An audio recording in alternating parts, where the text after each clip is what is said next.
Pop, bringing you this upcoming 2 best-of-3s series. Pop, take us to what can we expect from this final day here in Kosovo? Well, at least that much is obvious. A lot of action. You know? We got Belarus, we got Turkey on the other side, and it is going to be, well, it is the lower bracket final, and the winner will go on to face North Macedonia in the grand final, and we are expecting just a banger of a game in both the lower bracket final and the grand final, right? Just because we have the top 3 teams. Turkey was undefeated in the group stage. Of course, North Macedonia, they're waiting in the grand finals. They have been undefeated. They have not lost a game so far, or rather a map, not a game. They have not lost a game, and they have not lost a single map. Everything was just flawless for them, and whoever comes in from here, they're going to need to bring their A game. Of course, Belarus as well, they had a very good run in their group stage, and they had a very good run in the playoffs as well. Of course, falling short to North Macedonia, but they defeated Turkey. They did defeat Turkey, so we should be seeing yet another awesome game of Dota. And of course, here at EEF 2025, following the Dota 2 Grand Finals, we will have the Counter-Strike third place decider, the award ceremony, and the overall Grand Final. But enough about other games. Let's focus on what is ahead of us right now. And like you mentioned, we will be jumping into the draft. We can already see the players of Belarus in our screens. And we have to say, these 3 Titans that have made it to this point, they have all played each other in this tournament thus far.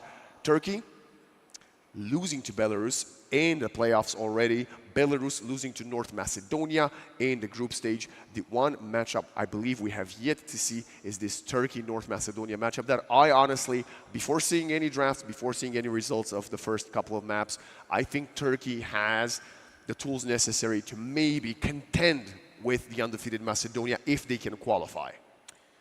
Well, we've got soon enough the draft coming up on the screen, and what we know so far, right? What we know so far is that on the side of Turkey, there's going to be tanky champions. That's their signature move. On the other side, we know about Young G in mid, a very, very skilled player. And we often highlighted the supports. Absolutely. Astral and Kuro, very, very good at what they do.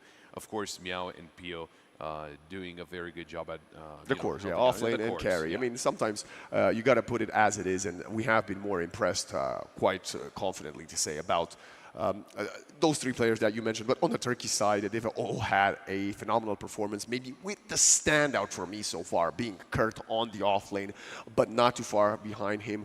GTI, GZ, Dingo, and Stoic have also pulled great numbers and great results and plays throughout the tournament. But we are underway with the draft, and take us to some of the initial bans, Pop. Well, started off on the side of Belarus, of course, with the TA and the Queen of Pain, which make a lot of sense. Carries and mids as well. Shadow Fiend and Timbersaw. Some very meta bans. There's nothing new there. On the other side, we got the Shadow Shaman, which is arguably one of the best supports at this point. We've got the Bat Rider and the Storm Spirit. Storm Spirit seems more like a targeted ban. And then, of course, well, the Dawnbreaker, the highlight of the tournament. Absolutely. One of the most plays or the most contested heroes so far. Belarus responds right away, expecting the Dawnbreaker. We've seen the Willow as a counter attempt to the Dawn, to throw the Terrorize, to throw the Brambles when she's landing and maybe deal some damage to it. One of the things I do want to say is that despite being well, the most contested hero in the tournament, it's not the most Turkish hero. It's not the Magnus, it's not the Mars, it's not one of these beef. Yes, she's strong and she keeps other people alive. And just with this thought in mind, I'm wondering, are there any chances we might get another Dawnbreaker support? I kind of doubt it. It feels like the Dawnbreaker support was a little underwhelming, to say the least, so probably won't get to see that. We do see a Puck ban as well, of course, targeted against Young G. And it's Willow Puck, it's a great combination. Willow Puck, of course, and I think this Willow is going to be for Astral. I think Kuro, we've seen him play maybe those kind of more unconventional supports. Of course, he's definitely highlighting Ogre. Yeah, he's definitely been one of the supports in the tournament that has tried many different supports, from the Disruptor to the, I believe, the Bane even one game. Of course, the Ogre you mentioned, to Kiro a couple of times. Yeah, Astral is more likely the playmaker, but I'm thinking about this Dawnbreaker because it kind of fits the playstyles of Jeezy.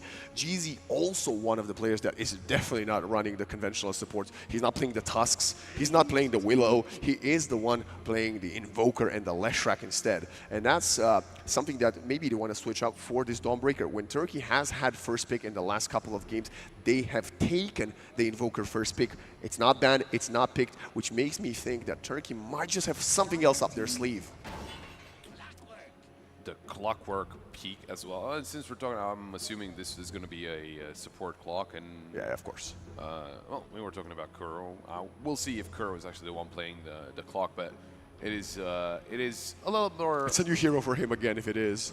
Yes, it is a little more unconventional. We did see it before, but it was, I want to say he wasn't that successful, if I'm not mistaken. I don't think he was the most successful support in that particular game. I mean, I think Clockwork is still very strong. I mean, it is, and it's very annoying to deal with as well, with the coils that are just super, especially when, as the longer the game progresses, you're going to have to hit them 4 times, which just makes it very complicated. And there it is, the Invoker pick. Don't forget, this is a flex pick for Turkey. Both GZ and GTI can definitely play the hero, but the Clockwork is another great way of dealing with the Dawnbreaker. The battery assault is very annoying for the Dawn. She's really struggling to cast the Starbreaker. She could get interrupted. Also great setup. If you get opponents on the cogs with a Terrorize, amazing. And that's the Tusk. One of the heroes that I've said, and the Clockwork, both Tusk and Clock, I thought we are going to get to see more of in this tournament, and teams have mostly stayed away from them. Both the Tusk and the Clock are very good enablers of 2 other cores in the meta that we've seen very few of, the Lina and the Muerta. There are certainly a lot of options to go for here, but it's a couple of picks for Belarus. One of them is Mirana. That is, as you can see, I don't think if we can get the camera on ourselves so you can see the face of Waxen, this is... That's not us, by the way. Yeah, that is not us. We are not that handsome, but just he is at a loss for words. We had a Mirana before, and it won the game. It won the game. It's just like the Ogre. It's in the 100% win rate in the tournament. The game was won. Did Mirana win the game? I mean, that is another question. Who was it? Because I remember all the arrows were, let's say, a little off target. Yeah, they weren't the most well executed, but they have some setup here. But this is actually shocking because this is a Mirana core. This is more likely a Mirana carry, unless we're going to get a surprise from Young G Meat. I'm suspecting this will be a safe lane Mirana, and I was talking about the Lina and the Muerta. I believe the thought process from Belarus here, well, Mirana is also a range hero. Why cannot we use her in the same manner? And she is a universal hero, unless that was changed, but I believe she still is a universal hero. So her scaling is very strong. Turkey, I'm gonna just predict they did not expect this one. And now the Brewmaster, a lot of setup, a lot of team fight, and Belarus, I mean, be honest with me, did you expect to see any of these 2 cores on the for Belarus today? Well, I didn't expect them necessarily from then today. We haven't seen a Brewmaster. I think it's the first time we see it on stream. I believe so. But at the same time, the Mirana, well, safe lane. The Mirana safe lane. Also, we are getting a music deafened. I really Thank it was very empowering. And then Turkey's going to a specialty. Yeah. Bristleback expected, Bristleback Tusk, tanky heroes, and our guy Kurt is still in this, and he might need a Mars, although. Maybe not really. I don't know if it might be a if it's a Dawnbreaker. If it could be a Dawnbreaker support, it could be. Would Bristleback carry? That's what I'm like 90% sure this will be a safe lane Bristleback. And Bristleback is quite good. He doesn't really get pressured by Brewmaster. Yeah, it's not the most fun lane, but you can still last hit with the Quills. Yeah. Also, Bristleback Tusk is not an ideal lane, I would say, but you can get close and punch people. We're going to get the Naga banned previously now. Void Spirit. As Turkey's, just like I am, thinking Mirana will be safe lane and they still need a young G hero for Belarus. I also wanted to mention this. I mean, Mirana, we know we saw it played before. maybe it wasn't the best, but I think She's played her these games before. Yeah, but like what I'm trying to say is like the kit of the hero is good. Like it can be very useful. Now will be as useful as instead of a Terrorblade carry, because Terrorblade is not bad out. Instead of what else would we see carries? Gyro as well. It's well. I guess we're gonna find out. We got 3 of the 4 spirits banned out. Belarus also. Well, they're not. Nobody's banning an Earth Spirit here. Yeah. But Belarus is guessing now. Invoker mid, Invoker support. Let's just ban the Disruptor. Let's ban the Ember Spirit, and whatever will play. We'll allow Turkey play whatever they want. They still need to show it first. I think Turkey here is probably going to farm one of those carries that you mentioned. Also, maybe something like the Medusa. You can't really play Medusa because the Invoker is on the server, and the EMP would just obliterate the hero. Other things that people have played in the past to counter things like the Dawnbreaker and the Bristleback has been the Razor. But if Belarus here would go for the Razor, it would be a very high-tempo lineup that would need to end the game rather early. With that being said, Turkey doesn't have the most late-game lineup either. So I think we haven't gotten a Razor so far because the hero has quite fallen off. And, they played Dragon Knight before, just ban it out from them. Well, it's Turkey's time to pick their last pick for the first game. Plenty of time. The lower bracket final. Plenty of time indeed. Over Magnus a minute. is there. The Magnus is there. Magnus, Mars, but if things do check out. And Centaur? then you play GTI Magnus mid with GZ's support Invoker. Okay, so then, with the Centaur, you can really play well. The versatility here is obviously available. The Dawn, the Invoker. I mean, I don't want to see the Dawn flexed genuinely, but you could if you wanted to. That's why I'm thinking maybe, put the Invoker safe and then pick something else for the Magnus. The risk here, you have not banned the Huskar, so if you pick a Magnus mid and then Belarus finally picks a Huskar and counters you, you will not have a game. I'm just thinking instead of that, maybe what about Lesh? I thought about Leshrak, yeah. But it's on which side? On Turkey's side. I don't know if they play it. That might be the case. I was thinking about Lina as well, but I think, we were talking about how if they can get close to Lina, very quickly, that's going to be a problem. And they have the Mirana as well. And it's the Primal Beast. There we go. I see you. I had a little bit of a conversation with the GTI before the game. He asked me, "What do you want, bro, from me? Do you want the Timber? Do you want the Primal?" And I said, "Primal." It's right there. GTI, my guy. There we go. The Primal Beast makes a return, and it's the quota. The 3 tanky heroes. There's a Clockwork though that is a slight problem for the Primal Beast. Clockwork actually deals with a lot of things from Turkey here. It's very good to push the Tusk back after a snowball, interrupt the Starbreaker and the Uproar. Very interesting to see, Turkey still being confident. And, of course, you mentioned this. They have the staple, 2.5, almost 3 tanky cores, not getting too far away from their normal shenanigans. They didn't prioritize GZ's Invoker because Belarus didn't think it was valuable, so they got it in the second phase rather. Belarus now, with 50 seconds, they should have expected the Primal Beast. This is GTI's bread and butter, the only player in professional Dota that runs this hero now. Oh, and the Monkey King. Very good. Go. Something that was not banned, and it is going to be played mid. They expected this. Very good. Monkey and King. It's with Clockwork. There we go. Yeah, new hero for him. He's getting the award for most heroes played in a tournament. Most versatile player. Absolutely. Unlike GZ, who's been playing Invoker mostly exclusively. A Leshrak game and maybe a Ringmaster at one point. Anyway. So it's Kurt on the Dawnbreaker. Yeah. There we go. And didn't go safe lane. Yeah, I mean, when we saw the final Primal Beast, it was the missing piece of the puzzle. It was quite expected Turkey will be heading that way. Young G is going to have to do a lot, and he will have to do his very best to kill GTI, which, I mean, maybe you can zone him out. I don't know if killing is quite on the table.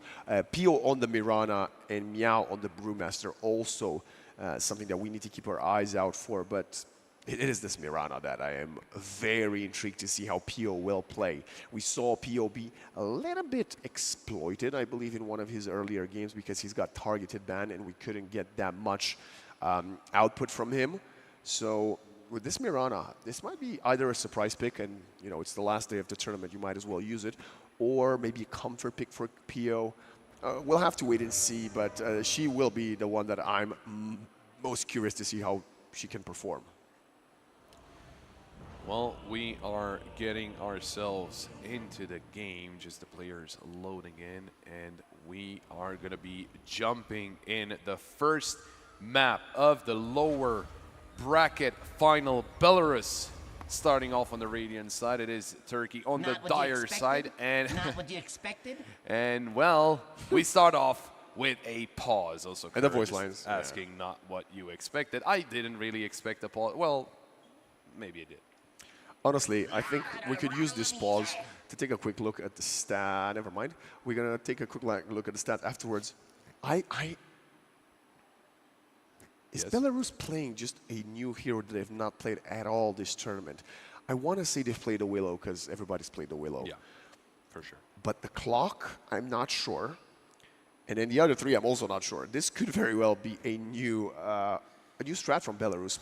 Busting it out in the first game is not something that I hate because you have that second and third games to fall onto. If your new strat didn't work out, you can go back to your bread and butter, instant first picking what works for Young G in mid and then take it from there.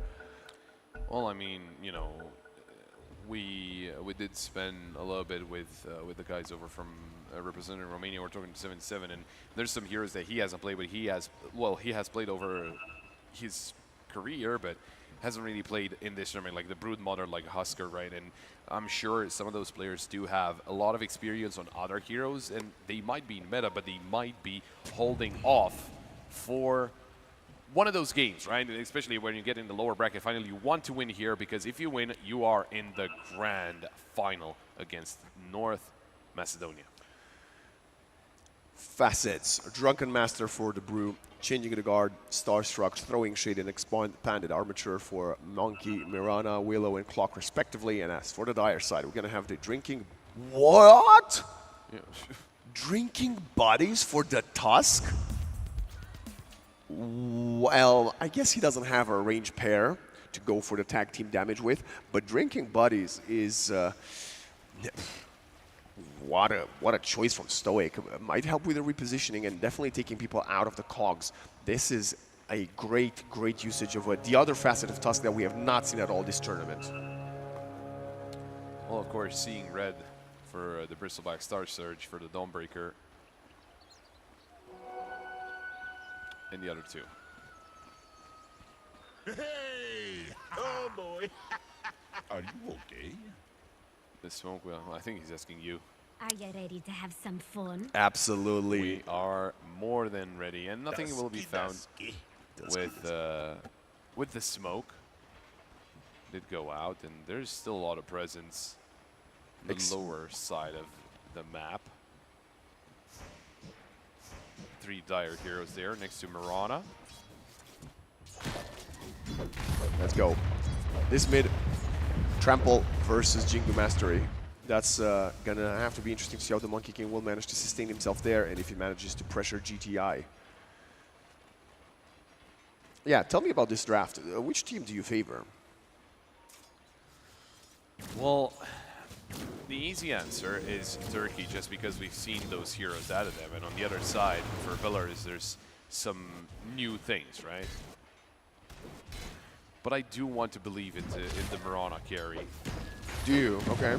I'm gonna say Belarus just because I want to believe in the Mirana carry, and I know that, you know, going for those heroes is no mistake, right? They know they do have a plan, and I'm very curious to just see what it is and see if it works out.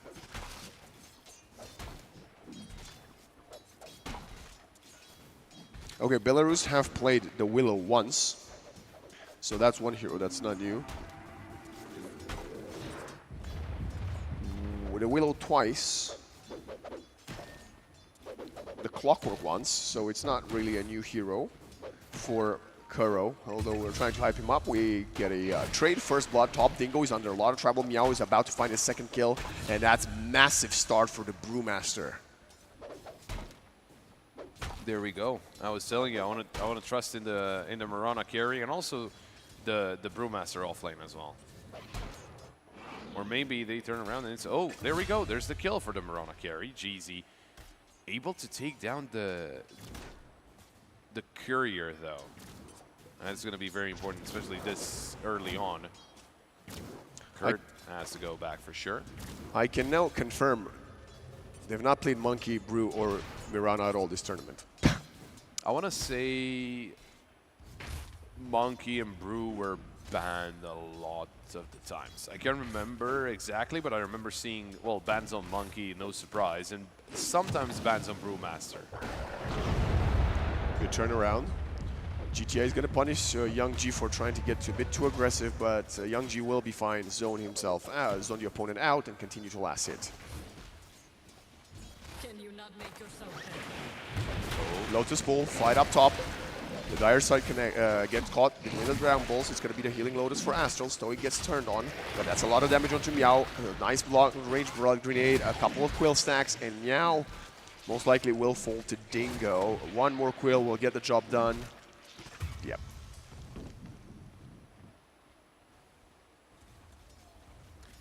Nicely done. At least there's an answer, and it's not really, you know, just Belarus walking away with a lot of those early kills. Willow caught by the shards. This could be massive. She's trying for the TP out. Nice snowball from Stoic. Astral still tries to get away under the safety of the tier 1 tower. Now Stoic might have to fall. Great turnaround from the TP of the Brewmaster of Meow. Young G getting caught by a rotation from GZ. This Invoker, we saw GZ playing so passive. Just as a setup for many, many minutes when he's running this Invoker. The Monkey not expecting an early rotation, and that's going to be a huge victory for the mid laner of Turkey. Well, yeah, we know we saw GZ a lot of times just acting like a moving ward, if you will, just roaming around the map. Can you not make yourself better? Some issues with the settings, so that's why the tech pause has been called in. It's Belarus is the keyboard team, if you forgot. Is it? Yeah, they are the keyboard team. Okay. Bright and breezy. There we go. But already. We actually, 77 had a very interesting question yesterday because he was the one playing that life stealer in their game, and he was wondering if you can change your bind to uninfest, if you will, the hero that you infested when you have the Aghanim Scepter. Found out it is possible. So there you go. If you ever wondered if you can do that, you can. Willow throwing shade, right click from the realm to Stoic, takes quite a big chunk of damage, but it's a Tusk. He's got a salve. He's gonna be fine. Looking at their last hits, other than the kill in mid, which definitely helped the Primal Beast,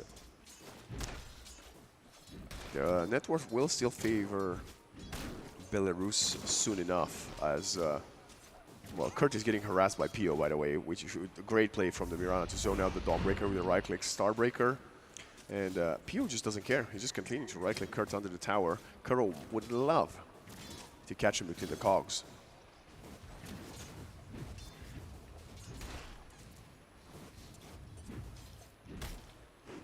Mid. Oh. A level 5 for both heroes. Just some pick and prod. Yeah, I don't think there's a lot of things that Young G can do to the Primal Beast this early, but I think the top lane is most impressive. That's where a lot of the fights have been going on, especially with Brewmaster being fairly aggressive, and I think one of the main things that they have to watch out for is not give a lot of money away to the Bristleback, just because if it gets very big, it's going to be very hard to take him down. Oh, Astral. That was a clicking game, and GTI won it. He's taking the Wisdom Rune. Astral still caught. Wukongs will have to get committed. It's a 3 versus 2, and look at the rotation from Kuro. Wants to get them with the cogs, but GZ, Tornado right away. Good escape, and they'll all be safe. Also level 6 on the Monkey before GTI found his. Yeah, and especially in that situation, it would have been a very good moment for the Monkey King to kind of get at least one of those kills, right? But just a perfect tornado from GZ, and that whole thing is stopped in their tracks. Kerr realizing you don't really want to be next to the Dawnbreaker all by yourself with a clockwork. Pio is farming amazingly. As we see, Action Top now has assistance by his side, Youngji, coming in with a turnaround. Meow still eating a bit of damage. Can we get some slow onto Dingo? There was a courier just running around, and he might give away the position of Stoic. Oh, he's taking the Wisdom Rune. He's there in time. Huge misread from Belarus, allowing Turkey to get the Wisdom Rune from their side. And even with the Moonlight Shadow, you might find a kill on Stoic. He's actually denying himself to the tower, so it doesn't even matter. Meow. Oh, wow. Snowball. Wasting even more time. He didn't just try, he actually succeeded in creating the space on the map that was needed and stealing the Wisdom Rune.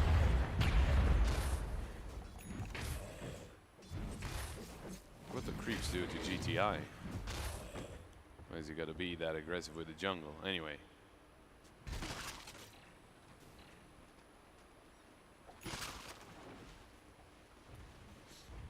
Kuro, only level 3.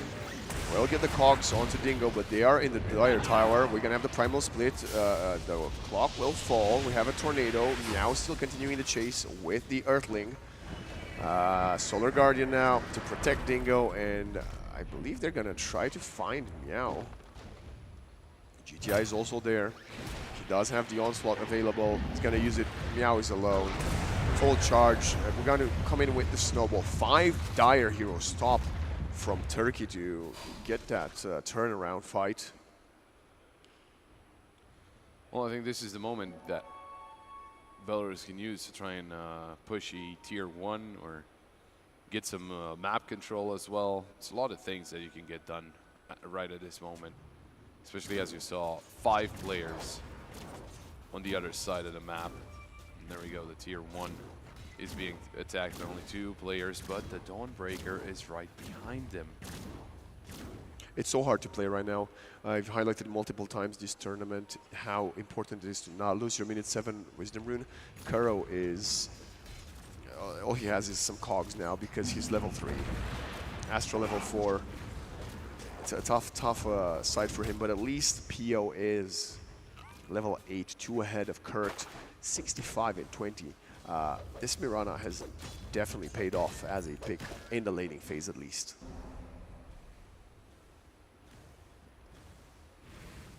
Oh, Young G about to have a very bad time, although Wow.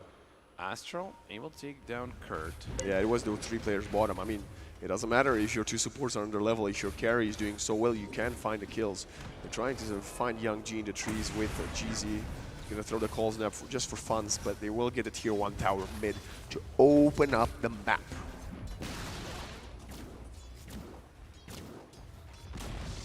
It's good as well. They opened up with that first tower in mid, and especially a lot more able to put some more pressure wherever they want to attack, just because mid is, well, the shortest lane, right? So it's easiest to get to the enemy base. Oh, look at this. It is a smoke coming in, invisibility rune for GTI. Of course, GZ can make himself invisible, and there's probably no idea for Meow. He is about to get done and Solar Guardian as well, yeah.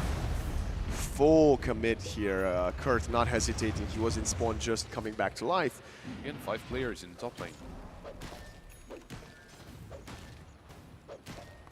They're going to set up for the next tier 1 top. I believe he has not fallen already. Look at the drawings on the map. I believe it is Stoic dictating which areas do they want to play around for the Turkish side.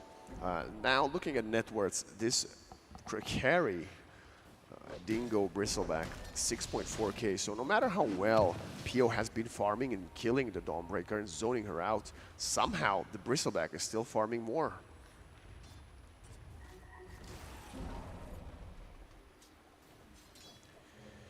GZ trying to surprise no one to be found in the middle of the map.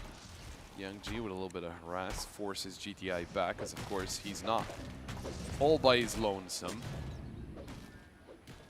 This is only map 1 of this best of 3 series. It could be a long marathon day for one of these teams with potentially up to 6 maps that they could play. Yeah, but win 4 out of the 6 maps and you are crowned champion. EMP set up. Look at the level disparity between the supports. 4 for Kuro, 7 for GZ. They're gonna use the onslaught at the end of the cogs, and this clock is dead. Snowball not even needed as the trample gets the job done.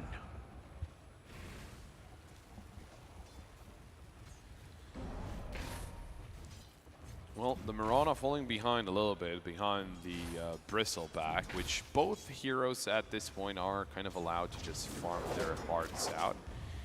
But they do need to be careful, especially because of the Bristleback, because Mirana, if she's really fed, really farmed, she can still go down, right? She does have a couple of jumps away, especially if Clock gets close to her. Yeah. But then on the other side, you've got Bristleback. The longer you hit him, the more damage you take, especially if he's going for a Blade Mail, which it might be a little overkill, even if he's very farmed. But it will help quite a lot, especially when he will have to be focused, but he has a lot of HP, and you take a lot of damage when you hit him. So, yeah, not sure if Dingo likes going for that Blade Mail on the carry Bristleback. It is one of the strongest items in this patch despite the previous nerf. And they're going for Meow again. Same thing, back to back. They're coming in with TPs, but it's gonna be a bit too late as Meow still gets zoned out. Actually has the Primal Split. Never mind, they're going for the turnaround. GTI gets caught. Stoic also getting harassed. Pio coming in with the right clicks. Very hot. Nice tornado will at least slow down the pursuit. TP out from at least one of the players. Stoic, one more right click and he would fall. He does. Finally, Belarus putting up a little bit of a fight in this engagement. Astral still setting up for Dingo, but Dingo has the Aghanim Scepter at minute 13 and it just obliterates that poor Willow. Yeah, he's very farmed. He's chasing. It doesn't matter. They don't have the tools or the mana or the teammates. He wants to get on top of them. But Meow staying alive there, Pop, means that he's gonna most likely get a Radiance before the next team fight.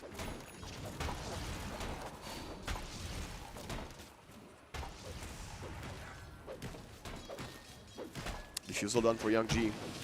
That's why you also saw Turkey being caught by surprise, because I believe it was both the Diffuser reveal and Mirana coming in, showing up with the Mage Slayer that she barely completed. Or just completed, rather. of course, Invoker going for the Vessel soon, but it's going to be Kuro with no mana, caught out. No way to get out this one. The Primal Beast coming in as well. Maybe there's... Surely not, right? Surely he goes down here. There we go. GZ gets the kill. Level 8. Someone was going for a butterfly. I wasn't able to see exactly who. Wow, if the Mirana build is Mage Slayer Butterfly. Could be, but I think they already had the Ancient Relic, so I don't know if it should have enough money. The fun part is, if she does get a Butterfly, there is nobody on Turkish side that likes to build them MKB. Like, Primal Beast MKB, imagine. That would never happen. Young G is farming very fast, so is Dingo. Maybe the Dawnbreaker? But I do see about Young G. He's actually the least farm hero on the map, so maybe he's not farming very fast. That's why we see them going for a smoke that they want to rotate on and maybe catch someone on the Turkish side by surprise. Tornado from GZ, and they catch GTI. Oh, a miss, but he will die. Great smoke. Didn't need to use anything else. They still have all the spells, so they want to go for more. They have the player advantage. Stoic and GZ under the tower. We have the Moonlight Shadow coming in from the Mirana. Career killed. Snowball onto a couple. They're gonna find the Solar Guardian. Look at the pull from the Drinking Bodies. What a play. Young G is somehow surviving because of the invisibility. Kurt comes in, turned around, but look at the tornado from Meow's Brewmaster. Turkey is getting picked off one by one. Kurt might have overstepped, a rare mistake, but look at the save from Stoic with the drinking buddies, allowing for the Celestial Hammer to reposition the Dawn away. And now Belarus is doing something incredibly good. They're not hanging around for too long. I do say that, but GTI will catch Meow.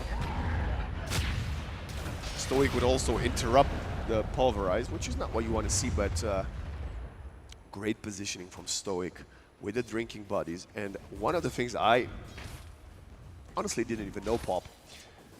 Okay. Well, maybe I knew, but I wasn't, like, I didn't, you know, focus on it. He used the drinking buddies to break the tree that the Monkey King was in. Oh, well, that makes sense. Nicely done. That's Guru going down, ganked up by 3 players. GZ's 4-1-4.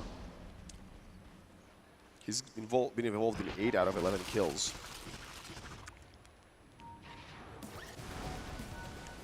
Dingo just walks up on the Radiant high ground, spots Meow.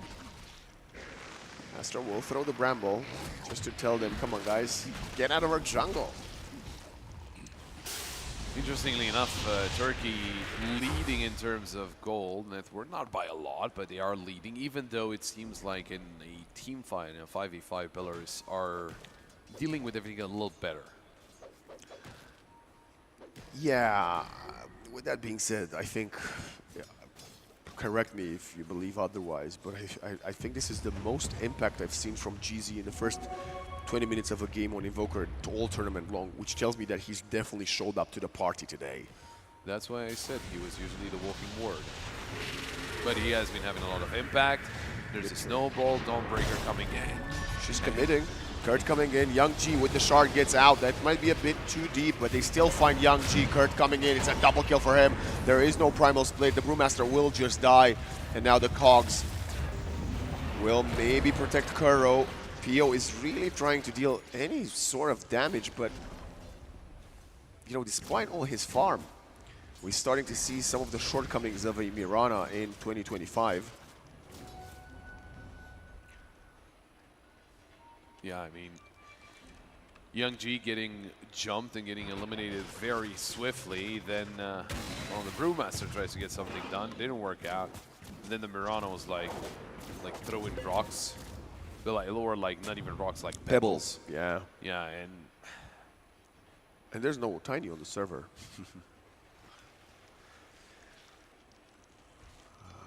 Yeah, the problem with Belarus is that the Primal Split is a very long cooldown. You can't fight when you don't have it. Dingo gets spotted. Young G, Bounce Command, that's going to be a great setup to kill the most farm hero on the map. There was no vision. I don't... Oh, there is. Look at... If we could actually highlight the Radiant server word in the Dire jungle, it's in a effectively unsentryable position. Nobody places sentries there. Speaking of sentries, we're going to find GZ. And now the Mirana Sacred Arrow coming in and the Invoker. This is a big kill streak. If he falls, he will. It's actually Meow getting the last hit with the overtime damage. And look at that, 700 gold for the Brew on the back of that kill. Turkey right now, they won an amazing team fight, but losing 2 very big heroes is going to allow Belarus to keep things even. Great pick-off potential from the Radiant side. Oh, Astral and Kuro. We have Stoic coming in. He actually gets the kill onto Astral. My goodness, he is incredible. Now, turning around with a Primal Split, they want to find a kill onto the Tusk. Kurt is still standing his ground. I think the Tusk should most likely fall, but he is very beefy with the raindrops, with the stick. The Brewlings are dying. Meow. Sunstrike coming in, pitch perfect setup from the Snowball Werewolf Punch, and Cinder Brew will still kill the Tusk. But I think at least Belarus got the Tormentor first. No? Yes, no? They did. Yeah, they did. Yes, they did. GZ gets caught. He might have gotten a Sunstrike kill, but it's going to be back-to-back deaths for him. He is disarming all of them, but cannot survive a Clock Monkey duo that are completely on top of you. Level 15 for Pio. BKB onto Bristleback as well.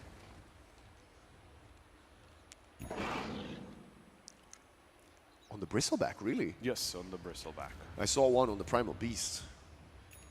That's 2 BKBs then for the Well, Turkish side. Yeah, I think they are going to be getting a lot of value out of the BKBs, especially against the Clockwork and the Dark Willow, just to make their team fights a little easier, I would say. Yeah, I mean, Just a little. we saw how hard Mirana hits, and the answer is not very hard. So Yeah. if you can nullify most of the magic damage coming in from the Belarus side, you should be fine. But I think what I was looking at, and when I was saying the butterfly, was probably the radiance of the Brewmaster. Ooh, big item for Turkey. Actually, rather slow progression from the Dawnbreaker. She probably has the Blade Mail first. Shard in about... Well, he's going to have the Shard after killing one more creep wave on Dingo. Or one more neutral camp. Dingo was very confident before the series, I have to say, Pop. I was talking to him and he was asking me, hey, it's going to be a 2-0, but if you want me to make it entertaining for the viewers, I can go for a 2-1 for you. So you love to see that from a team that is potentially going to make a lower bracket run to make it to the upper bracket final. I was smoked a little too far away. They're looking for any player, but I'm not going to find anyone so far. They used the dust as well. I think that was a misclick from Stoic.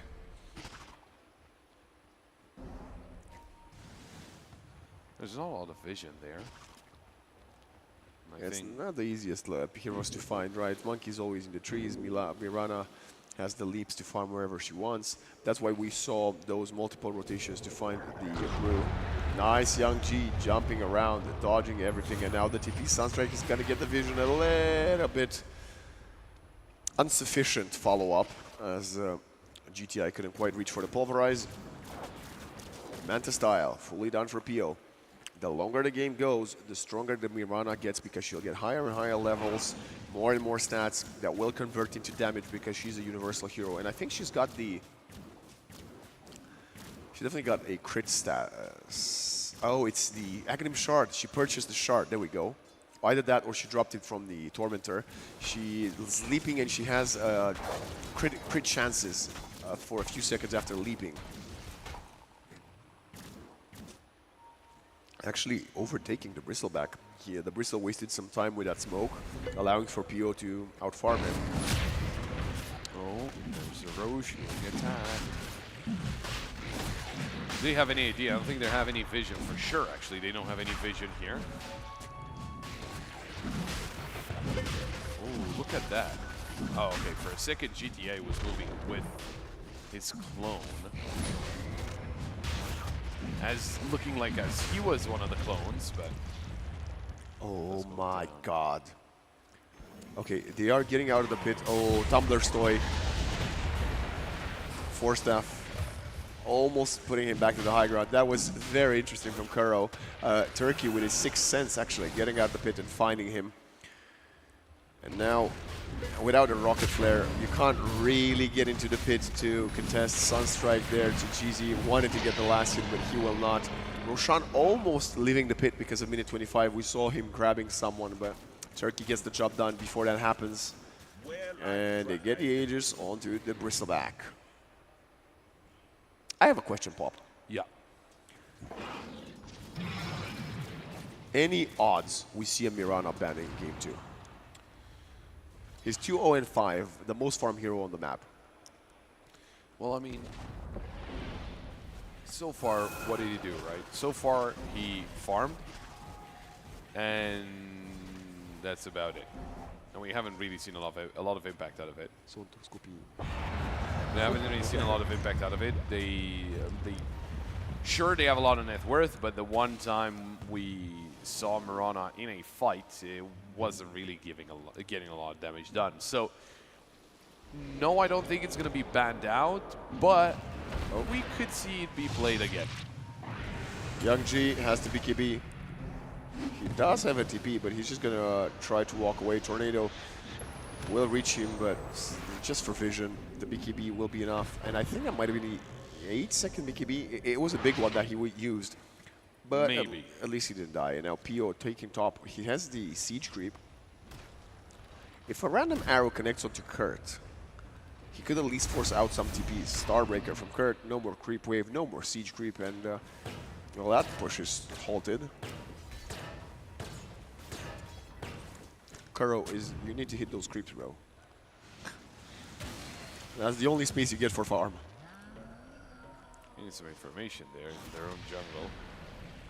Interesting. The Dawnbreaker sticking to the Curio for now. We'll take the Curio for at least another 10 minutes. Oh, actually, never mind. She could probably do it for minute 27 now. We'll see. We got a Brawny Gale Guard for Kuro, a Keen Idol Gale Guard for Astral. So at least a little bit of extra protection barrier for the Belarus support duo. GTI, bottom of the course, Bob. We often see him take over games, but I think Belarus have done so well to kind of just kite him in team fights and not allow Turkey to play their normal tempo that enables the pick of a Primal Beast with so low cooldowns. There's one Invoker there. He's got he's got Wex maxed out, and we are seeing a lot of Sunstrikes out of him. And exactly what you were saying, right? We were not really used to seeing that from Jeezy. He was usually just invisible, just running around, trying to find something to tell his team about. But this time around, he's for sure just, you know, doing some more. Going the extra mile. Yeah, no, he's definitely putting in the work this game. Which is good, because I think they kind of need it. Scaling later and later, of course, I don't think this is a concern for the next 10 minutes, but maybe 30 minutes down the line. A Monkey King Mirana is a very dangerous prospect, and speaking of dangerous prospects, GZ, he gets caught. Solar Guardian will come in with the heals, but the burst is there. Nice Starbreaker. They fear stun each other, and the onslaught doesn't quite reach. So close. Great escape from Astral. They find a kill onto the Invoker.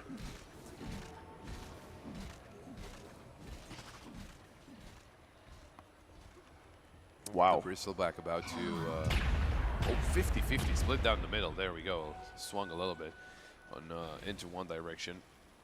One direction? Yeah. Wow. Too soon. No. Too soon. Too soon. I don't know any songs from them. Oh no, it was way worse. Never mind. Okay. 5 levels ahead for Belarus, despite the gold being also in their favor. I think the levels might be slightly more important. But look at the network. Top 5 seems to be kind of currently dominated by the Radiant side. Wow. Almost level 18 for the Brewmaster. That's going to be 3 points in the Primal split. He's now going for the AC. And I completely overlooked the fact he's got a Manta style. We got some Quicken Gale Guard and a Brawny Whisper of the Dread crafted. That one being my GZ. Aegis will expire soon enough for Dingo. This was an exclusive farming Aegis. Which is it the best approach? You don't really have a tower sieger. Like, who's gonna hit the creeps? Previously, when we saw the Bristleback from Turkey, they had the Magnus to empower him, so his right clicks were way stronger. Invis Rune though will get claimed. You know what can empower him as well? What? Ogre. It could. It could. What also could empower him is the Alacrity from the Invoker, which is actually on the server right now, on his team, luckily enough. Mirana has a Daedalus, and speaking of empowering right clicks, that is massive. I saw that from GTI. He has committed to that one since the moment he finished his BKB, which is a very conscious choice. It's not just one desperate one. Yeah, a refresher will be coming in for the Primal Beast. Level 20 for the Mirana. She just chose her new facet. She also has the Serrated Shiv. Wow. I mean, this Mirana is farming, man. Yeah, I'm gonna just try to look at her talent tree, because I'm not entirely sure. The Mirana. Great, I can't see it. Amazing. Thanks for the website, Valve. I found also very strange that as a carry Mirana, she went for the Moonlight Shadow. More often than not, they go for the Solar Solar one just to get extra right-click damage. But hey, so far it's worked out to them. And look at the wraparound. Oh, EMP. Snowball. She's very fast. She is leaping away. Have they sacrificed anybody? Where's the Clockwork? How is the Clockwork alive? Absolutely no sense. Wow. A very slippery escape from Kuro.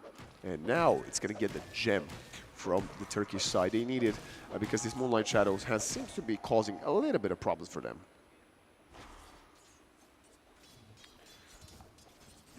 I think the biggest problem at this point is not only the Tormentor going to win with Turkey and the Shard being awarded to Stoic, is that the Primal Beast is overfarmed by the Dawnbreaker and basically everyone else. Yeah, but it's also one of those heroes that doesn't need that many items. But of course, this is credit to Belarus because they didn't, they've not been fighting for a long time. If we could take a quick look at the graph to see when the last teamfight took place, or the last skirmish, I think we had a GZ death, but that's about it. Level 20 Mirana talent tree is the 20% critical strike, which is massive for a right-clicker Mirana. At the same token, the Shard, I'm going to have this conversation with our viewers at home that might like me, might disagree with me, or the viewers in the audience. I think the Tusk Shard is arguably top 3 worst shards in the game. The only thing it does, it like slightly enlarges the shards and it deals like 5 damage per second and it lasts 5 seconds. I understand there's some positioning ways in which it can help for catch. I don't know, I feel like we need, that could be a talent tree, that's what I'm saying, not a shard. Like all the other heroes get the cool shards, like you get extra brambles from the Willow, you get a jetpack if you're Clockwork, and if you're a Tusk, your ice becomes steeper. Like what? Well, I mean, it's not the way, because you say it might be better just for it to be a talent, and then give him an actual shard. Yeah, thanks, Valve. That also, but it would be a talent and nobody would pick it. Oh. Well, Right. no, the people that think it's a good shard, they would pick it, right? I don't know if anyone thinks it's a good shard, and also you mainly get it in Tormentor. I don't think you yourself buy a shard.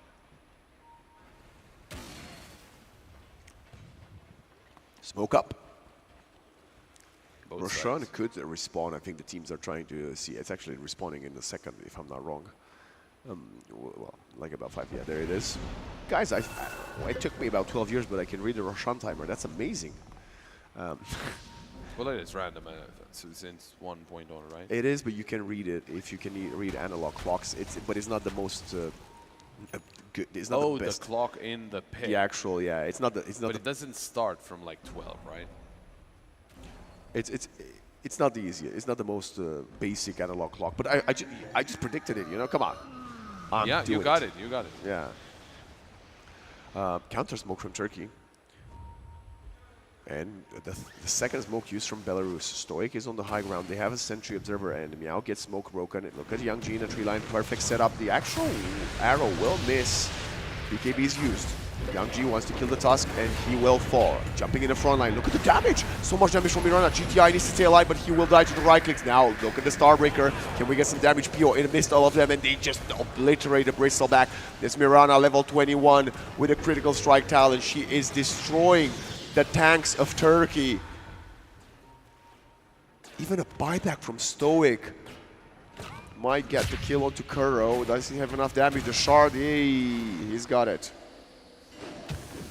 But that's going to be a die-back Tusk. 5 deaths in the span of 40 seconds from the Turkish side. And look at the damage from Mirana. About 10k damage in that fight. Okay, never mind. 8k, whatever. But still a ton of damage from her. Pio, he might have found the solution to the Turkish problem. 3 tanks. Yeah, look how big the gap was. When is the last time Turkey found a kill was minute 20. It's been over 15 minutes since Turkey found a kill. Well, right now, all of the 3 cores from the side of Belarus are leading in terms of net worth, and interestingly so, Okay, yeah, they got the Roche as well. For Yeah, a the second Sunstrike there. was off the mark. Yeah, it was very close, but not right on it. So I think the win probability is about 90% right now, if I could be fully honest with you. I don't think Dota Plus agrees with me, but this is a very tough. Okay, they at least used the courier to save the gem that was lost. Dingo needs his level 20. He's going to have to go for an Abyssal Blade. This is, well, they lost to Belarus before, but the games that Turkey did lose, it was mostly because they didn't get to play their heroes. Now they have their heroes, and Belarus has found their number, Pop.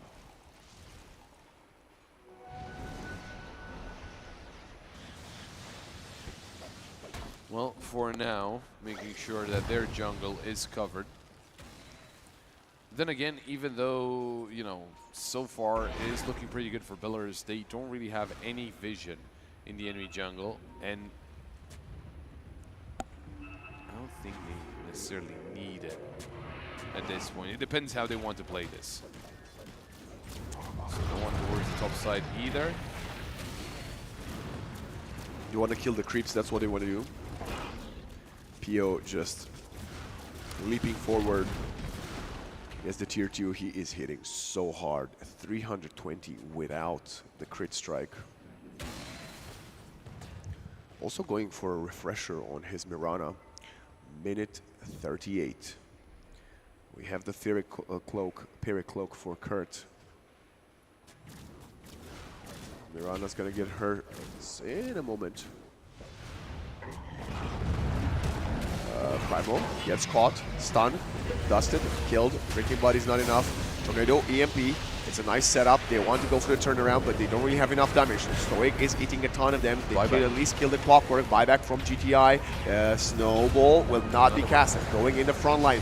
Kurt turning around. The Mirana is getting to lose both of her lives. I don't even know when she lost the Aegis Pop. And now Turkey punishing Belarus for overcommitting onto the high ground. GTI, he needs to stay alive. It would be a dieback for him, but Young G is the first to fall. Meow is chasing down this Primal Beast.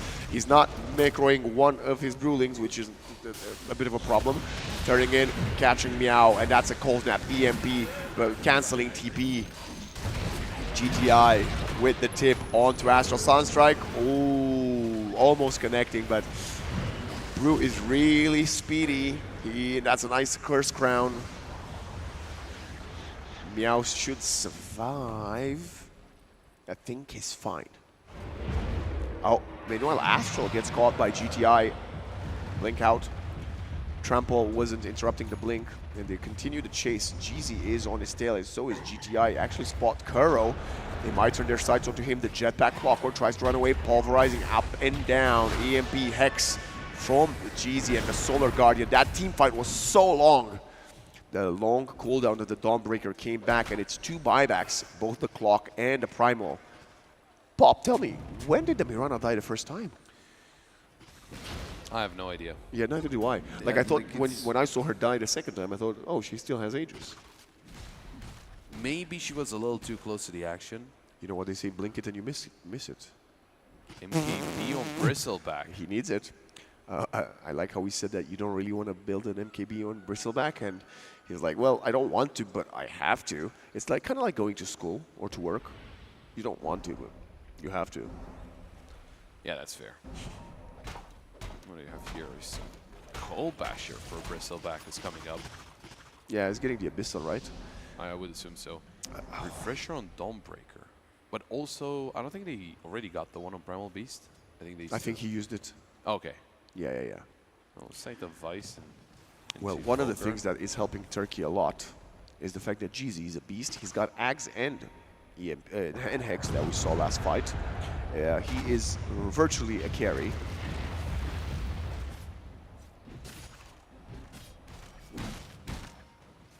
Dingo with the AC MKB. Okay, he is hitting very fast, so the MKBs will come through. And wow. Yeah, they were up to 65% according to Dota Plus. You know what I call that? What? I know the joke is not as funny because they're not in the room right now, but that was the Romanian syndrome. A easy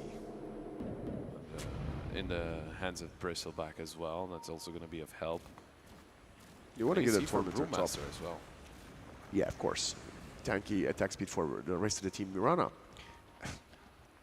she needs to stay alive. I think maybe the positioning wasn't ideal, right? We've been seeing a lot of teams lose games because they're diving so far behind the enemy lines. There is a smoke here. Hook shot, nice connection from Kuro.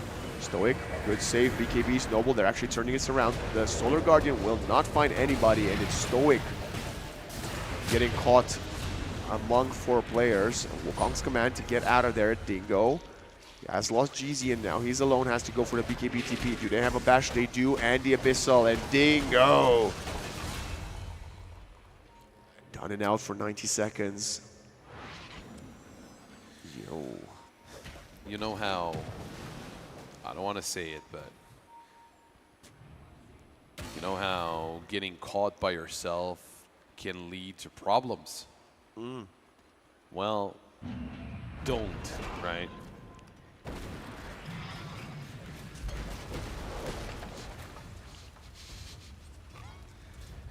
Now the glyph has been used and they will be chilling for a little longer, but that should fall. And also the racks. Yeah, they're gonna lose the first set.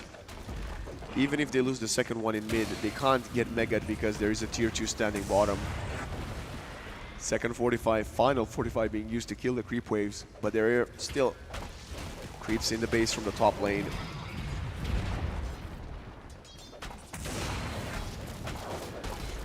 Melee, range, they're both falling. Oh, Stoic went for the blink, a bit too aggressive, has to dodge, gets stunned and gets killed. Hex, Lotus back onto the Invoker. I don't know what the plan was there for Stoic. I thought he might have an Aghanim Scepter, but he's the least farm hero on the map. There's no dream of a Walrus kick, and that's 84%. Wow. Refresher for the Mirana. She will have double BKB. I'm thinking She's almost got level 25 as well. I don't know how you kill her, honestly. I'm trying to think. She's also going to get what I suppose is going to be the leap, the multi-shot sacred arrows. So in the fights that last longer, could be more arrows to connect and hedge and like stun you. If she wants to go Starstorm damage, she will deal some magic damage as well. Very risky stuff. And unless Belarus dives beyond the enemy lanes yet again, I think they should be fine.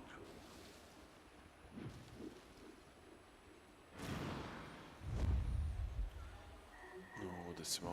I think Rosh should be coming up fairly soon. Could be. Yep, she's got 25 and she's got multiple sacred arrows now. There's a gem on the Monkey King, a Skadi Abyssal, and another 4K for Young G. He also has level 25. I've been mentioning this a few times this game, Pop. The level disparity for Belarus Fabian was there all the time. Okay, GTI gets spotted. Blink interrupted. But he wants to get an Aghanim Scepter. He's getting hook shot. TP gets cancelled. Has to go for the BKB. Onslaught away.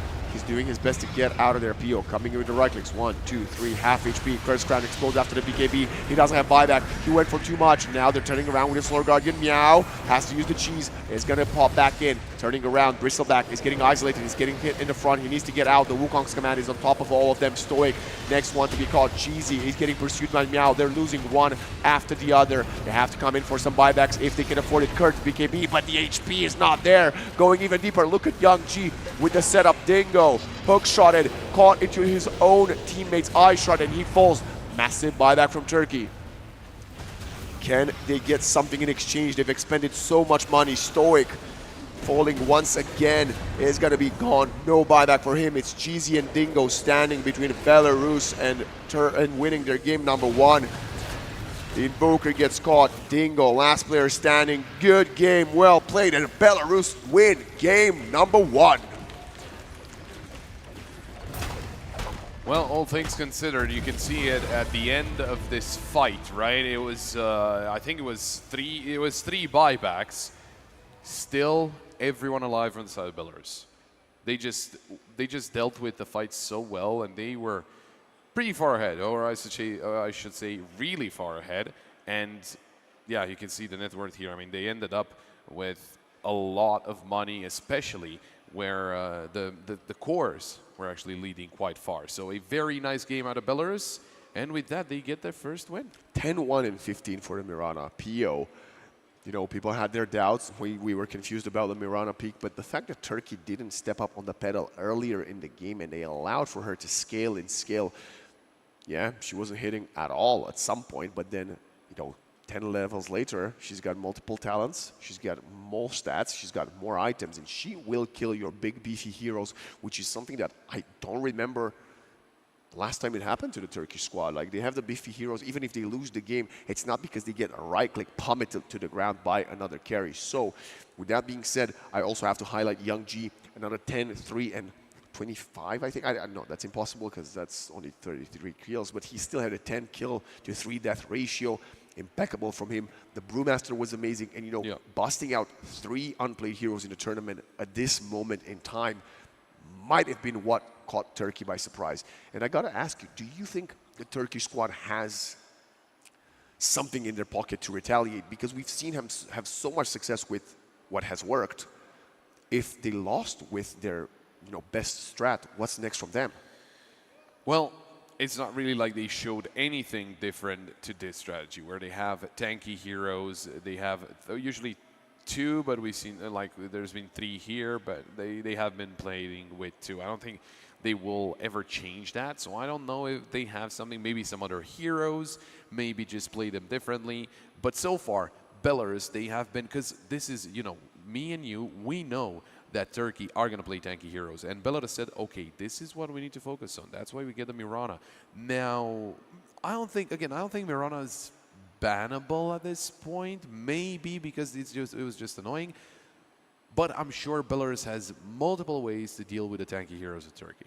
Well, we will have to find out in the second draft of the day that will be coming our way after a short break.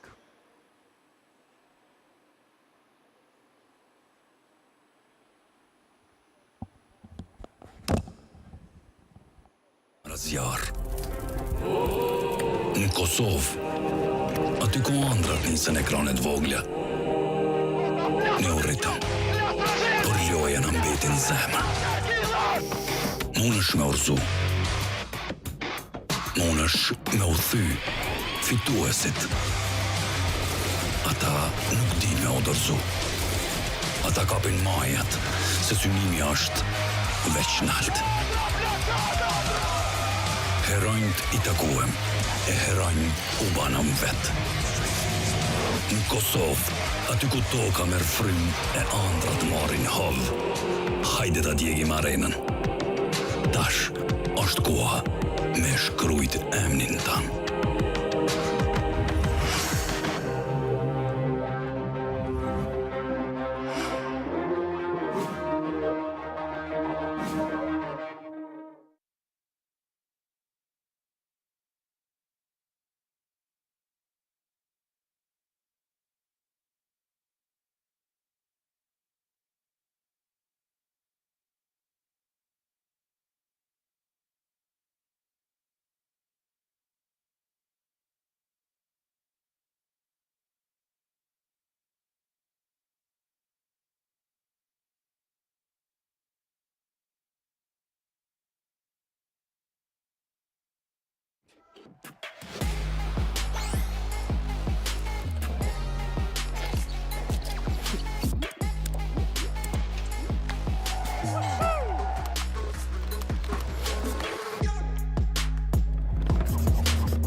Ky o Fatoni, edhe bashkë me krejtëshnin e vet, e din që s'ka me internet e pakot Telkosit. Telkos, dashnin lidhje të parë.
Welcome back to the second map of the lower bracket final between Belarus and Turkey.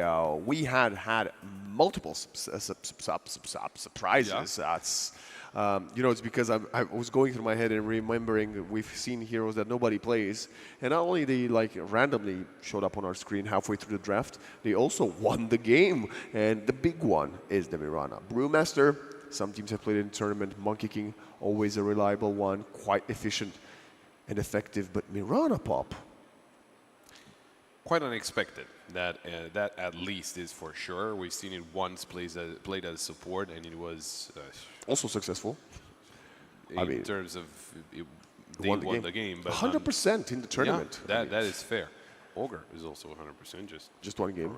Just one game. And Mirana now has 2. I mean, that's twice as much. It's doubling the amount. That is fair. Are we going to still see Mirana this game? I don't know if we'll still see Mirana, but I don't think it will be banned, and it is not banned yet. So Belarus. It's Willow. Yeah, it's the Dark Willow. Dark Willow was also quite impactful, right? It was very annoying, especially for the Dawnbreaker, and I mean for everyone else. Astral is a great Dark Willow player, and yeah, he created so much problem, especially to the Dawnbreaker, as you mentioned. I don't think Dawnbreaker will be banned, though. I think we're going to see it again. I mean, Belarus just beat it, and Turkey has first pick, so why would you ban it, right? If they want the Dawnbreaker, let them have it. We're going to beat it again. Let's keep focusing the mid laner, and GTI still got his hands on the Primal Beast. He played well, but the fact that they prolonged the game for so long ended up being a bit of a detriment for the Turkish squad. Queen of Pain, so all the same 4 bans from Belarus from game number 1. Yeah, well, the Shadow Fiend is, completely expected. TA as well, just very strong as a carry. Timber and Queen of Pain, again, just very meta bans. On the other side, Bat Rider, I don't think we need to talk a lot about Bat Rider. Again, just a meta hero, and it is banned. Now, the last ban of Turkey. This is where they need to ban whatever they banned the Clockwork. Okay, so both supports will have to be different, and they think that's what was one of the problems. And of course, we spoke about how both the Willow and the Clock can counter the Dawn. So Turkey says we're going to take those out, and we're going to stick to our game plan of having the Dawnbreaker first. Belarus, last game, they answer with a Dark Willow instantly. Now they're taking a little bit of time.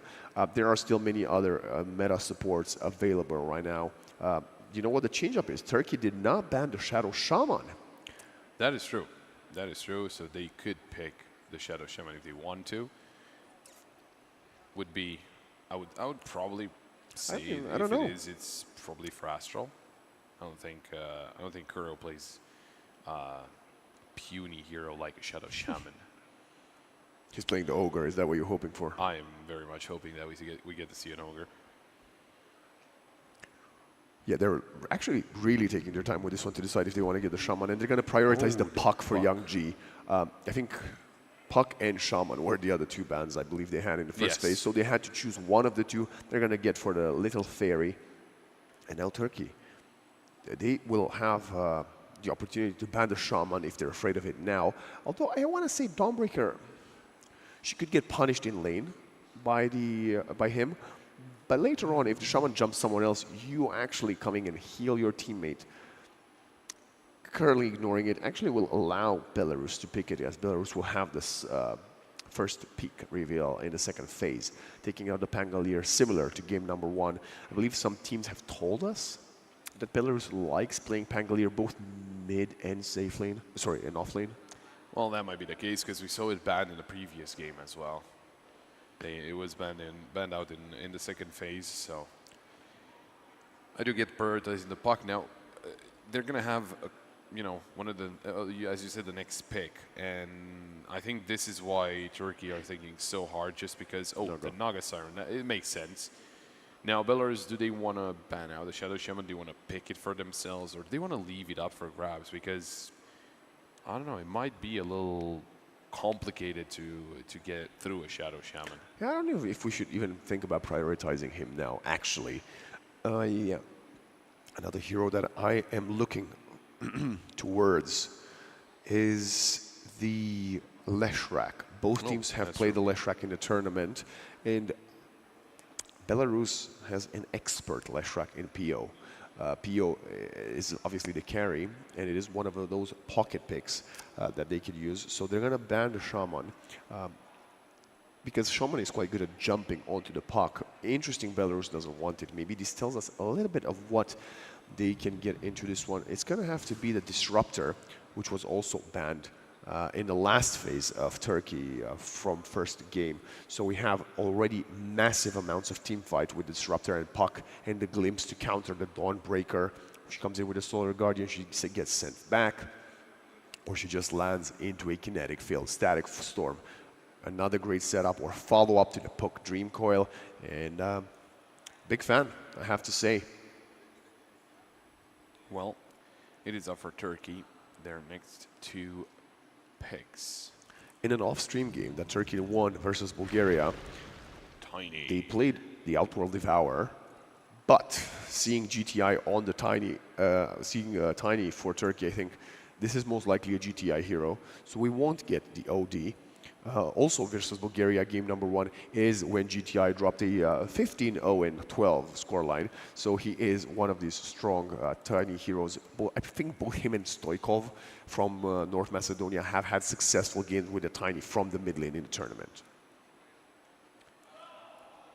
Still thinking about all the other heroes, and Wow, new hero unlocked. Turkey coming out with the hot guns.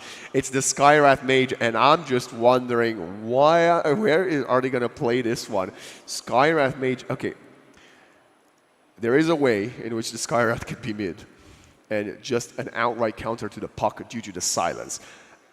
I don't know if you need to commit to this as far. I think it can still be played as a position 4. And Jeezy, man, saying, you know what, I've had the Grand Magus, just give me the Skywrath Magus as well. I love this from Turkey. I mean, Belarus is busting out the moves with the Mirana pick and the Ogre. And what was the Ogre going to be paired up with? Pop is definitely got a favorite now. Wow, this draft is unbelievable, kind of reminiscent of that group stage game between Belarus and Turkey, actually. It was Belarus and Turkey that were going very in-depth with what we can expect from them, and it's going to be paired up with the Mirana again. So if you saw the right-clicks attack speed from Belarus's Mirana in game 1, you can confirm, Pop, she will hit even faster, which obviously will equate with even more damage. I think I did actually mention in the previous game that they can be buffed up by Ogre. Yes, you did. Someone clip it and show it to us. My goat. Unbelievable picks. Disruptor, Ogre, Mirana. The only thing is, right, Disruptor and Puck are covering a little bit of the team fight, and Ogre plus Mirana are still maintaining that pick-off that they had. Turkey now will need to spend some time already burning through the reserve. They need to understand and show us what they prioritize. Are they going to go for a pick? They will still have to reveal first at the very end. It's very complicated to play into, and we saw the Mirana punish the Dawnbreaker last game. Paired up with the Ogre, man, this is Belarus. I'm very impressed with their form so far. Ursa. Now that makes a lot of sense. This is shades of what we saw in that Bulgaria game, I believe. I told you it was the Tiny and the Ursa. And you know what, the final pick for that one, it was the Mars. But now we got the Dawn already, and I don't think you can be as greedy as playing both Skywrath and Dawn supports. So maybe this is their entire lineup, and they're going to go for a final pick, support whatever, maybe Shadow Demon or something. It would be cool to see the Shadow Demon. Haven't seen it yet at all. Another great pairing for the Ursa that we've seen a bit of in the tournament, I think actually Belarus played it, was the Crystal Maiden plus Ursa combo. Crystal Maiden, yeah, that's true. I was memeing on that, and you were not too happy. The Brewmaster ban does make a lot of sense. Yeah, Belarus just played it. Meow was very good with it, the hero. What about a Grimstroke? Grimstroke on Tiny. There's not really. No. The Skywrath doesn't provide what we would need for the usage of the double ultimates. What about? Let him Let cook. me think about it. While Ringmaster gets banned. GZ special. A Lich. for the Turkish side. Yeah. It could work well in the lane with Ursa, yeah. Depending on what the offlaner of Belarus will be, right? We still don't quite know what they're going for. Enigma, still in the pool. And yes, there is a Silence and there is a Solar Guardian. Normally when you have these heroes, you don't go for the Enigma. Warlock banned out. Makes sense. They banned it out. Well, the Invoker's still there for GZ, by the way, if they want to flex the Skywrath to position 5. But maybe Belarus are finally showing us they don't really fear Or they scared. go for Dawnbreaker for a bit. No, it's too greedy. I really think it might be too greedy. The last ban of Team Turkey. About 40 seconds left of reserve time, and Could be a Magnus for Belarus. a Magnus or Belarus. He would have no game versus the Ursa. Like, he would really struggle. But if the rest of the lanes could actually do well and he has the space later on, you would get a empowered Mirana with Bloodlust Ogre Magi and RP Coil Static Storm. You would be covered on multiple fronts, but Turkey will still say Enigma. They're scared of her. It is something that could generate a lot of that team fight. Another option for Belarus here could be the potential Darkseer. Yeah, I was thinking about Darkseer as well, just because he can group them together. Oh, the Enigma would have been crazy. It would have been absolute content. I think if we would have had a best of 5 grand final, I think we might have seen it in one game. In a best of 3 match, I'm not that sure we're going to even get it later today. Turkey, it's trust in the Oracle indeed. Allowing for the Tiny to have control of the runes, actually shutting down the possibility of the puck, always managing the runes and, you know, getting the bottle constantly filled up, extra protection for the Ursa. There is a bit of a stun with the Fortune's End. It's a bit of a long-range setup for the Mystic Flare. I'm an Oracle enjoyer, and Oracle has a ability that has about a 12-second cooldown, that if he throws onto the Mirana and she doesn't have a BKB, or Manta to dispel, she just can't right-click for a few seconds. So, Yeah, that's going to be very powerful, considering what we've seen out of that Mirana. also a very situational hero is the Oracle. Belarus now, what is going to be their big teamfight offlaner? Tidehunter still available. We have not really seen the hero so far. And again, Ursa Tide, hard lane, Centaur, if they want to get even more speed to get in, around, run away. I mean, there's many options here that we've seen in the tournament. They could go for the Bristleback themselves, but Ursa kills Bristle, so maybe they could go for that. Donnie's picked, Enigma banned, Brewmaster, Beastmaster. Going for a high tempo lineup. Adding more to the pickoff potential. You get Roar into Sacred Arrow. It is the Beastmaster. My God. I'm actually good at this. Gabe, Newell, I'm watching you. This What are is you watching me? for sure an interesting draft. Not only the Ogre Magi, but just overall the way they deal with everything. Also seeing a Skywrath mage, which is crazy. Which one is wilder? The GZ Skywrath Mage or Pio on the Mirana? Unbelievable. Or Kuro on the Ogre Magi? That is a very valid question. Can I tell you something? Okay. We've got 2 heroes that we've seen both on stream twice this tournament. One the Mirana, one the Beastmaster. One has a 100% win rate, and it's not the one you'd expect. And one has a 0% win rate on stream, of course. It might have been some victories off stream. A Beastmaster has not won at all. One game was played by, I believe, Romania in a defeat, and the other game was played by Bulgaria in a defeat. With that still being said, I do believe Beastmaster is a very potent hero. And I'm going to go against the current. I'm going to go against the fact that Dingo and GTI, last time they played these heroes, dropped a 2030 bomb. And I'm going to say Belarus is looking like the better team with a better draft this game, only based on the performance from the Mirana in game 1. Right? If this would be in a void, I would say, what is this lineup? Turkey to win all the way.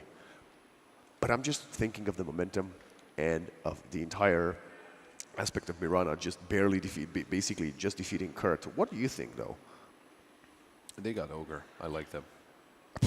Sure, that's fine. I think both lineups are quite easy to execute. I'm trying to think which one is easier, right? We've often spoken and praised Belarus for how easy they employ everything they had in their drafts. This one is a bit more complicated, but I still think slightly easier than Turkish. Yeah. I mean, he's good 25. Good win rate. Yeah. Get a nice shot of the trophy of the first place here It's live in very cool. Pristina. It's sensational. These two teams, they need to look forward to it. If they want to win it later today, they need to do it to win this map. Turkey will have to go for 2 back-to-back map victories. Belarus only 1 away from the grand final. As we jump into the game and we take a look, we had a bit of a surprise in game 1 when it came to facets. I don't see anything too surprising? No, maybe no. I think that's even the Skywrath default one. So yeah, The shield of the Scion. yeah. Let's find out. GZ on the Skywrath Mage. Last time he played a different hero than the Invoker, he went for that Leshrac and he obliterated. Does he have? Yeah, I mean, he has a lot of. Other than the Ogre and Beast, the Mirana Puck and Disruptor could really suffer from the existence of the Skywrath Mage on the server. Meow already has got himself a dog. Is it a dog? It's a boar, actually. It's a I just call everything dogs. Even I play with my friends and I say, oh look, Lone Druid as a dog out. Even though Wow. it's a bear. What about, like, when you see a cat in IRL? Do you still think it's a dog? Do you bark at cats? Yeah, but I don't think they're dogs. I just don't like them. What about fish? I bark at fish. They bark back. I might be having some issues. Guys, you can be whatever you want in life. Some of us are fish barkers. We're what? Fish barkers. Fish barkers, there we go. Yeah. Who am I to judge? Oh, up top. Meow getting caught by GZ staying here for the first blood. And that's going to be a nice setup for Dingo to open things up. They're actually going to allow him to get the gold. Stoic will also not die on the Oracle. Meanwhile, bottom, the Dawnbreaker is just chilling under the tower. She doesn't want to die in exchange. And good setup for the Ursa to begin things in this lane. GTI versus Young G. Interesting lane. And the fact that Puck will write to GTI a lot, but he's also a very beefy boy. You know, he's a beefy boy as well. The guy that has no spells at level 1? Yeah, that's exactly right. The Ogre Magi. Although they are getting bullied in lane at the moment by the Skywrath and the Dawnbreaker. Skywrath is so annoying to play against. I agree. Constant poke. Actually, speaking of today and the grand finals, North Macedonia's best player, who's not playing here because he's in a different tournament. Oh, GZ. Eats his Starstorm. He's Sloan, Fire Blast for the Ogre, and miss up the high ground. Has the salve. GZ is escaping. Do we have another leap? We do not. Pio will not. Oh, Fire Blast. Couldn't quite reach him, and that's an escape from the Skywrath. Saksa, one of the best North Macedonian players ever. He plays a mean Skywrath Mage. I think I've seen we as well play the Skywrath Mage at one point. Yeah. It might have been like 3 years. I said it. No, it was actually 11 years ago. But it was versus me and my team. I'm pretty sure I haven't seen that. No, but I think I might have told you. You're the only one that remembers that game. Yeah, probably. Dingo. In a lot of trouble here. The Hawk keeps stunning. They have to use the Fairy Fire. And that's why we saw the Skywrath here early, Pop, because they wanted to shut down, or attempt to shut down this annoying, strong Dingo really wants to get the kill onto Astral, but he's going to get pushed back. And now Stoic will find the kill, but will be allowing Meow to find a double. And despite having 6 last hits less than the Ursa, this 2-kill fight is going to enable him get a surge of gold.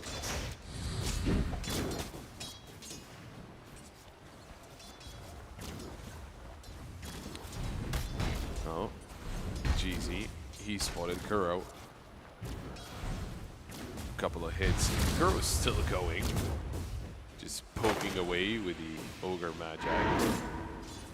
Bro is waiting for something to happen. If someone comes close to him, it could be quite dangerous, especially with a setup from Stoic. But Meow is going to catch up completely even in the last compartment. Down bottom, GZ gets caught. Kurt cannot find the exchange. As you mentioned, Kuro is very, very strong. Now we got level 4 point in Bloodlust, and the right clicks will start coming very, very hard and very, very fast. GTI has a great lane though. Kind of getting bullied. Well, considering the fact he's getting bullied, he's having a great lane. GZ. And GTI, you have the silence ready. It's going to come in time, and the puck is going to get caught. They need one more right click. Can they find it? The puck doesn't have the vision. If GTI is hitting the ton of tower damage, he will fall. Wow. Young G stands his ground, and that's going to be a dead Tiny. I have the same reaction as the Ogre Magi, just because the buck phases out just before taking the hit. That probably would have gotten him so low that he goes down, and then he's able to take down the Tiny. Just wonderful stuff. And then the help, of course, and he stays alive. He was doing just fine. I think it wasn't. I understand you have a Skywrath Mage, you feel the need to actually use him, but like, it was an even matchup in mid, and now you're gonna fall behind on all fronts versus the puck. And we've already seen that happen up top with the Beastmaster, so that's 2 lanes lost because of your attempts, and then the bottom lane you weren't ever expecting to win because you have a Dawnbreaker into a Mirana like lineup. Tough start for Turkey, not what you wanted to see from them if you're hoping for a rebound. Yeah, even though they opened up with, you know, getting the opener in top lane, getting that opening kill, it was still Belarus who answered back, and they can still answer back. Level 5 on the Mirana. They've got a creeps there. Oh, also here. This could be very important. They need to get on top of Mirana with a couple of spells. PO is gonna leap out of there. They did 6 power, but GTI is going for it. He's gonna bottle up the illusion, taking it away from the puck. There is a coil available. I don't think GTI wants to go for it.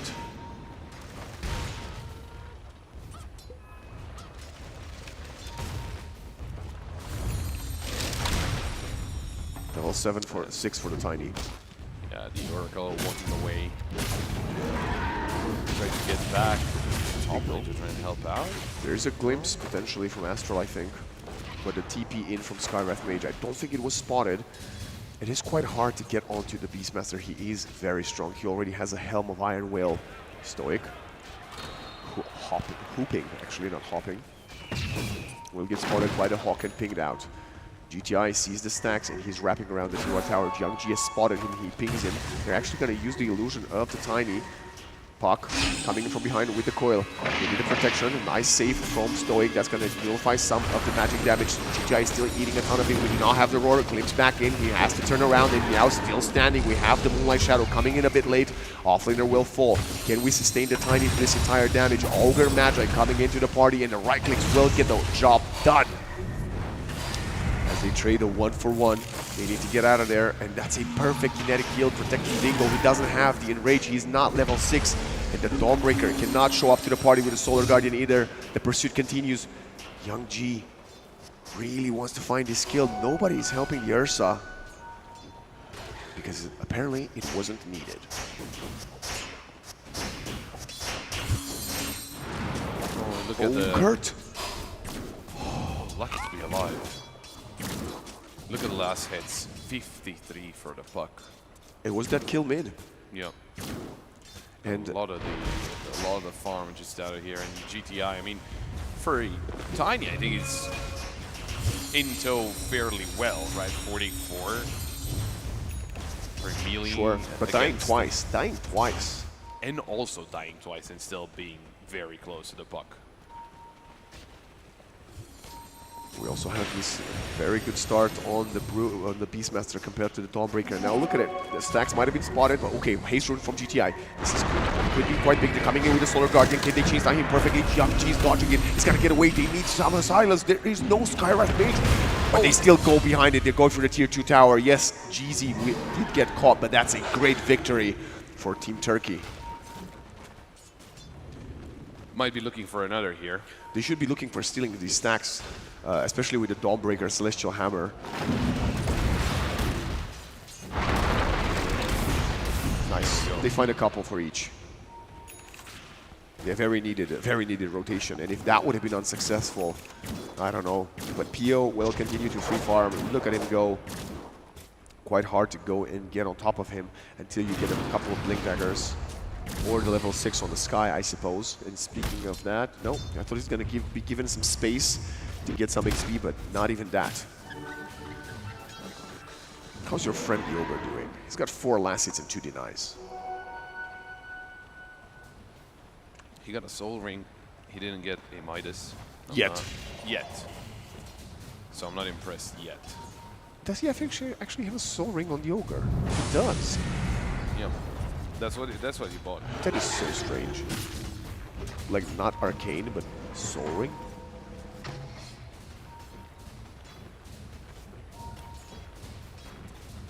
Oh, we were talking that Marana in the previous game where she led in terms of network for quite some time. This time it's the Beastmaster. And that could be a problem. Beastmaster was played into an Ursa, right? That's crazy. Okay, Oracle tanking a lot of magic damage. The Ogre is very busy. He's in the river. The coil connects onto 2. We don't have a false promise available just yet. The Oracle would love to find his level 6, but he's gonna be bypassed. Roared onto the GTI Tiny. He's turning around with another Avalanche. There is no follow-up. You don't have enough damage, and now even the Glimpse. What is this? Stars Nose coming in a bit too late. This is an overcommit. Rare mistake from Kurt. He's gonna have to get away, but he will fall. Massive rotation from Belarus, actually punishing Turkey's attempt, coming in one after the other. 4 are dead at minute 10 and pop. Turkey behaving like a different team. Belarus, they lost only Ogre Magi. Did he even die? Ogre, yeah. Okay. Tony goes in the air.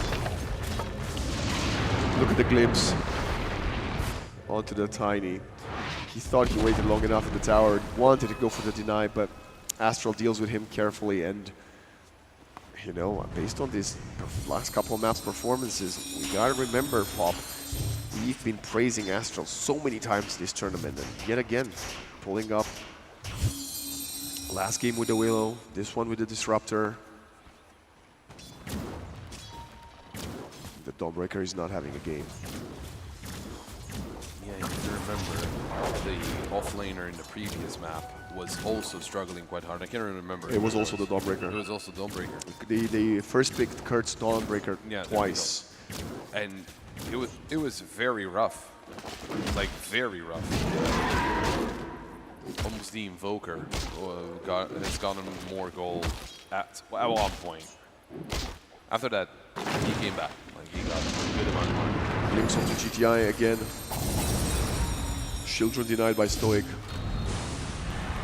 We need his blink on the Tiny. He needs it to pair up with a Skyrat who now has level 6, and they need to go for Avalanche toss into Mystic Flare kills. But like, they need to do it sooner rather than later. And they are getting the ones getting rotated on. Astral, they want some vision for the Glimpse. Not gonna get it just yet. Wow. Full completed build up for the Beastmaster. That's so tough. Minute 12. Look at his net worth. How did we overlook that? 7.5k. He's got a big guy with him. Yeah, yeah. I mean, I'm glad you simplified what I just said. He got without him, and big guy follow him. He got gold, rich means big guy bodyguard. Big guy bodyguard Hex. Big guy Hex or no? No hex. No Hex. Root. Slow. Slow. Very good. There we go. That's that's the basic explanation for anyone that doesn't know. What, Yeah. You know, We got level Beastmaster 6 on does. Stoic as well. That's big help, but big surprise. He bloodlust big guy. yeah, of course he did. Big guy is slow a lot fast. Glimpse, they catch the sky, Bye bye. and they're losing a double stack. There's nothing for you to do. There's no items on your cores. I think Arisa just finished her Battle Fury. I don't know if Tiny is even going for a Blink Dagger at this point, and Dawnbreaker is a non-hero for now. Dragon, good. Dragon lava on the floor. Lava on floor. Very good. GTI links in, shows up. There is no Mystic Flare. They're jumping into a Static Storm. They're coming through the Solar Guardian, but is somehow protecting Yao. Okay, that's a big ton of damage. Pio has to jump out of there. Celestial Hammer will chase down. That's a perfect false promise from the Oracle of Stoic. Astral will get spotted, and the first Mystic Flare will zone him in as we get a well-needed skirmish victory for the Turkish squad. And this is a change-up of the build for Mirana, by the way. She went Mage Slayer first into Manta style. Now she's got the Falcon Blade into already completed Maelstrom.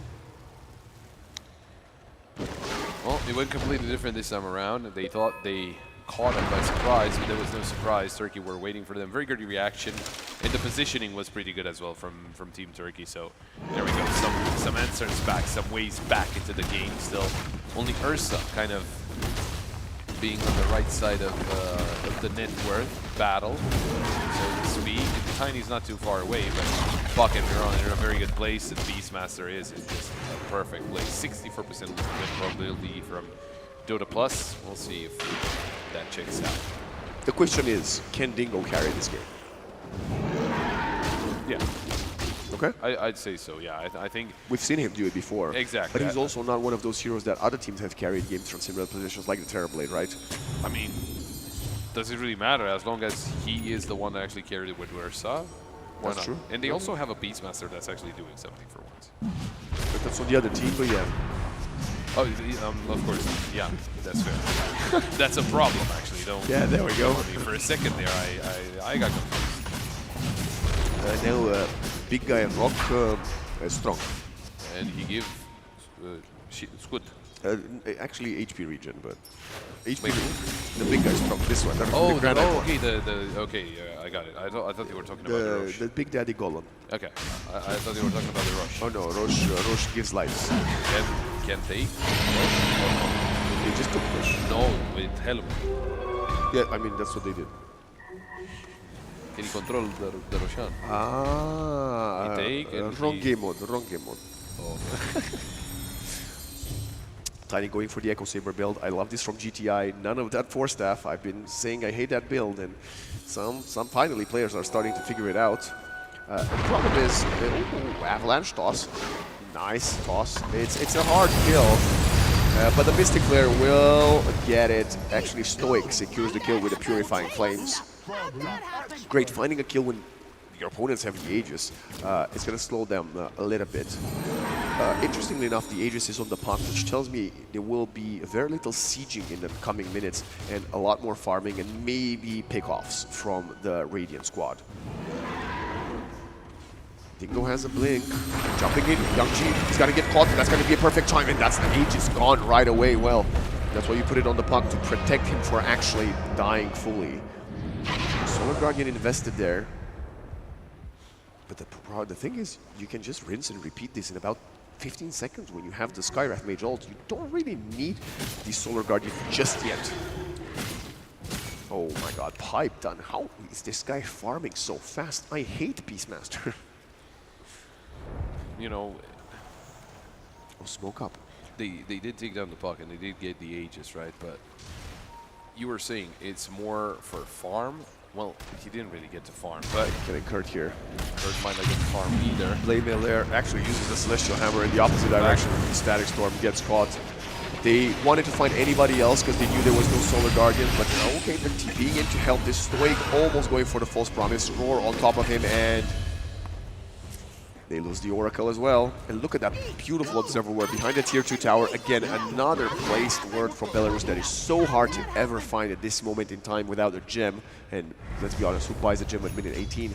And that's how they spotted the Dawn go into the former Mighty Mines up top. Yeah, again, I mean, we were talking about how good the supports are, and well, Astro and Kuro, they're both really, really good. So. I mean, he's playing an Ogre. He's not doing much. Not yet, at least. We'll see more when Miranda starts hitting hard, faster and faster, but... Waiting for the 4 staff, so... Tier 2 top falling already. I mean, that's a whole exposed lane from Turkey. Now we need a BKB next for the Ursa of Dingo. He's quite a long way off from having it.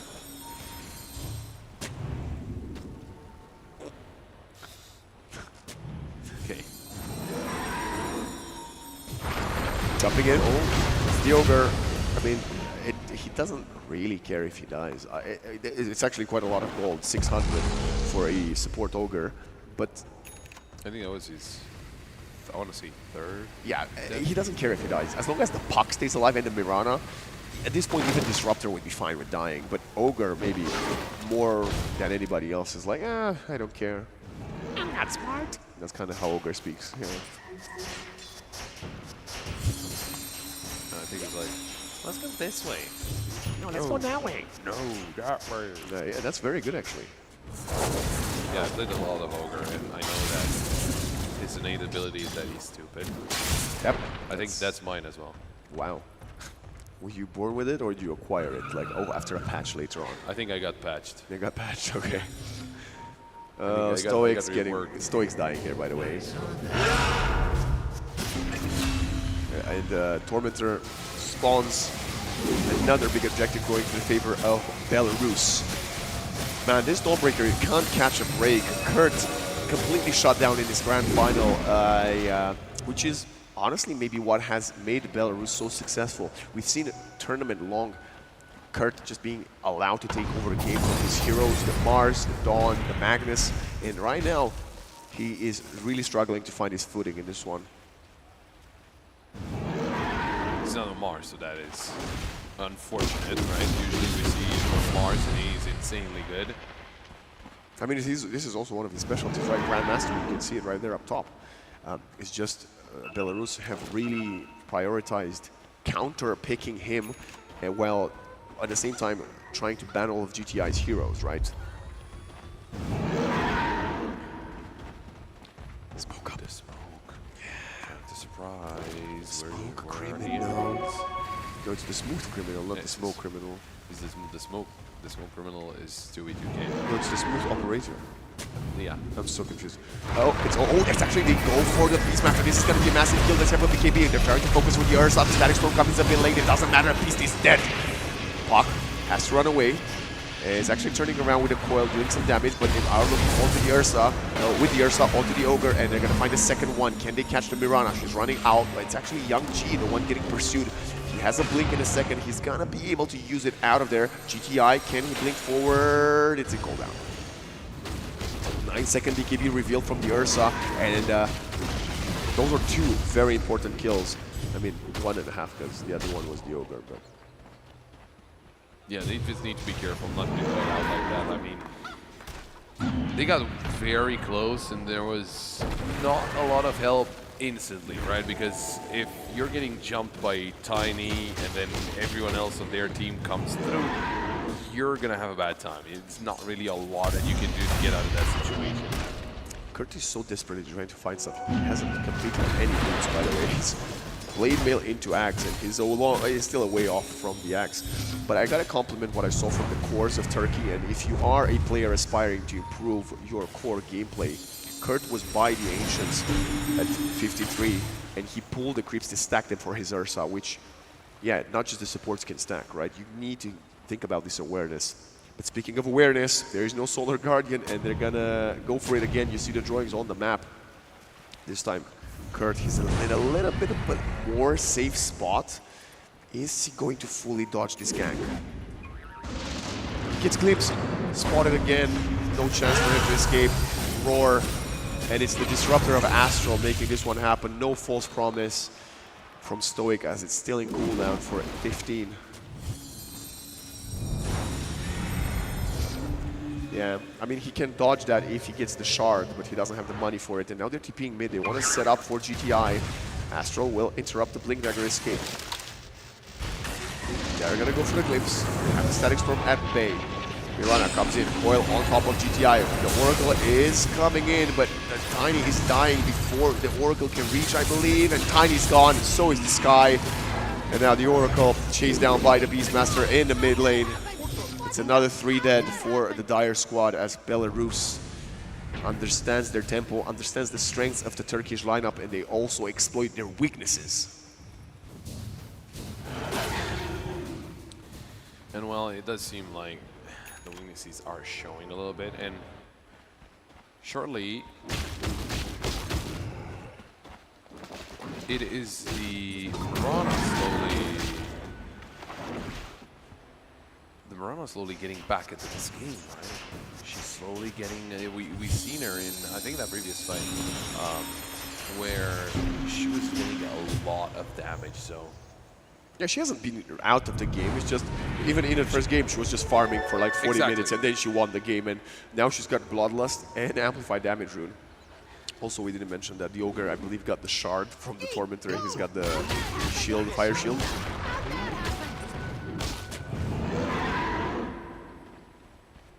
Oh, did he? That shield is going to be very helpful. There's a Basher on the Ursa. GTI, he needs to finish his BKB. He desperately needs to finish his BKB. Look at the Radiant team. They are very far behind. I don't know if they're expecting he gets smoke ganged. I don't know what they're doing.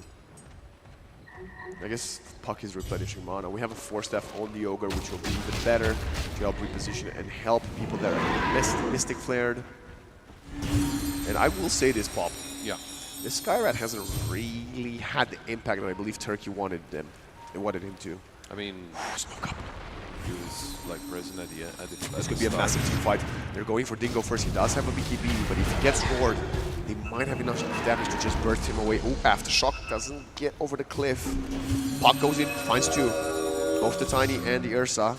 You know the Puck is not there blinking in by himself. Turning their sights onto the mid-tier 2. BKB next from Yao. Mirana wants to get level 18, and she is looking towards a Revenant's Brooch.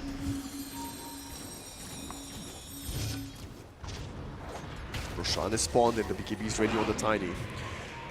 Blinking forward. It's not there. That's a Hurricane from the neutral team.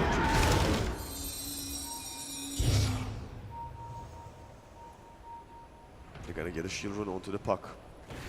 They really want to find someone they're gonna jump in, and it's gonna be the Ogre against Solar Guardian coming in. The toss is actually away from the rest of the Mystic Flare, but finally the Ogre dies. Now look at Theo jumping in onto Stoic. He needs to force out the false promise. BKBs are there. Ursa with the range, bashing the Beastmaster.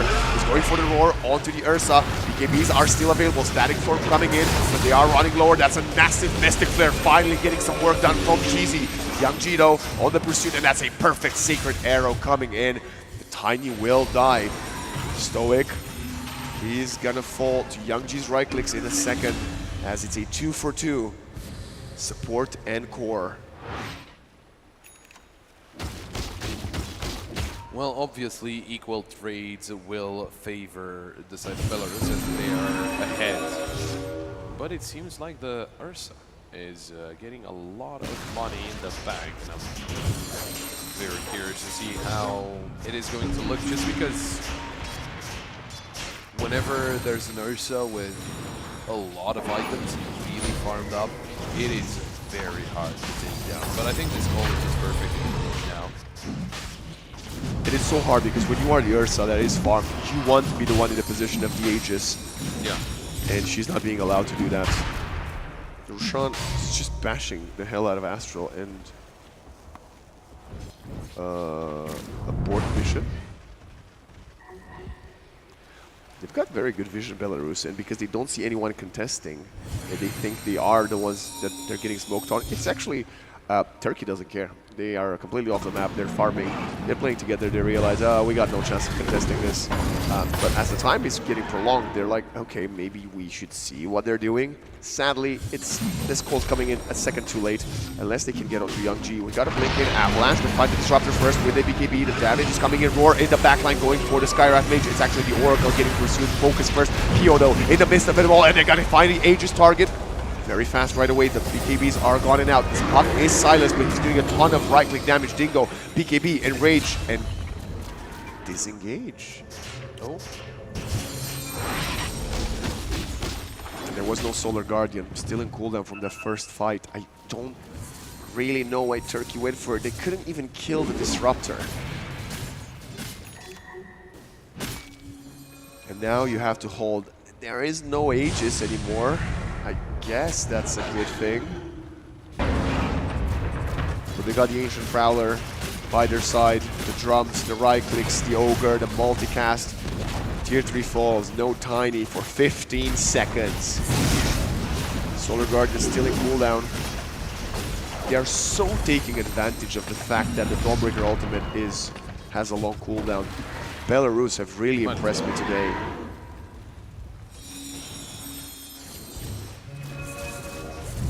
Well, what do you think here? Because Belarus, they're running away with a lot. If there is a full-on 5v5 team fight, are Turkey maybe even a little favored? No. I think it's about case they focus right. Let's put it like that. They don't start fighting the Ogre. They are trying to, it's just they don't have the damage. That's the problem.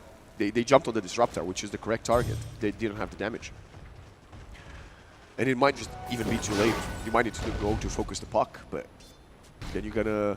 And we've seen that before. They jump on one of the cores or the Ogre, and Astral is just there throwing a Static Storm on top of all of them. He now has a Keen-Eyed enchantment onto his Tumbler toy. That's gonna give me extra range. GTI is 1, 6, and 9. Tiny, I mean, I told you during the group stage, he doesn't win that much. Yes, GTI has won an important game with him, and so has Stoikov. But the win rate overall is still very, very disappointing. And maybe we see some of his shortcomings right now.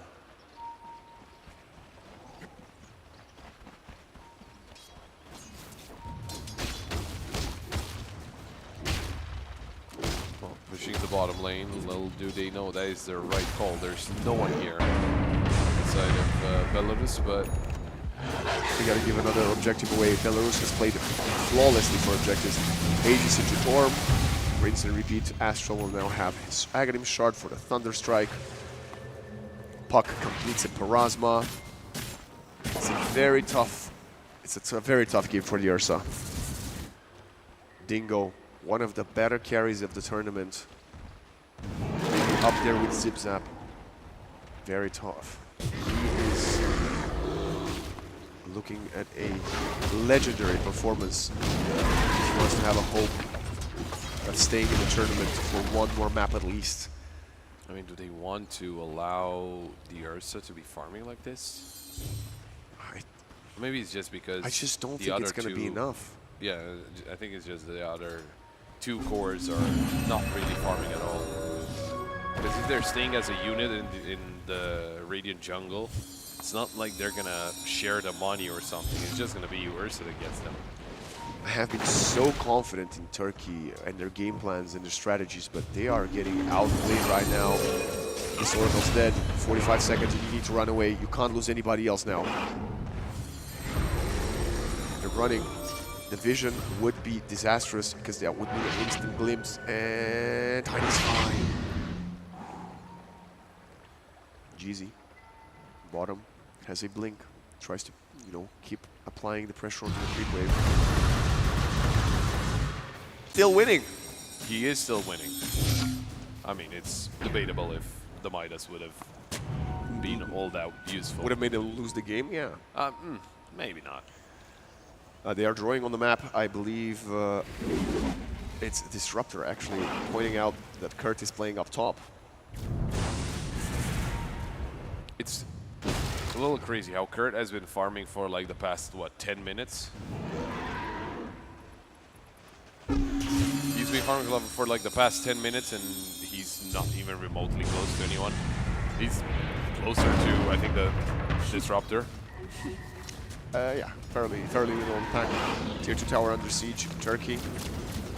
They have some players out of base. They're going on the flank and they're going to find the Disruptor. Okay, target prioritization now. The Piranha turns around. They have the Solar Guardian. He goes in with the bash on top of PO. They have the follow-up, but the Roar is there to counter the Oracle. He is getting focused as you have the False Promise. Not enough time to use it. They managed to get 2 of the supports for 1 in exchange. GTI will die. And Meow finds a double kill. Dingo has to blink away. 3 for 1. They're going for more. Ooh, it didn't work. That was very close.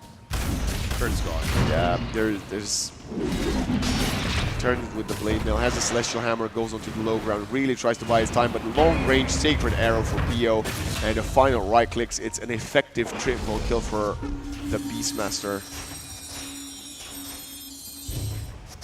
Dingo is getting chased down. Yauchi wants to force the enrage, and he will do so successfully. What do you do if you're Turkey here? I mean, you lost 4 of your players in a fight that actually started with Piranha being focused, but she never died. Yeah, that's the lead repositioning.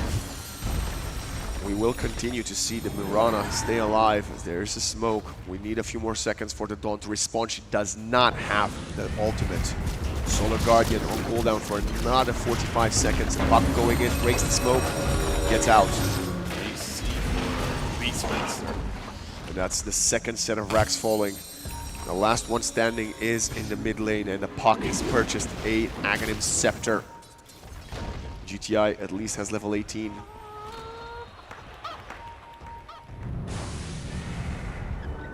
Oh, maybe another fight here. Moonlight Shadow. Astral. He spots GTI.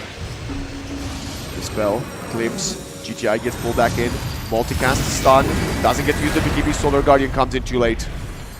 Dead for 60 seconds. Roar, buyback, but that's a gone Kurt. He also has the buyback, but no ultimate. They're trying to fight. You want to get some bashes. Dingo really wants to get on top of PO, but he cannot find a stun. Avalanche onto 3. The pipe is protecting him all. The Puck. Silence, Dispel. Well, Illusory Orb out of there. Jiangji still fighting. They want to find a single kill. All 5 heroes are bought back, but they're falling. It's an ultra kill. GG's. It is the GG's called here, and it will be Belarus moving forward into the grand final to face North Macedonia once again. What a game. What a match. Wonderful stuff there from Belarus, and you can see how much it means from the guys from Turkey. They got so close, but then just the change up from Belarus, you know, the change up with the heroes, with what they have not played, or they have played but it wasn't all that often. They get the surprises in, and well, you know, we've known since the start that Turkey has a certain play style, and it took the teams a while until the lower bracket final, but they finally figured out how to counter it. I'm speechless. This was a truly anticlimactic ending. They really, like you mentioned, they really did their best there, but it wasn't quite enough. We saw them fall short on multiple fronts. The Puck also of Young G, something that you need. A lot of teams in the tournament have feared. They really tried to counter it, and I'm going to go back to that laning phase portion when we had the rotation from the Skywrath Mage that failed killing the Puck and then turned it around on to GTI, whose game completely started slowing down after that death. Couldn't really have the impact that they wanted from that blink toss into Mystic Flare. And that means Belarus, they started this one as the favorites for a lot of teams. And right now they're in the grand finals. The favorites at the beginning of the tournament with the undefeated Titans so far. North Macedonia versus Belarus will be an exceptionally interesting final for us to have. But let's go back to this game to Pop, and let's talk about this combination of heroes. Mirana plus Ogre Magi. I mean, to be completely honest with you, as much as I hate to admit it, I mean, the bloodlust was very important Absolutely. throughout the game. Not Even only on the for puck. Mirana. Yeah, even on the yeah. puck. And of course, Meow on the Beastmaster, who is busting out the Brew and the Beast in this lower bracket final to completely, offset what people were expecting to see from him. Yeah. But, like, then again, it was not what made the difference for Mirana, right? Mirana could do well even without the Augur. The stuns were, again, not, I mean, it was a middle of the pack, I would say. I get it. Let me say this. I get why Ogre Magi might not be one of the best supports to be taken. But I still respect it. And, paired up with Mirana, I think it worked out well. As long as he can enable someone to continue hitting and being fast, very great from him. Of course, we also have to talk a lot about the Astral Disruptor. Yet again, what can this man not play?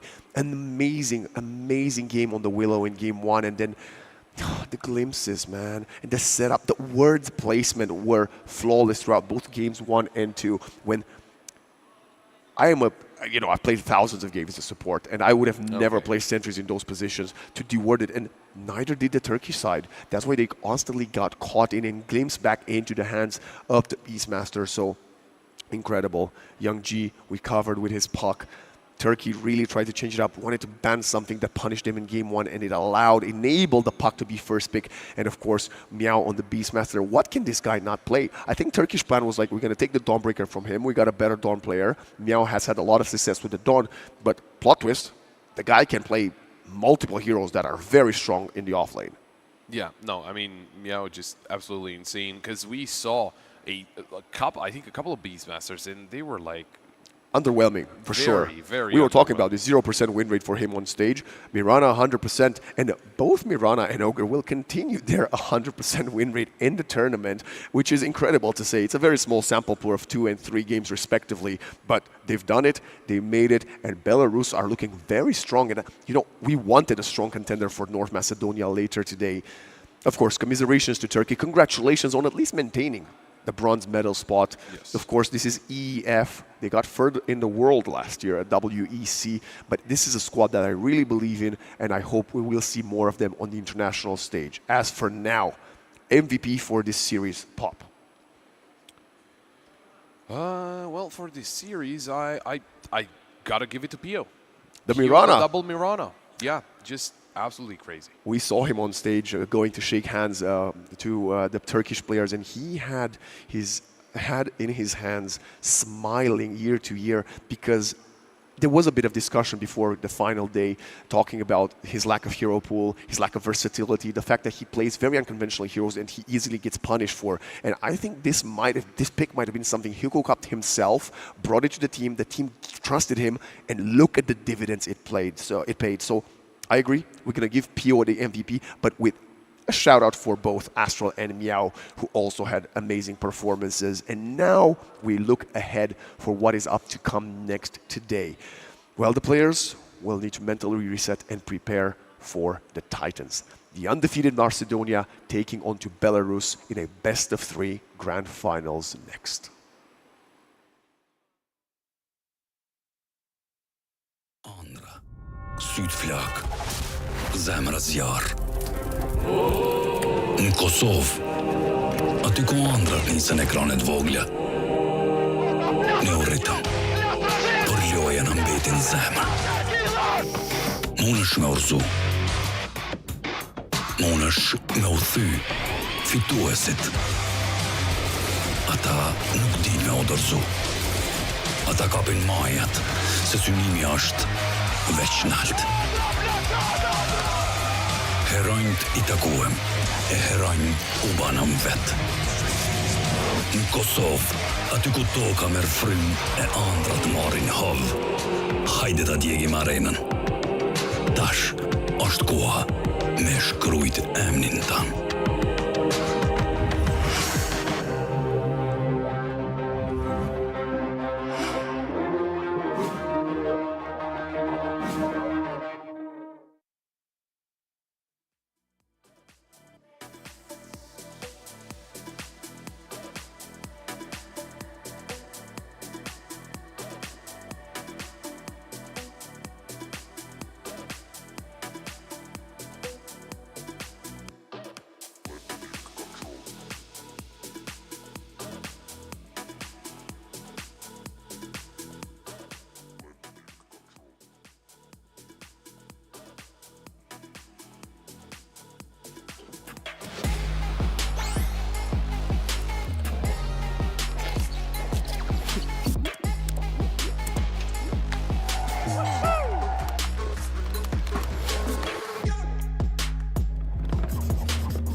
av Fatoni edhe bashkë me krejtshësninë vet e din që s'ka me internet e pakot Telkusit. Telkos, dashnin lidhje të parë.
Good day, everyone, and welcome back to Day 5, the final day of European Esports Championship 2025 here in Pristina. We had 5 epic days filled with top-tier matches, also unforgettable moments and insane plays. And now, we kick off this final day with one of the most anticipated matchups of the tournament. Ladies and gentlemen, the grand final of Dota 2. Now I want to invite in the stage the team that is unbeaten until now. Let's see in the final what is going to happen. Ladies and gentlemen, let's welcome our first finalist to the stage, Team North Macedonia.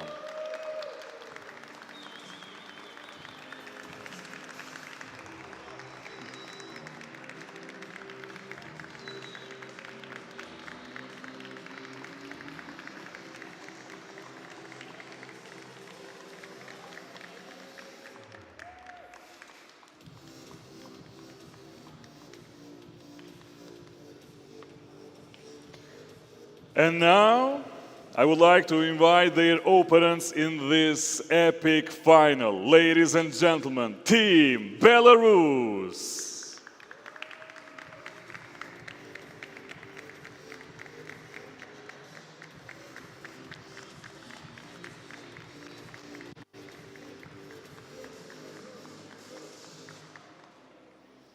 Who's going to win this beautiful trophy? We will see after a few hours, but now I would like to invite one player from each team, each country from North Macedonia and Belarus. Ladies and gentlemen, please welcome Hate from North Macedonia and Kuropatic from Belarus.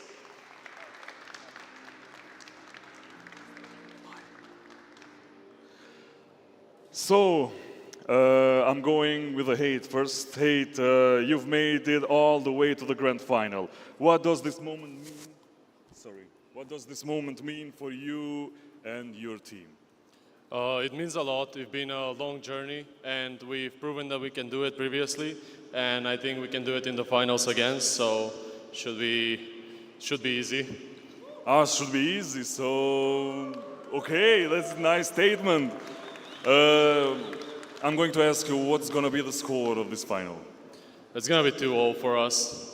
2-0, nice. Okay, thank you, Hate. Thank you. I'm going to Kuropatic. You heard the answer. You lost a game against North Macedonia. How are you feeling before this grand final now? Confident. So you think you're going to win it? Sure. What's the mindset right now? So you are all confident, yeah? So what's going to be the score? Can you repeat? What score is going to be if you win? We don't care about the score. We just win. You're just going to win it. Yeah. Ladies and gentlemen, Hate and Kuropatic. So teams, it's time to prepare for the matches. Thank you very much for this little interview. So I don't have nothing more to say. I'm going to transfer this line to our casters, Waxen and Pop, to take us through every moment of this grand final. Thank you very much. It is a pleasure to be here in Pristina for the Dota 2 Grand Finals of the IESF. Pop, we've had a long week. We've had many teams qualify to this point, many teams fighting to make it to the Grand Finals, and now it's down to the final 2. We've got the undefeated at North Macedonia, the favorites to win it all, and Belarus, the team that was meant to conquer it all, but they have almost slipped a few times, somehow made it their way to the end of the journey. What do you think we can expect from these 10 Titans on the server today? I mean, I don't think it's any surprise that we're expecting a very close game. Considering it is the finals, it is a whole nother level of just pressure and the level of calmness that you need to deliver with. It is not going to be easy for either of those teams. We do know that so far, as you mentioned, North Macedonia not only undefeated, but not dropping a single map. They have a perfect record so far. And the question is, can they keep it the same way? Will they win, but with a map that doesn't go their way, or will Belarus take it back from them? It is going to have to be a long battle and arduous from both of these teams that have a very, very back and forth history. As recent as the group stage of this tournament a few days ago, in a best of one, Macedonia managed to outsmart and outwit Belarus, but now they will face each other in a best of three. We have to even go back a few months ago in the online qualifiers where the roles were reversed and Belarus is the one that upset North Macedonia. The score overall series is currently 1-1, but what a better time to face each other, to be crowned the gladiator of the EEF championships. Well then, just thinking about it, right? Because even if they got, owned in the qualifiers, that doesn't mean that now is not going to be a different story. And we saw that it is a different story, at least so far. But then again, it is the grand final. Things do change when you do get this late into the tournament, right? Because we saw, especially in the lower bracket final from Team Belarus, we saw heroes that we did not expect necessarily, not necessarily in the meta at the moment. And of course, this is the perfect chance to use any trump cards that you have hidden in your sleeve, absolutely anything. And this is absolutely beautiful. This is some of the fans coming in from North Macedonia, if I'm not mistaken, some of the family of Stoikov, actually. This is absolutely beautiful. The support here is wonderful. And this is one of those changes that you mentioned, Pop, that you have to expect in the grand finals. You get the people coming to watch you, the people to support you. You have something else to boost your confidence, but maybe also a little bit that extra pressure of the people that are there for you, have made all the way coming here to Pristina to celebrate potentially your victory or maybe witness your downfall. With that being said, I have to talk about the momentum coming into this series. Of course, everybody would say North Macedonia, they are the favorites. They have the momentum. They're riding the wave of not losing a single map. But Belarus, they started off the day strong. 2-0 easily dispatch of the third place Turkey. And that game, I'm going to say, Belarus looked on a completely different league than what we've seen from them in the rest of the tournament up until now.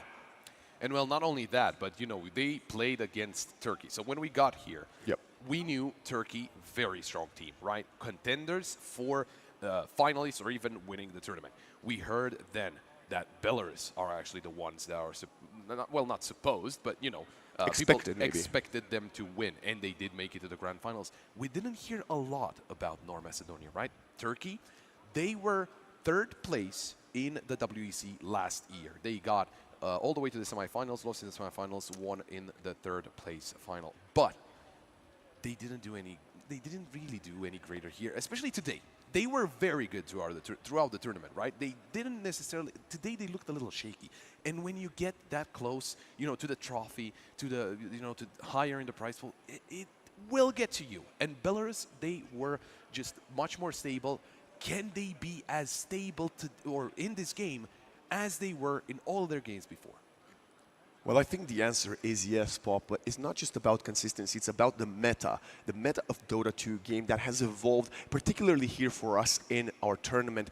Both of their mid laners, and that's the two I'm going to start by highlighting. We will go through all the players, but we have to mention Young G of Belarus and Stoikov of North Macedonia, two of the players with, I would say, very similar hero pools, but different play styles at points. They both like playing their flashy heroes. They both love playing the puck. We've seen it banned permanently versus Stoikov. When he got his hands on it, easy victory. Last game, Young G got his hands on puck, 1 kill in mid, and it was game over for the opponents because he was everywhere. But at the same time, Stoikov, he has shown us a little bit of a change with the flavor the other day, showing us that he can take a step back and enable his carry. Zip Zapper, one of the, if not the most impressive carry of the tournament so far. He has put his team on his back multiple times when needed, but has also learned how to dynamically change the roles versus between him and Stoikov, both making each other shine better. Then, let's talk about the supports, Pop.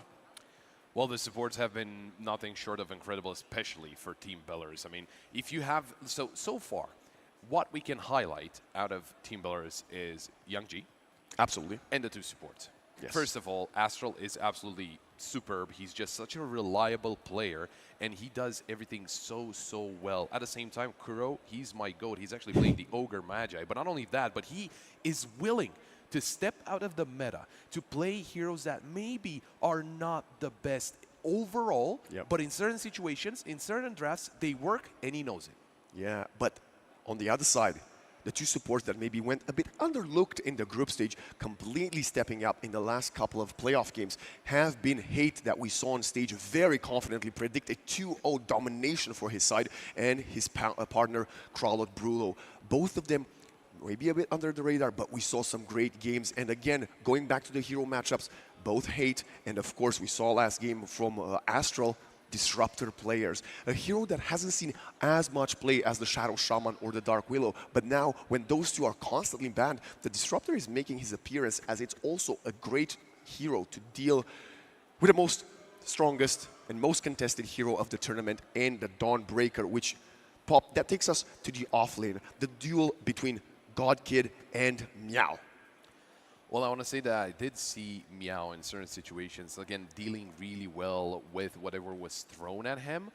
At the same time, Godkid also very well at adapting whatever the opponents are going to be presenting in certain situations. So I would say this is going to be kind of an, I want to say, an equal duel. Of course, it does come down to the draft and what heroes and, of course, counters and all that. But I would say in terms of skill, I think they're very similar, and it should make for a great offlane. Finally, the carries. I already mentioned the one and only Zip-Zap. Incredible performance, carry of the tournament so far, but Pio might have something to say about that. We saw him earlier today, his way through the draft, yeah. Yes, but at the same time, as you say, it is played every single time, and it is very good, only losing a single game as a core instead of, well, the one as a support, which we don't talk about. But it is certainly going to make an appearance. Now the question is, are Belarus going to play it, or are they going to leave it again up for debate so North Macedonia could take it? Because, okay, they defeated Turkey, that played Dawnbreaker. But can they defeat a Dawnbreaker played by North Macedonia? That's a great question. We know Meow loves playing the hero himself. Multiple games won by him on the hero. At the same time, it's going to be quite interesting who gets the Dark Willow, the other very contested hero in the meta. It's the Dawn, the Willow, and the Shadow Shaman. Which one of these two do you think will be going through? Which ones are going to get banned? Because I'm suspecting Shadow Fiend will be out of the pool. I don't think you can allow either Young G or Stoikov to play that hero. So I think just like in the first series of the day, they're going to ban it out. So Willow, Shaman, which one of them do you think will be picked first in this game?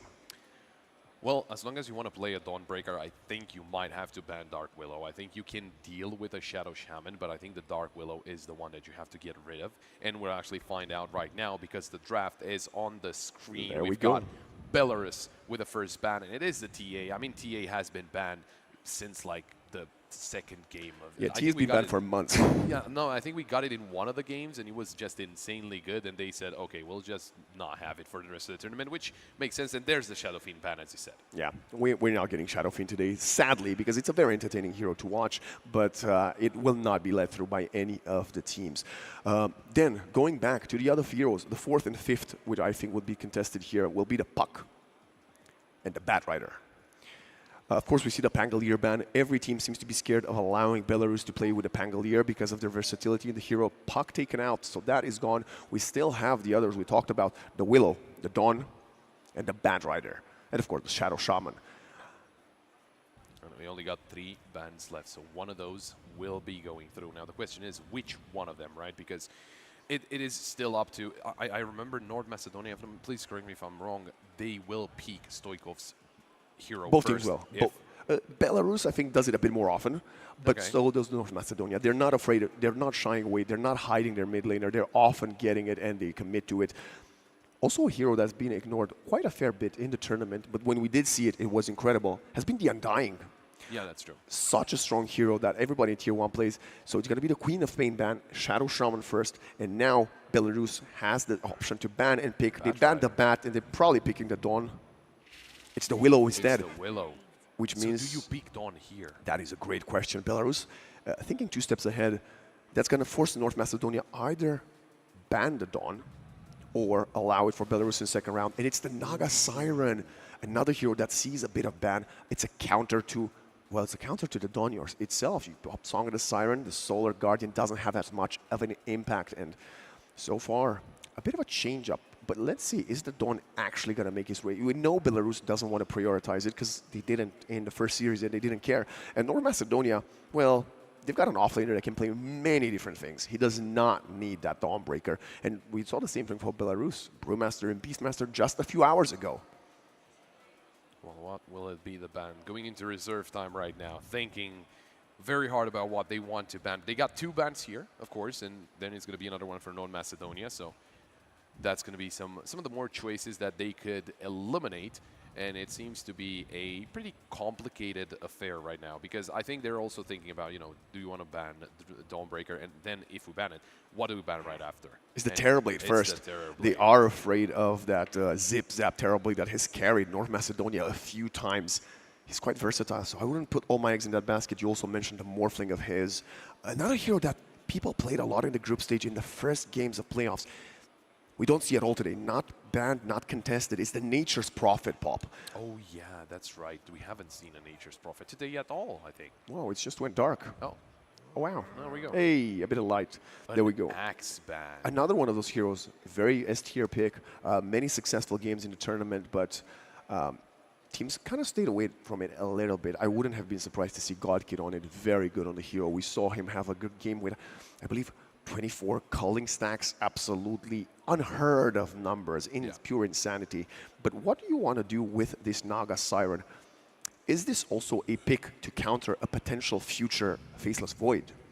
Ooh, I don't know about that, but they do get the Storm Spirit for Stoikov, which has been a very reliable peak for him. They do ban out the Ember Spirit, makes sense. They get the Storm Spirit and so on and so forth. I don't know if they will go for a Faceless Void here. I think it's a little definitely not with the Storm. I think it's just kind of a block pick, right? Yeah. We've seen Storm Faceless Void a few times this tournament, and it's been very strong, despite the hero not being the most contested one. But I think this Naga Siren blocks it for Belarus, at least for game number 1. It does. Early-ish reveal from the Storm Spirit, and now Belarus is thinking, well, we know what Stoikov is playing, because Storm Spirit is never a flex pick. It will be mid. They're asking, Young G, what do you want to play to beat this guy? Well, one thing they cannot play, based on what we were talking with all the players and all that, is going to be Lina. Because Storm Spirit can get very close very quickly, and you do not want to risk that. So that is out of the question. Now, anything else? Leshrac is a good peak. Maybe even a Monkey? He's not bad. Monkey into Storm, interesting dynamic. I think we saw it on the tournament once, and it ended up being quite evenly, but I think if the Monkey King can dodge with the Mischief, he's going to win it. And it's going to be the Dragon Knight first. Didn't get to see it in the first game of the day, was banned later on. And this is potentially the PO hero. We had him play this a few days ago in a losing effort from Belarus. I'm not too confident in this one. PO didn't impress me at all with the Dragon Knight. I think he had a very strange build, similar to the build he employed on the Lina. 2 games where he had to kind of take a step back to allow his team to shine. So maybe getting it a bit early could be a bit of a throw, like a ruse. Maybe Young G can try the Dragon Knight. But it's a good stun, right? You get a blink on the Dragon Knight, you jump on the Storm, instant Dragon Tail, and you can probably burst him if you have a nice follow-up, such as the Terrorized from the Dark Willow. Thinking though about what a potential support, and it's going to be the Disruptor. I was thinking maybe they could go for a Bane. I mean, clearly we have the supports right now, and this is interesting. If Disruptor has enough range and has the Keen-Eyed enchantment on one of his items, we could get to the point where Naga gets a blink while singing, jumping in. If the Disruptor is further enough, she can be glimpsed away, and the teamfight will continue. So that teamfight reset is not the best one, but Disruptor versus Storm. Storm can easily dodge the glimpse with the Ball Lightning, but if he runs out of mana and he has vision on you, you're going to be pulled back in fully. There we go, going halfway through the draft to get the Dawnbreaker. We knew it wasn't going to be ignored, and North Macedonia says, you know what? We are not afraid of the Disruptor or the Willow, although we saw both of them obliterate the Dawnbreaker from Turkey earlier today. Belarus says, oh wow, we didn't even think you're going to get that hero anymore. Yeah, it is a little unexpected to be picking Dawnbreaker into this, but they might be cooking something. So we're going to have to wait and see exactly what the plan is. On paper, at least so far, maybe not the strongest peak, but we need to see everything just to... It's great as well. You can zip in Electric Vortex and Solar Guardian on top of the Storm Spirit. You have a great setup. I think I understand the thought process behind this. You can't glimpse all of them, right? That's one of the aspects of it. Yeah.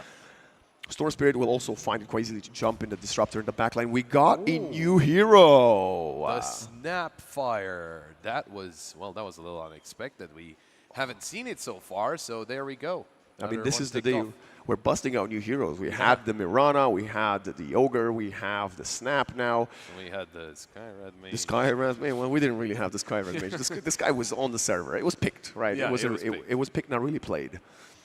The Oracle as well. The Oracle, yeah, well, we did get it before, but yes, on the main stage, I think it was the first time. Yeah, lots of new heroes coming out for this final day here at EEC. Belarus might be a bit confused, but they're going to get the Ursa nonetheless. They are not afraid of a Snapfire. I don't think anyone is.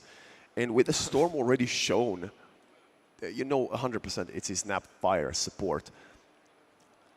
There's a lot of counters here, right? You got Dawnbreaker Solar Guardian into Terrorize Static Storm that can then be paused by the Song of the Siren. And then you can reset, jump in, and throw the cookies in. It's a lot of dispersed team fight that Macedonia is bringing to the table, and they're going to ban out the Morphling that you mentioned for Zip Zap.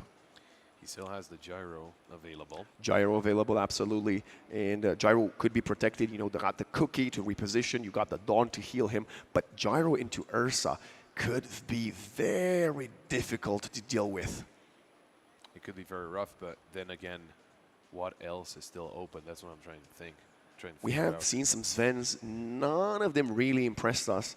There still is the Faceless Void, by the way, Pop. And now with the Snapfire, you have stuff to deal damage with in the Chronosphere. And also, you're not getting countered by the Naga Siren. Absolutely. It's in your team. Yeah. That would be actually a crazy pick. Yeah, we'll see. Zip Zap has the overall luxury of the last pick himself. So they know what they're doing, North Macedonia. And that's why, what do we want to ban? I mean, with it, Ursa kind of confirms the Dragon Knight will be mid, going for that early blink to stop the Storm Spirit. They're going to take out Timber and Brewmaster as options for the offlane of Belarus.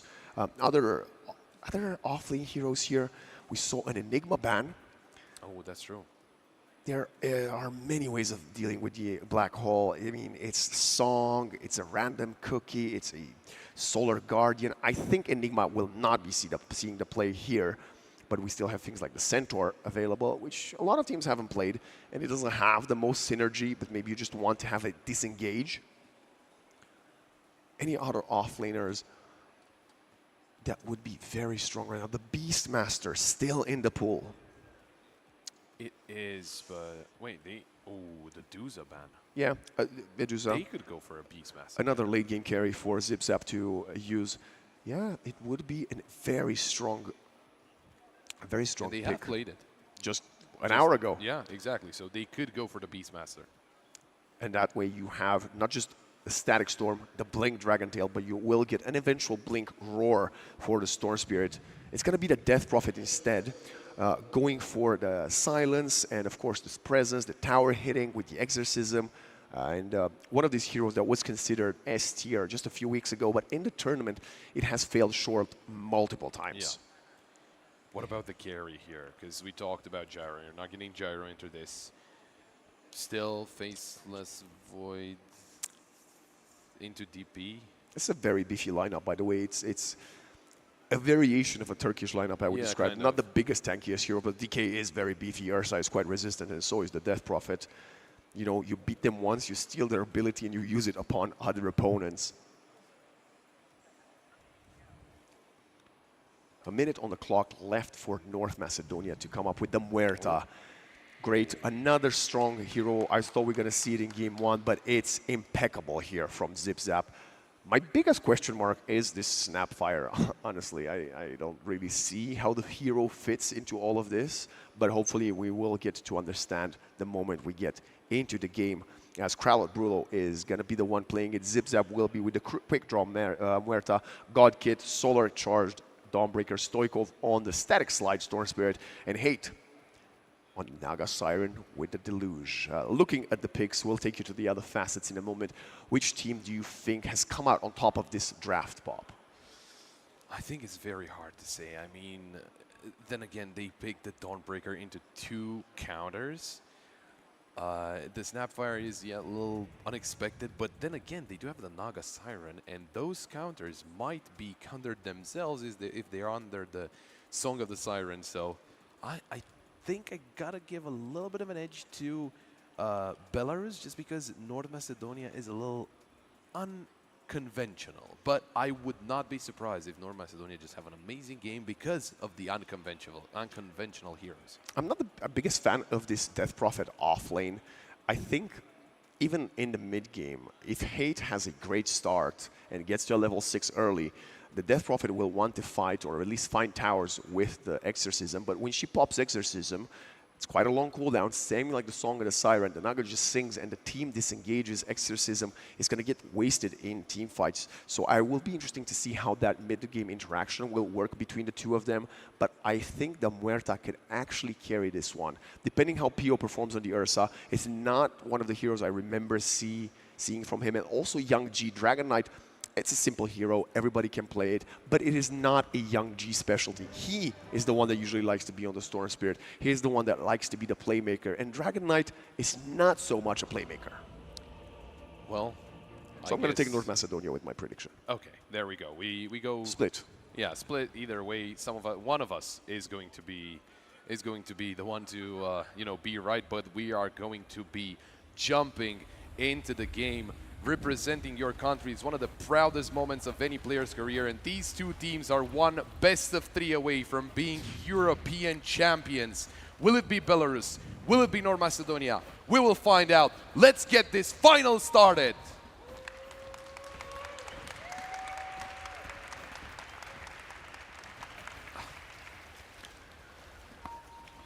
Spirit Collector for the Death Prophet, Corrosive Dragon for the Dragon Knight, a Bear Down Ursa, a Throwing Shade, and a Thunderstorm. There is nothing surprising about either of these facets.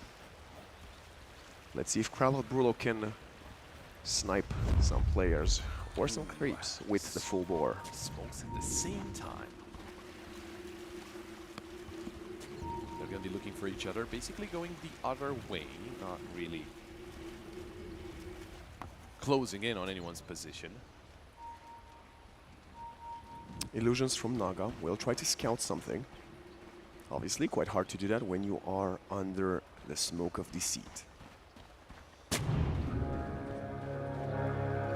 Pio will break the smoke of God Kid, which means he will sacrifice his team's bounty. He's actually going for it for a second, just prodding in.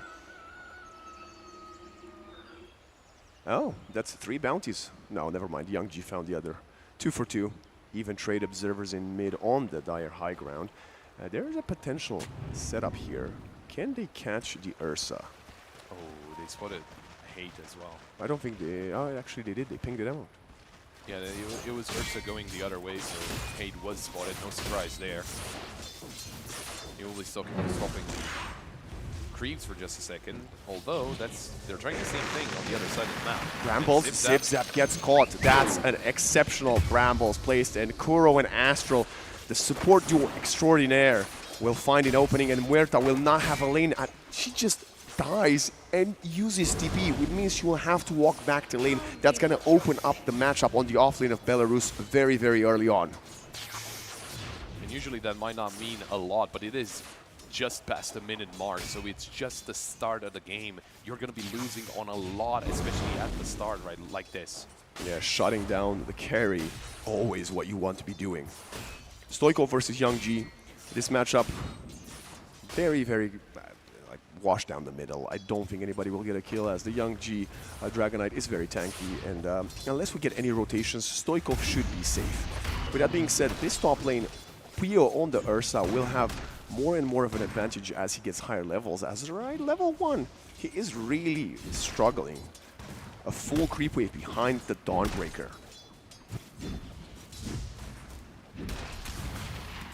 A little bit more damage onto Pio, just harassing him. back. Oh, but it is another kill onto ZipZap. That's a disaster. We've That been is- highlighting how good he was, but now dying twice, at least he's gonna have the TP off cooldown to join the lane again, but careful with the Disruptor. If he has the glimpse, sadly he's not coming through the Twin Gates, so the Muerta should be able to come back to lane. Still only level 1 to the level 3 of the Death Prophet. Yeah, that is not a good start at all, and, well, you know, it could be the nerves of playing the grand final. That could be a very big problem. In the meantime, at least his mid laner is not really having a rough time. Also, the Dawnbreaker is doing pretty well. Actually, kind of Owning. bullying She's Wurza. owning. She's absolutely owning. Disruptor is not the strongest laner, right? When you're the Ursa, you're usually someone that can provide more of a reliable stun or at least some sort of slow. The Thunderstrike is alright, but definitely not something that helps Ursa set up early. I think level 4 on the Ursa is when she might start feeling a bit stronger. Unless we get Kralo Brulo out of position, he's gonna get glimpsed in a moment. Blood Grenade, they're fighting each other. Actually, the glimpse is still there, holding it for when it's needed, turning around with a Scatter Blast, and that's gonna be a nice Aftershock in. Glimmer God Kid away, and it's a good kill for PO.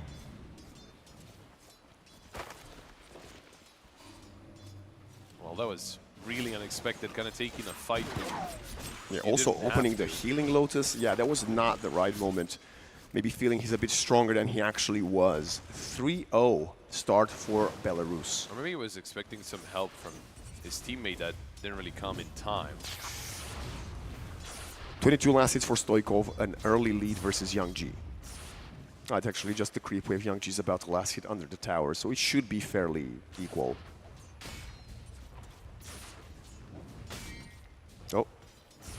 Interestingly enough, Muerta's not that far behind in last hits, even though Shuri died twice.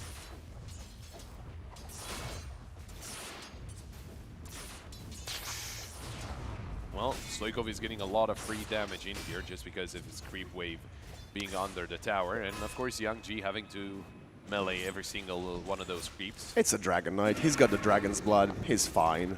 I wouldn't consider anything substantial there. I think unless, again, we get a rotation or someone oversteps. Dead shot onto Meow just to, you know, ZipZap is kind of getting a bit of harass payback for those early kills. Starbreaker, PO gets collected. Scatterblast, not that much damage. I think Kuro still try to get a lot of mana back with the clarity. Ooh, that was very close. Pio barely still alive. I think, does he have a 102 build? Is that what I'm seeing? Because if they do, that is very good. Snapfire right clicks are very, very strong at early levels. Meow getting caught. Brambles, nice dodging from Hate. I think the Death Prophet is not going to die unless the Dead Shot connects long range, sniping it out from under the Tier 1 tower. That was a very good shot. Yeah, he wasn't actually trying to get the kill with the Naga, but allow his teammate to set up for the long range Dead Shot bounce. Very good play from the Macedonian safe laners. In the meantime, in mid, just... Yeah, there's nothing happening here. And it's a Dragon Knight Storm Spirit lane. I don't know what we're expecting to see. But we will get level 6 very quickly on Stoikov. One creep away, he's going to have the Ball Lightning. Also, you know, just it's going to be, they're bound to try and gank at one point. They're trying to glimpse ZipZap. It's going to be sent back to Astral and Meow, and this Death Prophet is getting on top of the Muerta. Who's going to be the Queen of Death? It will be the Dire offlaner, but Kralo Brulo comes in with a nice rotation to get at least a couple of kills in exchange onto the supports. Cookie has it. Very nice place from Snapfire, holding onto the Cookie for a potential TP out, and that's going to be Kralo Brulo with an amazing TP.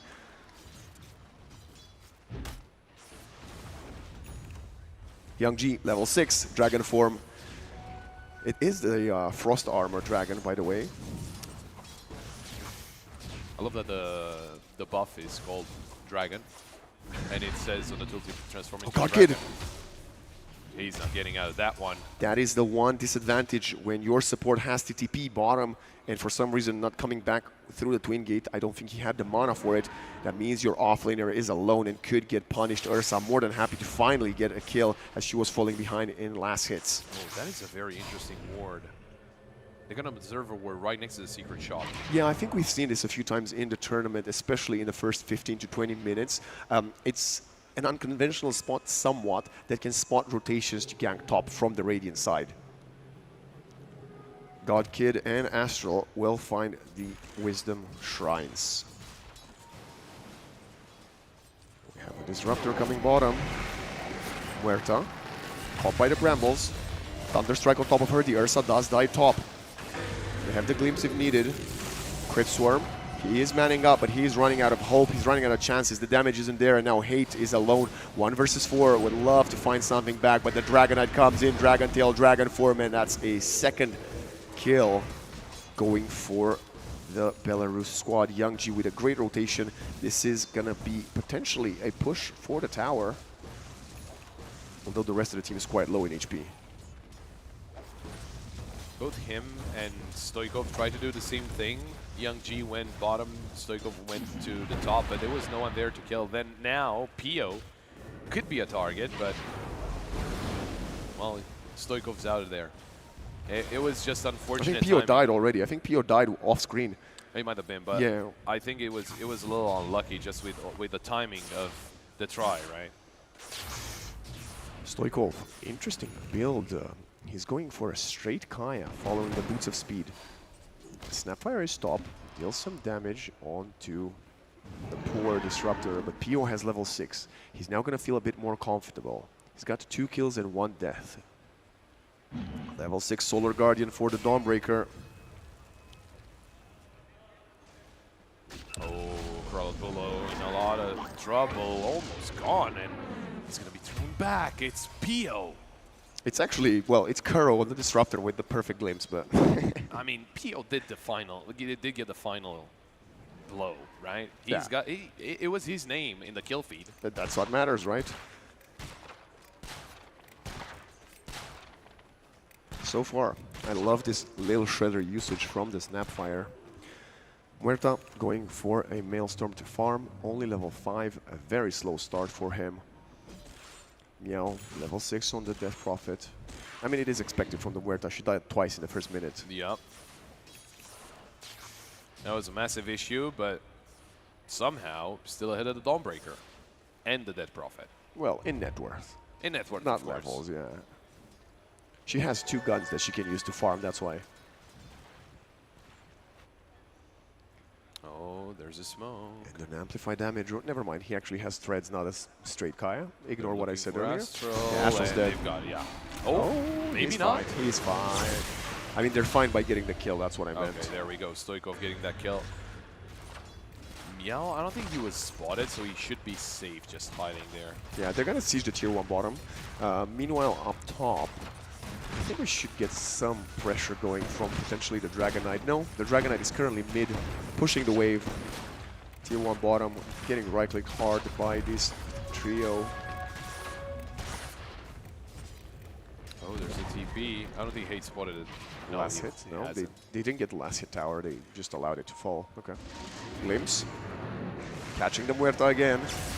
Brambles on top of her, and Solar Guardian with a song. That's what we wanted to see. Disruptor will die to the Snapfire coming in from the other side. It's a 1-for-1 trade as Pio gets on top of the Snap. Muerta running away, and now Enrage.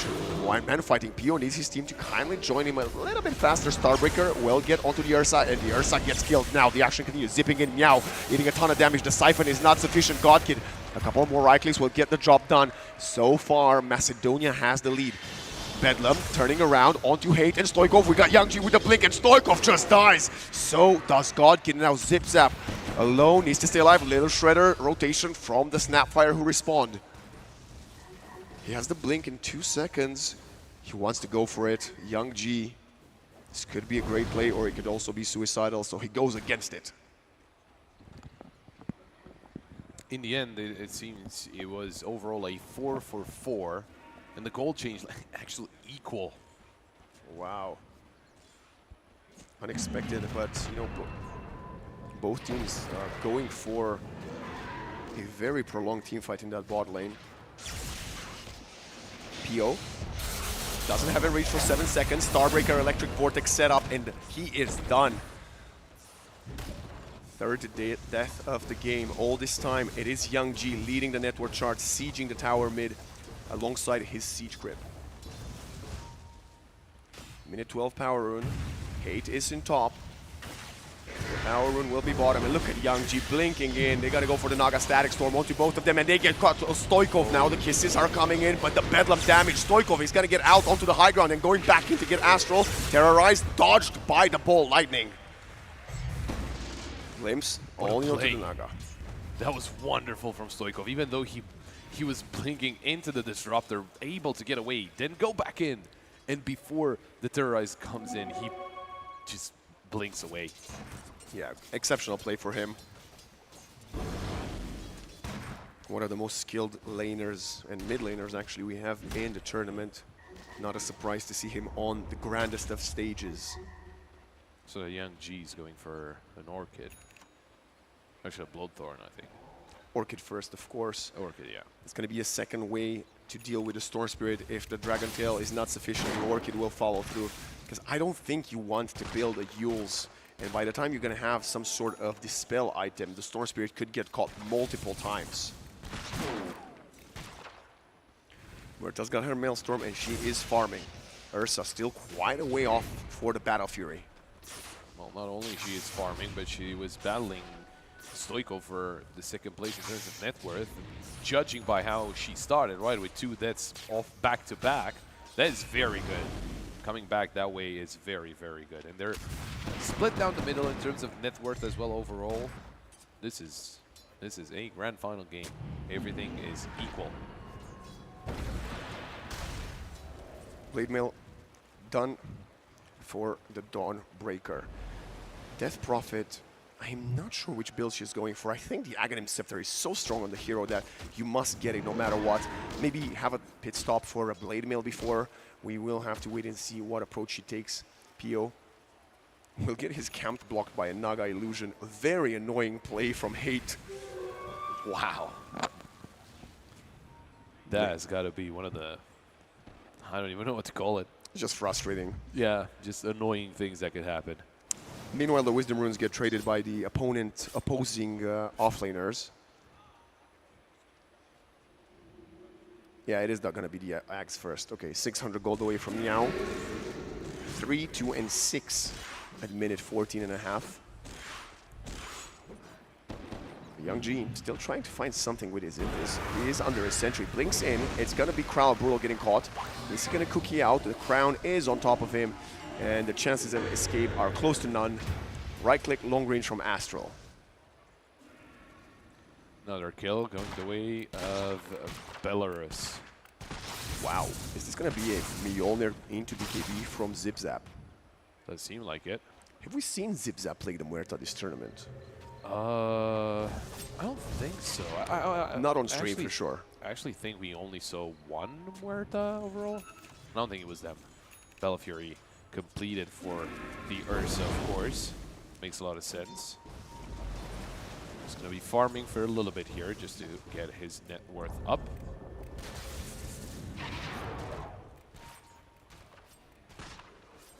No, I don't think they were spotted. Kuro might be in some trouble. He was going for that ward. Yeah, he got the Watcher, which means Hate knows someone is there. He's gonna actually go past the kinetic field. You can see him, the glimpse is there, but so is the net. Now we can use for the relay. It's the Kiss is coming in long range. Kuro trying to dodge it, dead shots for the slow. And he's gonna die. Nice Maelstrom proc from ZipZap. That's very good for ZipZap as well. Again, just trying to, well, not get back into the game, but just get his net worth up, get his items, because we were talking, well, he's going into a Mjolnir, so he's going to need a lot of money to do that. Astral almost has a Glimmer Cape on the Willow, and the Orchid is done for Young G.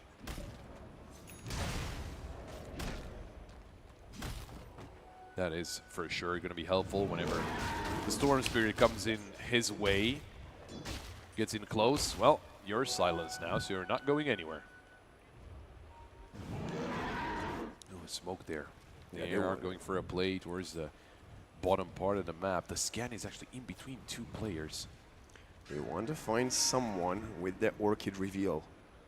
Oh, they found Muerta again. Zip Zap, yeah, Blink. Solar Guardian for the save. It's going to be close, but not fast enough as Godkid lands. Young G now and Meow on top of Godkid. Song of the Siren, you need to use it to save the Dawn. The problem is she doesn't have a way to get out. She could get glimpsed. They turn around with a Starbreaker onto the Disruptor, glimpsed back into 3, and that's going to be a nice kill for Meow. Ton of damage coming in from the Bedlam of the Willow. And I think the Naga should have probably used the Song a bit earlier. I think she used it whenever she got there. I don't think she was. I think she was there. Was she there? I might be wrong.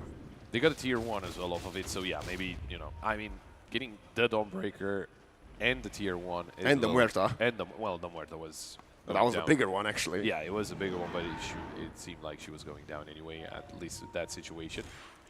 Meow is still around. He's got the Axe, man. Yeah, but Carlos Bulo right next to him. He's got the smoke.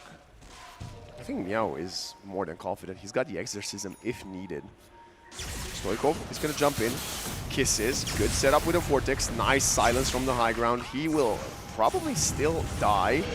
Yeah, there is no save here. He's turning around with a Siphon, sucking a lot of HP away. He's going for the 1 versus 4, getting the kill onto Stoikov. The Terrorize comes in late, and now Pio coming with a right clicks, and Young G wants to find the kill. It's a triple kill for the Ursa. What an exceptional play from Meow. And of course the Disruptor coming in, edge of Static Storm, Kinetic Field, enabling for those heals to take place and stopping Stoikov from zipping away.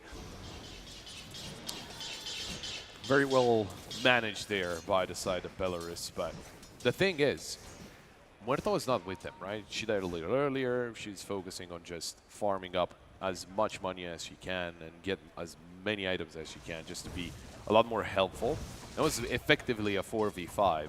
And for a 4v5, they were still able to bring down the Death Prophet and the Disruptor, although, you know, the Death Prophet was basically the target of the first 4 heroes. Yeah, I don't know if I agree with that, actually, Pop. I think it was a 4v2.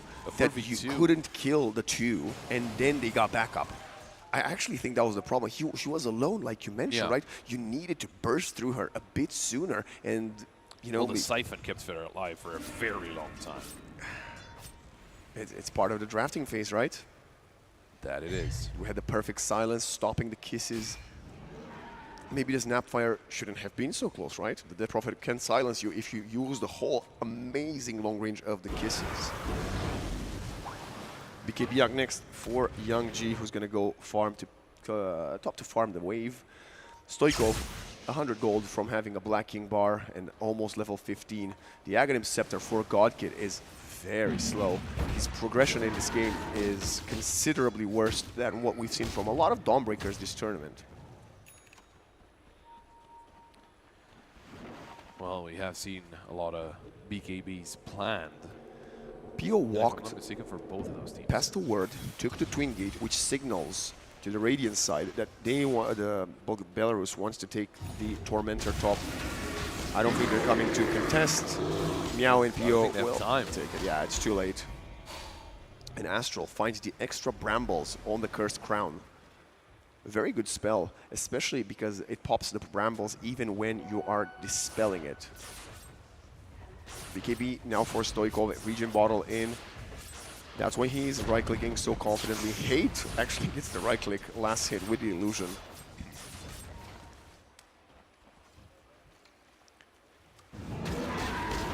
What would you like Pio to do? Get the BKB here first, or maybe have a pit stop for the shard? I mean, he's got 3k in the bank already. I think he's going to be the BKB just because the Storm Spirit can get in very close and kind of disable it for a little bit. So the BKB is much more important for now. Pio keeps playing under this bottom Twin Gate. It's got to be the Storm. That's exactly what you talked about. Enrage right away. The problem is there is a Starbreaker if needed. He's manning up with the Enrage, wants to right-click Stoikov, but that's going to be a great pick-off from the Macedonians.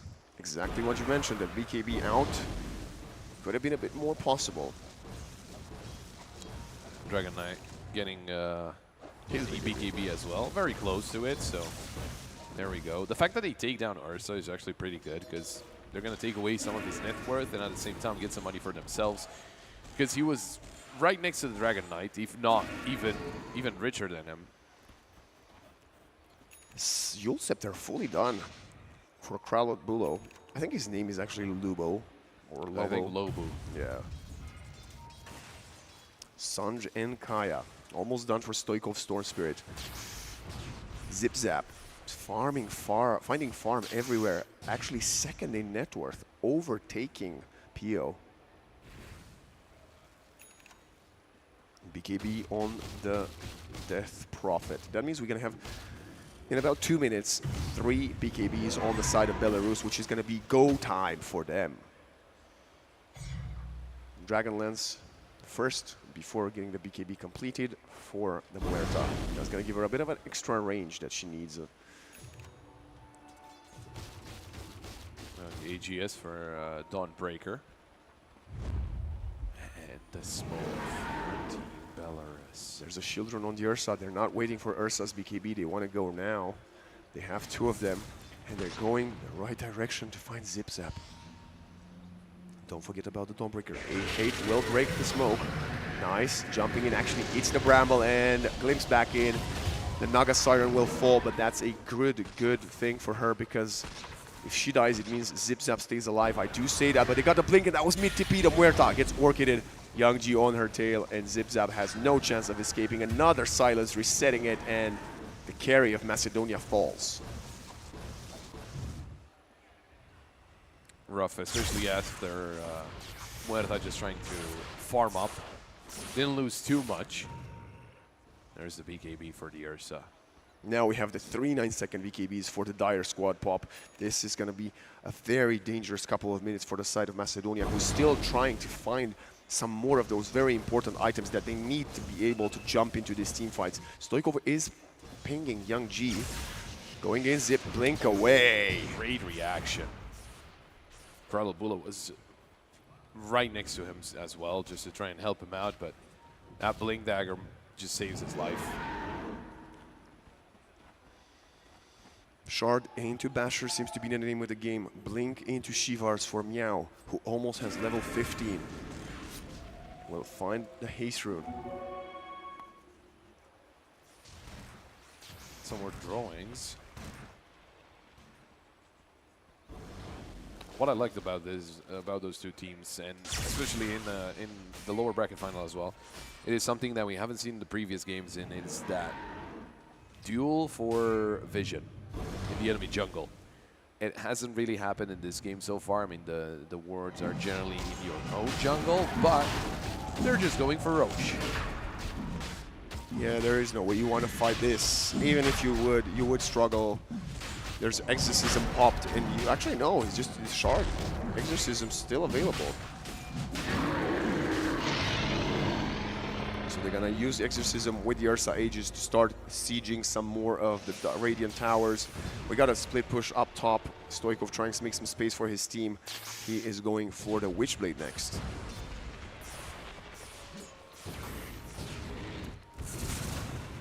Well, the gap in net worth starts expanding a little bit. Slowly progressing towards the Black King bar for the Muerta. The Basher for Ursa, of course, makes sense. He's not buying the Shard just yet. Maybe hanging on to some money. Yeah, maybe he wants the Basher. He thinks he doesn't need the Shard because he already has the Aegis. Young G spotted by the nice Observer Ward placed outside of the secret shop. I don't think there is an opportunity for you to defend this tier 1 top. Okay, they're gonna try. Jumping in, Zip Muerta coming in with a Pierce of the Veil. Young G is eating a ton of damage, has to use the BKB Glimmer now. Jumping in, Terrorize, doesn't go popped yet. Cookie. And Muerta's out. Scatterblast. Deal down to half HP. Stoikov jumping back in. Try to get the Aegis. The kisses are flying in. The Glimmer Cape is going to protect the Ursa a little while longer. A couple more kisses would get the job done. He is in the low ground. And now the Naga gets caught. Static Storm. She went a little bit too far, but they find the Aegis now. Can you disengage this? Throw the Death Prophet up in the air. And look at the Dawnbreaker. They got to get Glimpster back in. God Kid really going for that one. Will get punished as Belarus exchange the ages for 2 lives of the Macedonian players. And 3 actually, because Kralad Brulo got caught on the low ground behind a tier 2 tower.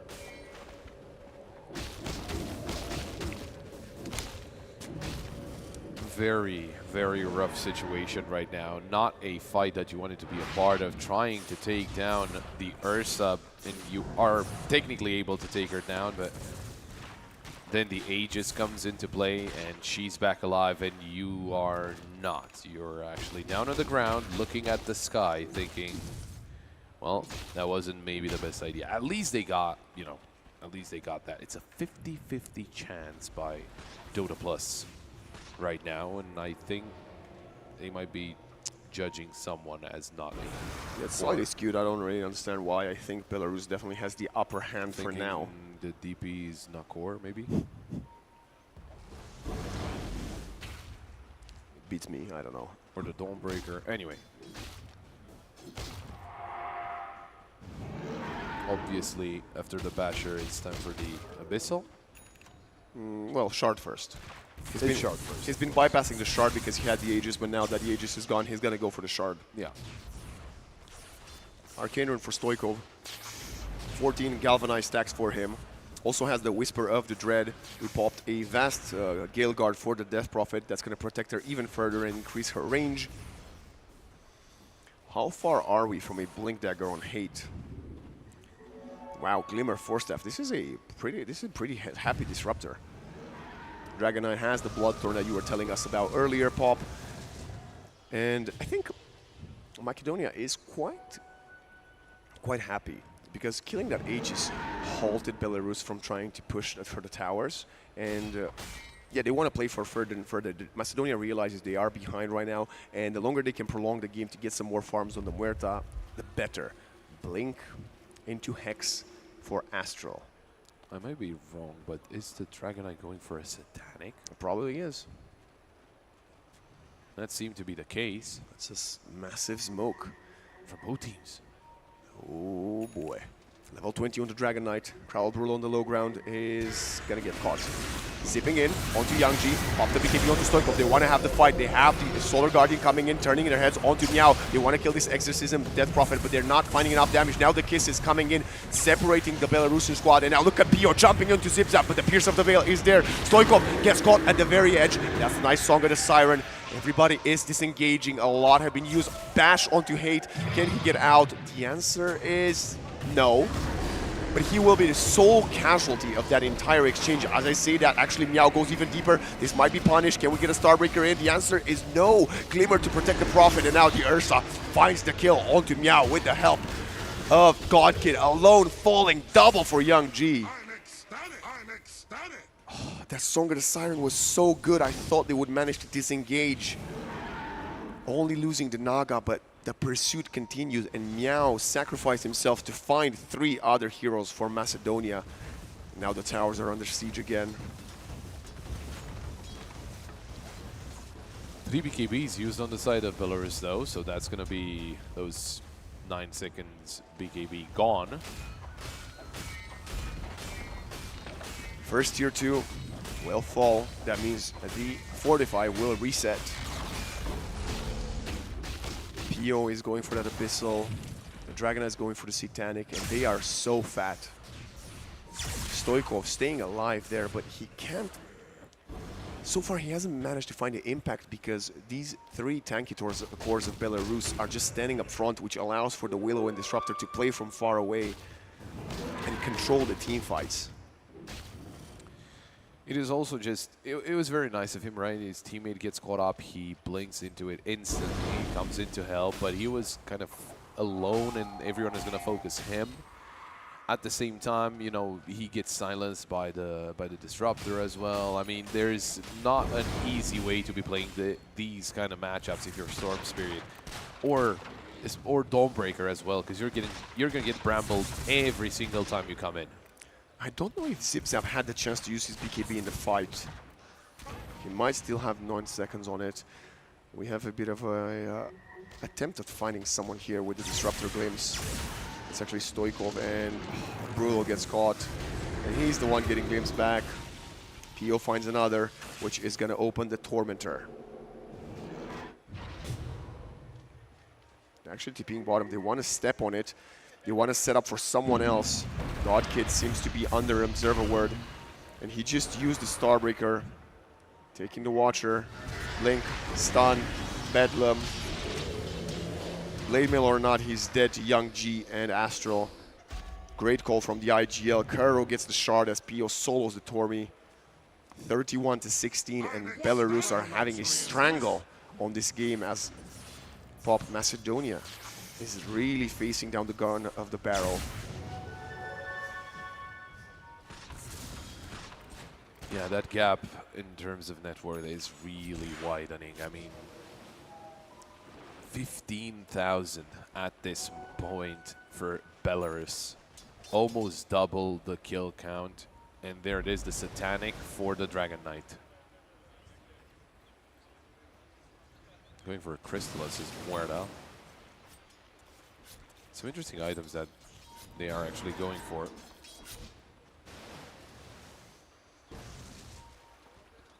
He's got the Satanic.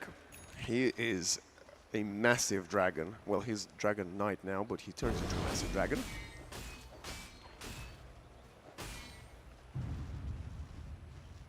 Hex is kind of far away still.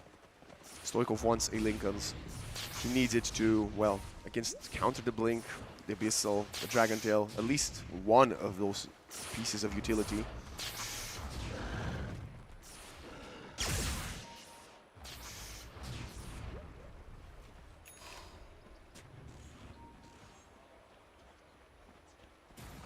Waiting for the Roshan. It's not there quite yet, but it will be in about 45-second, I think, respawn time from now. Hate plays under an Observer Word. I think they really need a gem on the Naga Siren to find all of these Observer lanes. Well, exactly how we were talking about before, right? Those duels in terms of vision, well, look at that. Yeah. The Radiant jungle is basically just full of red. Finds it with the Sentry, but she's gotta riskily get a Zips Up.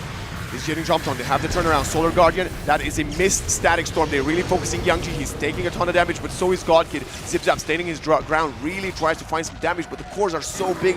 Now the Song of the Siren is coming, and the BKBs run out. That's a kill onto Astral as Stoikov finds the supports in the backline, but look at the blinking. Youngji Zips Up. No more Pierce of the Veil. He's gonna fall. Stoikov has ran out of mana.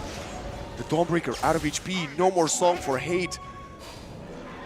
Naga really tries to hide in the tree line, but the Shiva's Guard will enable vision, and that's a double kill for Meow. This time Stoikov found some success in the backline, but the cores are way too strong. It is very rough. You can see the differences in here. Once again, 3 BKBs and the Satanic used as well by the Dragon Knight. And of course, they're just going to go for Rosh. It's a sensible thing to do. The banner as well this time around, alongside the Aegis. And well, Storm and Snapfire can't really do anything about it. They're just going to have to let it go. Of course, it's PO that gets away with the Aegis. Almost a 20k gold lead for Belarus. It will be in a moment. Kralabulov finds the Wisdom Rune, and I hate to say it, Pop, this Snapfire hasn't really provided that much in the game so far. I think there's a few other supports I have in mind that might have been a little bit more useful in the first 35 minutes. The thing is, you think about the previous team fight and the fact that the Storm Spirit, well, he was able to get in the back, let's get both of the supports, but he used a lot of mana to do so.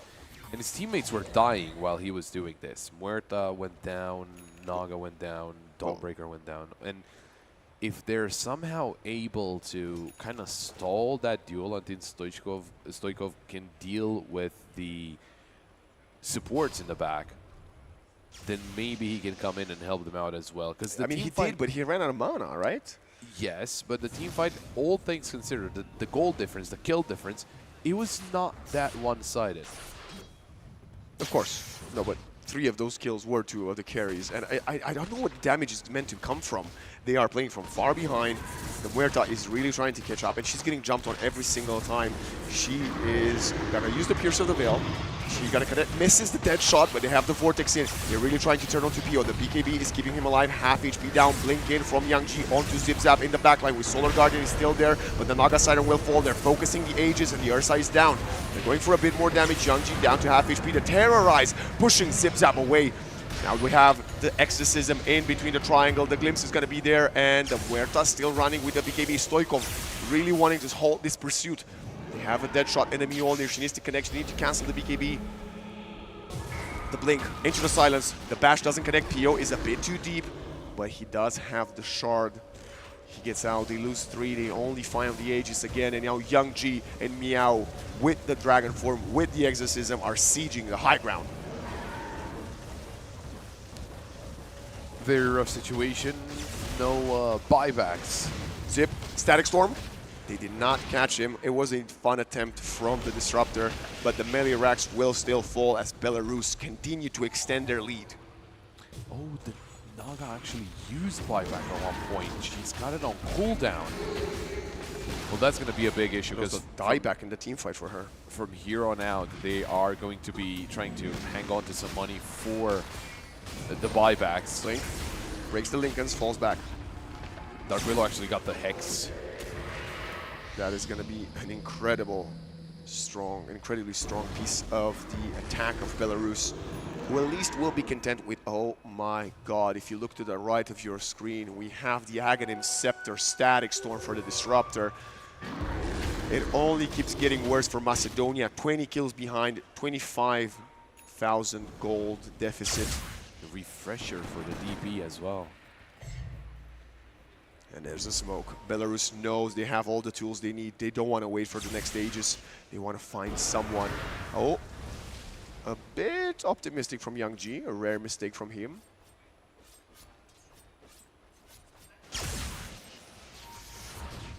I guess they're kind of waiting for them to get out of high ground, but again, the wards are doing a very good job at just getting information for the side of Belarus. Swift blink for the Ursa.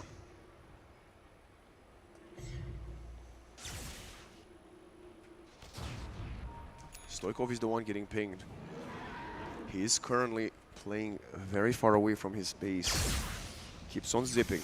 Oh, Astral breaks the Lincoln. No follow-up just yet. He's going to run away, go for the blink. Pio tries to get the jump onto him, but Storm uses a lot of his mana, TPs back to the safety of his own base. 81% win probability, as they also have 13 levels ahead over Macedonia. I think kind of the only viable thing is to catch them out one by one, which I doubt will ever happen. Dawnbreaker going for the AC. If Macedonia ends up losing map number 1, are these teams going to start considering ignoring the Dawnbreaker just like Belarus is? They've been prioritizing Dawnbreaker the tournament because it's broken, but they keep losing games today. Maybe Belarus have figured out how to counter this ever so oppressive offlaner. I think it's a big risk. Might as well maybe ban it instead of that. But what are the bans do you take out? Yeah, can you let the Queen of Pain, Templar, or Shadow Fiend in? I don't think you can. Yeah, because you have to ban it in the first phase, that's right. And then you wanted to ban the Pangolier because you're afraid of the Belarus Pangolier. Are you more afraid of the Pango than the Dawnbreaker? Well, the team seems to have been more afraid of it, and it's a refresher for the Ursa.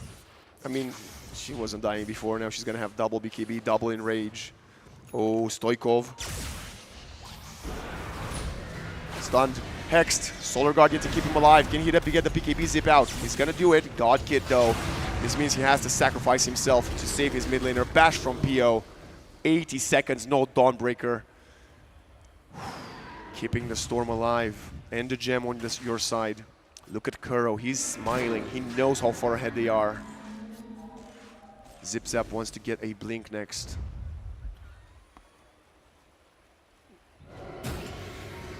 BKB used from Meow. Continuing the pursuit. The Exorcism was also used. Maybe a bit too early, but look at Youngji. There is a sentry there. You should see him. Carlo Pulo, silenced, kill, Pierce of the Veil. Now it's time for ZipZap to see if he can deal any damage. Get Hex, Static Storm, Naga Siren, and Storm. Hate really trying to hold this and allow for ZipZap to walk out of the Static Storm. He's actually walking into a Bramble. ZipZap gets caught. BKB is a bit too late. A couple more right clicks. They are chasing her down to the fountain. Meanwhile, the Willow is dead and the Huerta escapes just barely. They're trying to go for the glimpse and it's going to connect onto the Snapfire. It's a 1 for none, but that is a buyback for God Kid. Meow. Eating some damage, getting pulled in. Refresher from Ursa has the BKB. Pio comes in ranges, wants to kill God Kid. No Solar Guardian, she's gone for 2 minutes. But so is the Dead Prophet. She does have a buyback. ZipZap forced to have to wait. Dragon Tail, Young G comes to the party, glimpse back in, and Huerta is dead. Stoikov turns his head, wants to get another support buyback from ZipZap. They really want to catch the Dragon Knight. They need to catch the Dragon Knight, and the damage is there. And the gem as well. And it is going to be a lot of kills going the way of North Macedonia now. Look at that. It is just a small change. That's the main issue. They need to do that for like 3 more times. And for it to work like that, without the buybacks, of course, because if you have to use the buybacks, well, Huerta doesn't have it, Dawnbreaker doesn't have it, Naga Siren doesn't have it yet, but she will, and also the Snapfire. There is no objectives for them to find. I mean, they managed to barely hold. They had to use the buybacks, as you mentioned, but now they have to resort by going back to the jungle and try to regain their vision. They're not going to convert it to any tower kills. They're not going to force any buybacks, and they're going to be even further down on the back foot as soon as the Dragon Knight and the DK and the DP respawn.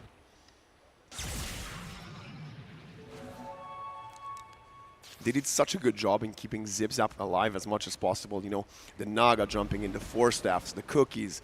He somehow makes it back to the safety of his fountain. But it is unlucky. And look at Stoikov desperately praying to get an early Roshan timer, but he will not be lucky as the Rosh will not respawn before the big 2 cores on the side of Belarus will be back.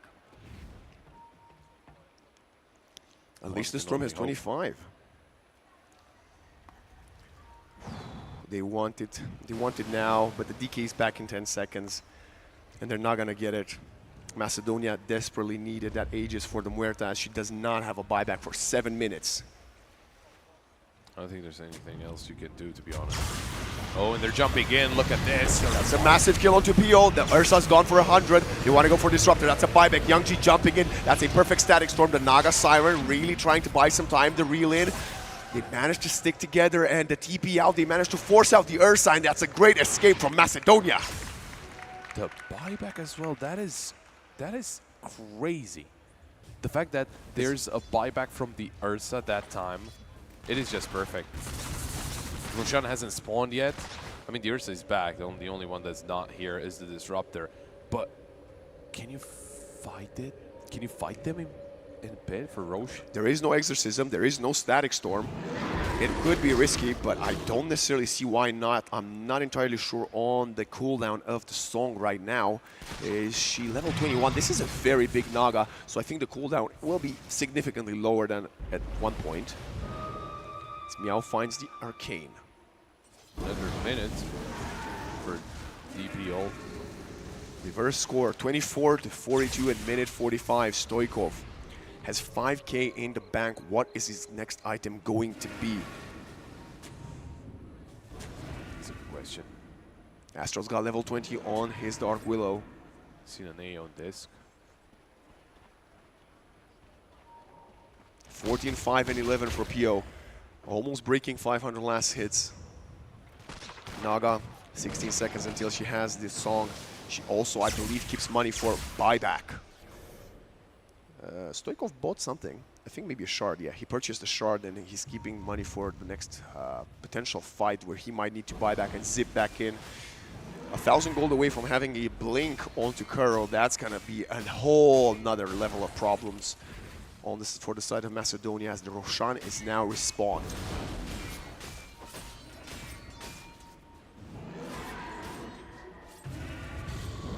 Now jumps in onto Hate. PO will follow through. There will be no Naga Siren for this engagement unless they want to buy back. Kiss is coming in and Naga will buy in. Young G gets instantly hexed. PO's BKB is running out. Do they have the damage to kill the Dragon Knight? And the answer seems to be absolutely yes. PO on the retreat. Remember, he doesn't have the buyback. They catch Astra. Look at the song again. catching multiple players, zipping in from Stoikov. Youngji bot back. Youngji's coming in, Pio going for the fight, Refresher, Hate still in the midst of things. Godkid has to disengage with the Solar Guardian running away. The glimpse onto him, all the way back to Fountain. Rare mistake from the Disruptor, protecting Godkid. Yes, they will win the Aegis, and that's a dieback from the Naga, but they could have gotten much more. Look at Stoikov, creating trouble, forcing the BKB again.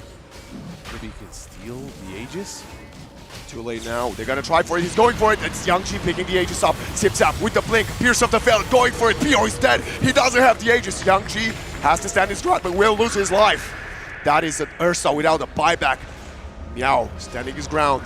The fight is very much dispersed. Nice stun from Youngji. They're turning onto Godkid. He was also out for 90, but look at Stoikov going for the Disruptor kill. And now Meow and Astral, Hex, Stoikov, silence. Turns around and falls. 100 seconds zip zap, also dying. Buyback from Stoikov. Crowler Brulo is eating a ton of damage, and somehow Belarus, after losing the Ursa, still have the upper hand. No more Exorcism. Yeah, but Stoikov's all alone for another at least half a minute. Dragon Knight and the Death Prophet, they are great pushers. Death Prophet is the only one that actually has a buyback at this point. They're going for the tier 4s. Stoikov doesn't have that much mana. He needs to heal it up. He's buying the Aghanim Scepter. 45 will get used. They're turning their heads towards the racks. Back to tier 4s. The first one will fall. Stoikov has the mana. Can he 1 versus 4? He needs to be careful. No more 45 for the Radiant side. He's going in. Youngji, Hex, zipping back away, dodging the silence. No BKB. Stoikov's really trying his best, going for the Electric Vortex. We have 8 back alive. That's a Lotus Ball. And look at Terra. Static Storm for Stoikov. He's gonna be dead. No buyback. And Belarus, 4 staring at the Ancient. GG gets called, and map 1, they take out the undefeated Titans. What a game to start us off.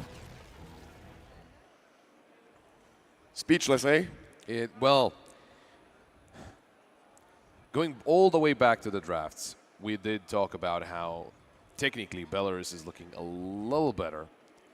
But in the end, I think it was one too many mistakes, even in the laning phase, that got them a little bit ahead. And that didn't necessarily snowball. I mean, we got those little mistakes at the start, right? Yep.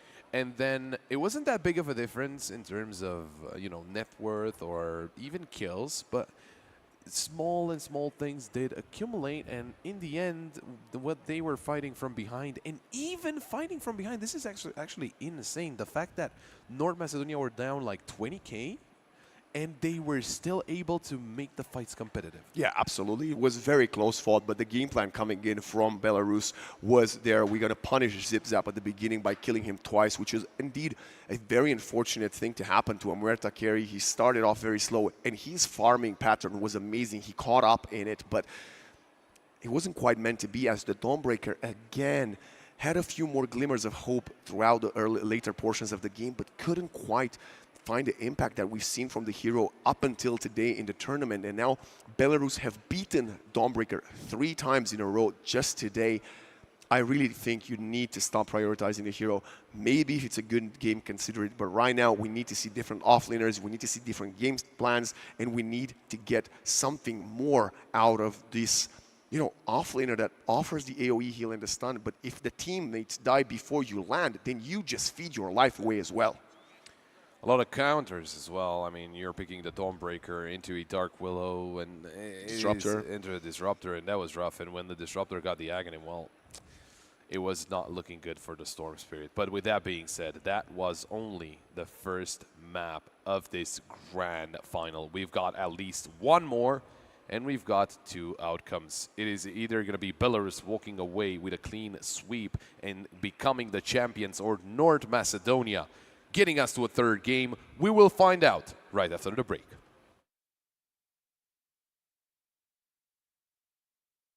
Andra, sydflak, zemrazjar.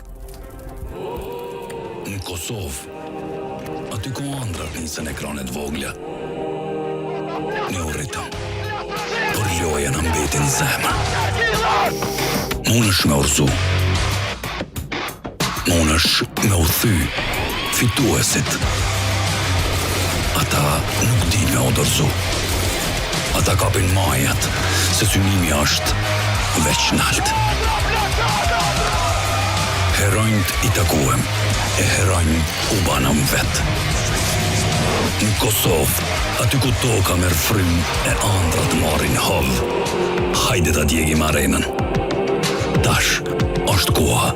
Mes kruit ämnintan.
Kö on fatoni, edhe bashkë me kreqëshnin e vetë, e din që s'ka me internet e pakot telkusit. Telkos, dashnin lidhjet parë.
Welcome back to the European Esports Championships for 2025 Dota 2 Grand Finals.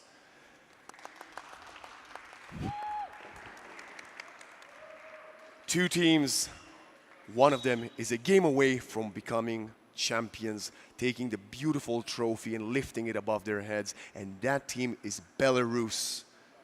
The underdog, you could say. North Macedonia, the undefeated beasts, have now been slain, and the story is, can they mentally bounce back from their first map loss of the tournament? I'm joined here by Pop that will tell me what does he think about this. Can Macedonia mentally reset in 10 minutes and get back into their winning shoes?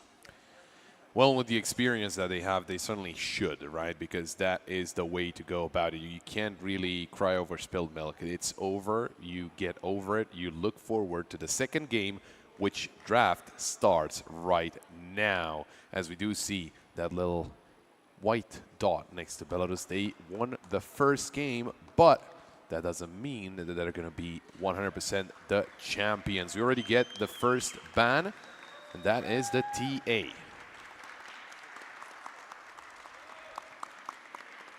Lots of supporters here for North Macedonia. They want to make their families, their friends, and all of their supporters proud.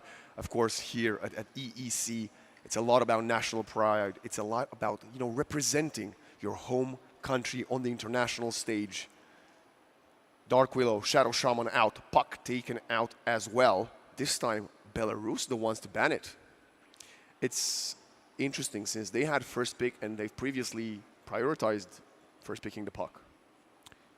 Well, I guess technically it would have been expected for North Macedonia to ban it.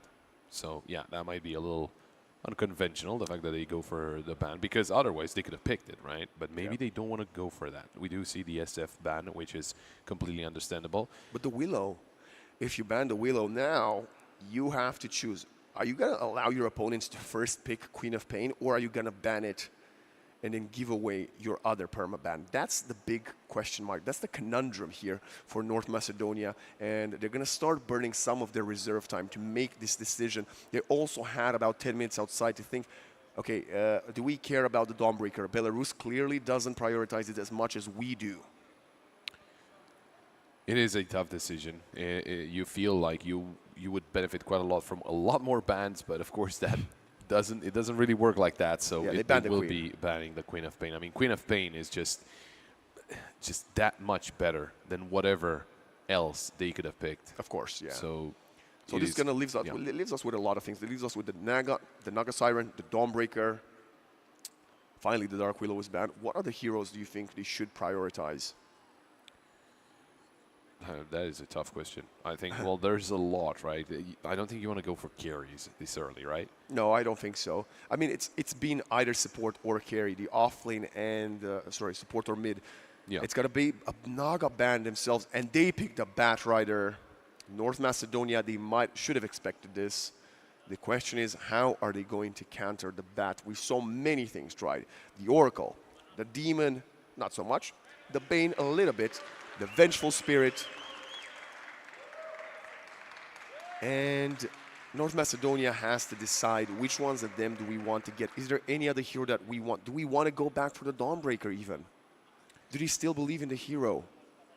I mean, the Disruptor is still up for debate, but you could ban it. So you could go for the Dawnbreaker, and it is the Dawnbreaker. Now, do you ban out the Disruptor? Because, well, it's not that bad for a Dawnbreaker, right? I think you pick it. They have first pick, second phase.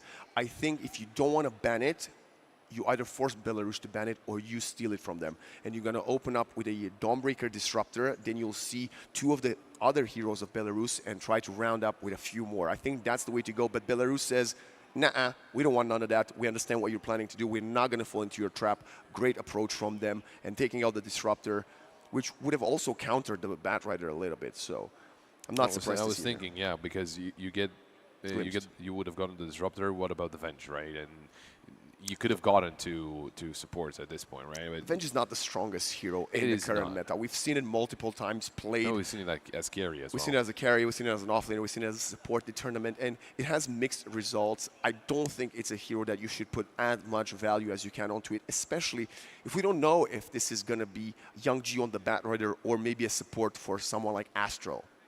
Storm Spirit banned out, which makes a lot of sense. I mean, this signifies, or maybe it's just a little bit of a ruse, that they want to play the Bat mid. But what about the Ember? Still in the pool. But Ember into Bat Rider is such a tough matchup. The laning phase would be so hard. The sticky Napalm on top of the Ember Spirit, he would not really have much opportunities for success. And yeah, of course, it's a specialty of Stoikov, but he's a very versatile player. I don't think we should be concerned of him running out of heroes anytime soon. That is fair. They're really going into their reserve time with this final ban before the next pick phase. Yeah, I would love to maybe see something that enables the Dawnbreaker a little bit better. They're going to ban out the Ursa. They're tired of it. Belarus has had so much success with the hero.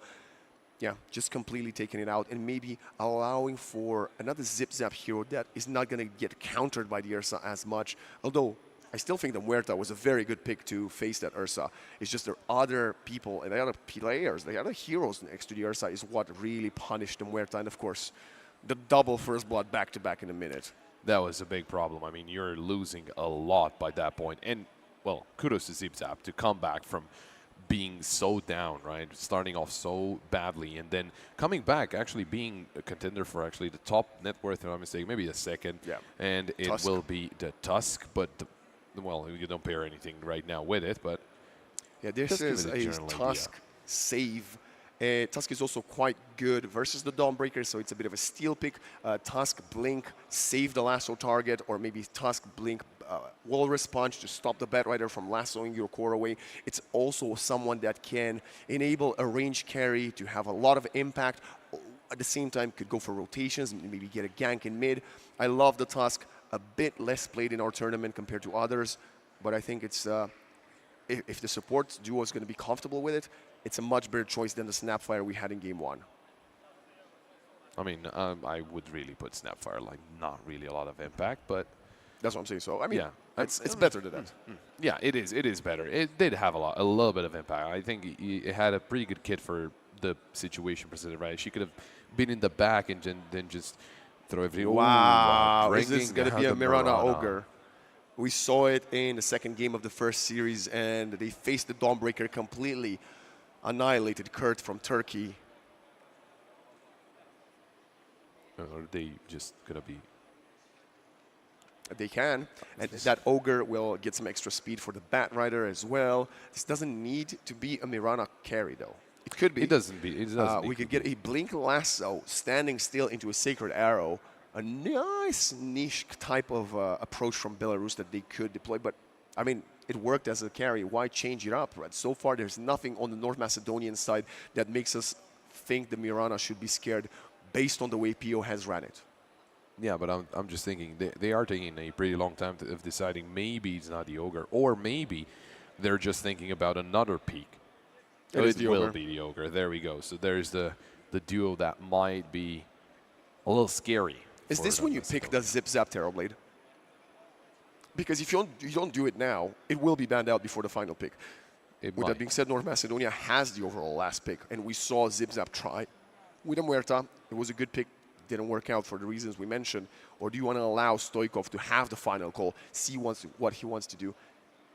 And Stoikov, you know what hero he played amazingly well this tournament? Which one?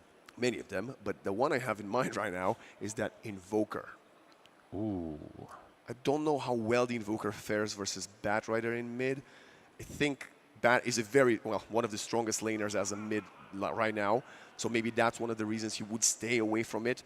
But maybe it's something he has in the back of his mind, and that way, if he goes for the overall last pick, you get the Terrorblade now, and then you wait for later on to see, is it really an Invoker game or not? Yeah, that makes sense. I mean, it might be a little early, but at the same time, you've seen the carry that you're up against, so it could work out. At the same time, you haven't really seen the offlaner. It's going to be a tiny. It might be. This is exactly what this is exactly what we saw from GTI in the Turkish game. He ran into Mirana Ogre. He played the tiny, and he didn't really find much impact. He was also one of those that were getting obliterated by the rapid right clicks of the Mirana plus the Puck, if you remember. Interesting choice to see the tiny here. It doesn't mean it's a core. It could be a support tiny, but tiny Tusk support duo is awful. Speaking of awful supports, it's an Enchantress. This I think we've seen one, and it was not good. No, I think it got level 6 at like minute 17. Yeah, and something not like that it matters, but that's kind of a gist of things of how bad maybe it's not an Enchantress support. Wow. It was about 8 months ago at the World Esports Championships when I believe the Philippine squad had a phenomenal Enchantress carry game. I think it's Enchantress support. Oh, the Timbersaw actually going through, yeah. Oh my God. Timbersaw just destroys the Tiny and the Dawn to some extent. The Enchantress, I mean, she will be touched because, the Untouchable doesn't affect the Timbersaw. This is a great shout from Belarus here. I think they're absolutely in the lead in this draft, and North Macedonia now will have the final pick to try to make some sense of this lineup. Of course, it could be a tiny carry, not something we've seen at all this tournament. You know me, I said it out loud. Tiny these days, not the greatest. We saw him fail earlier today. But Stoikov did make it work to get to the grand finals, right? Yes, We saw that is Stoikov fair. pop off completely, spoke to him about it, complimented his Tiny. So, you know, Tiny versus Batrider mid. Or Interesting. Timber. Or Timber, of course, yeah. So they're banning out the Dragon Knight, and it will be with the counter Faceless Void ban. Wow. What a timeline Okay. do we live in? Okay, well, I mean, with the Naga Siren not being available, I guess it makes sense. But at the same time, There's the Terrorblade, and there's the Morphling. They're going to ban out the Monkey King from Young G that we saw him bust out this morning. And Belarus can only ban one of the two. Yeah, But they could play the other. of course. Oh, that's... No, this is But a we safe, got the This is a Mirana safe lane here, yeah. Mirana. They banned the Morphling, picking the Ember Spirit for Young G, one of the Spirit brothers making his way through the draft. And now North Macedonia are most likely looking at the Terrorblade. I don't think it's the worst Terrorblade game. And, you know, if it's a comfort pick for Zip Zap, he's carried them Certainly looked before. like it.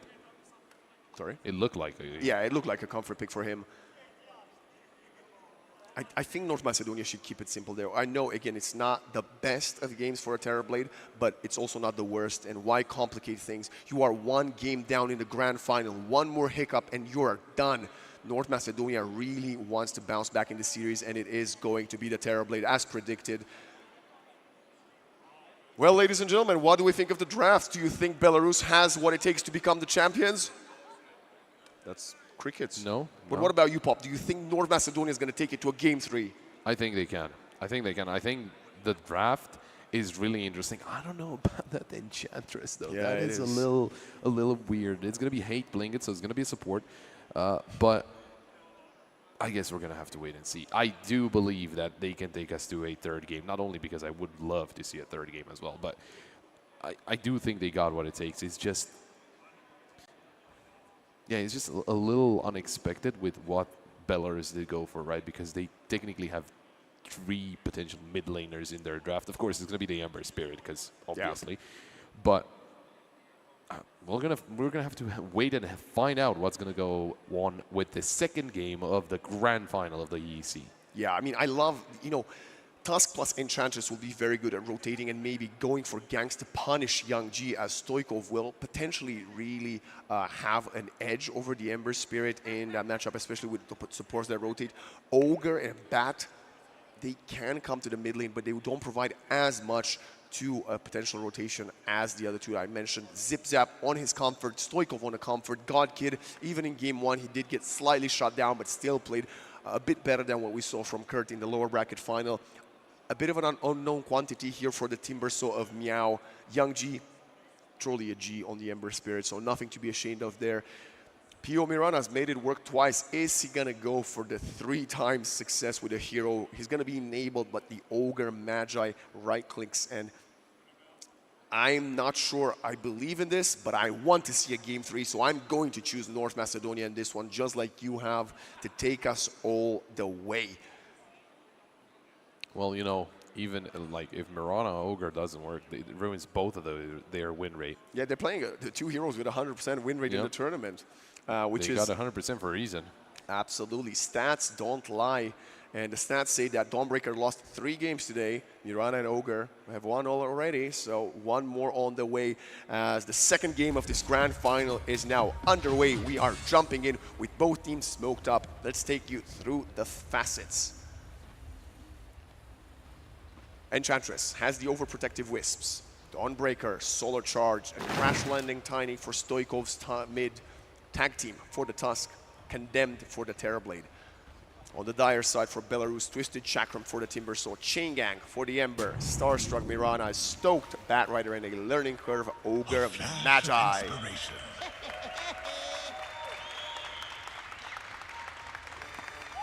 Let's go, Learning Curve. Oh, you see this, you see?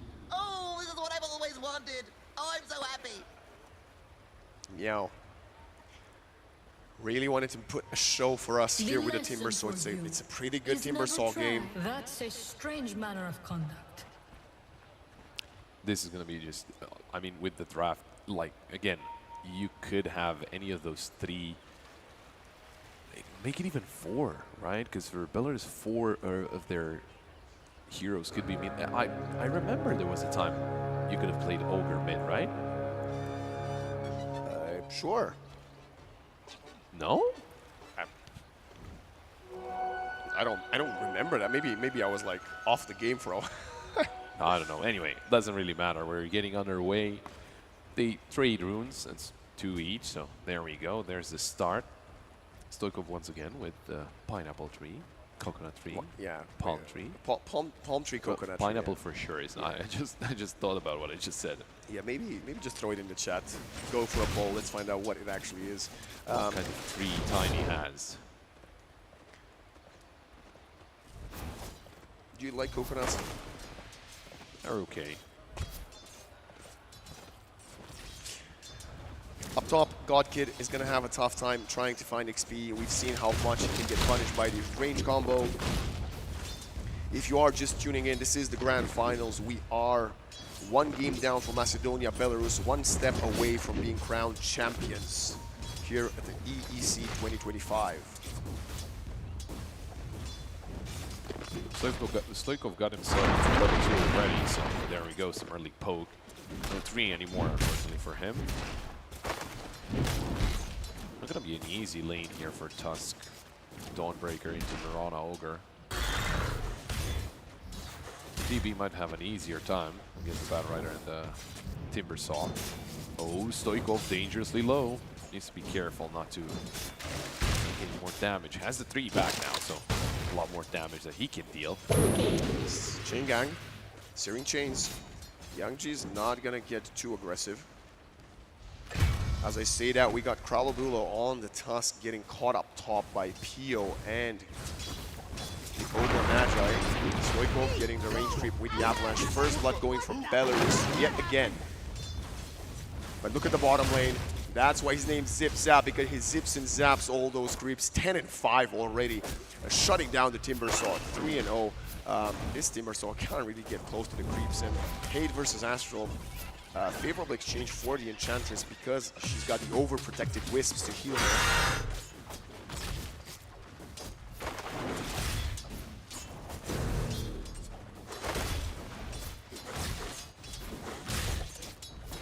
So far, so good. Just poke damage from both of those sides. Hate actually being very aggressive against the Bat Rider, which makes sense, just not allowing him to feel comfortable in the lane, in the jungle either. 70 denies for Stoikov. That is a lot of denies. 4 more to Young G's, and you know he's keeping the range creep out of the tower range, so he can the high ground, gets the last hit. Young G has to tank some of the creeps. Now he will have to last it under the tower, and he's not going to be the most successful in that attempt. Pio's courier gets killed by Kralabulo. Body block from Godkid. They will lose the healing Lotus, but at least they're pulling a wave and a half towards them under the tower. That's a lot of right clicks coming in from Ogre Magi bottom. Fraction to turn around. Zipzap was under 6 napalm stick charges.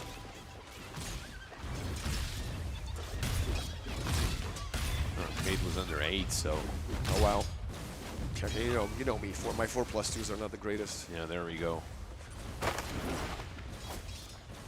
20 and 7. Meow slowly coming back in. Obviously, Timbersaw getting higher and higher levels, which means it'll be tankier and tankier. Good deny from Young G.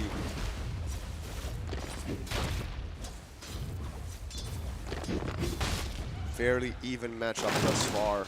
The only one that's looking a bit better than the others is, of course, the Terrorblade of Zipzap. Nothing to write home about, as you mentioned. Fortify getting used to protect the creeps under a tower of Stoikov. He wanted to push the wave so he can go get the water runes.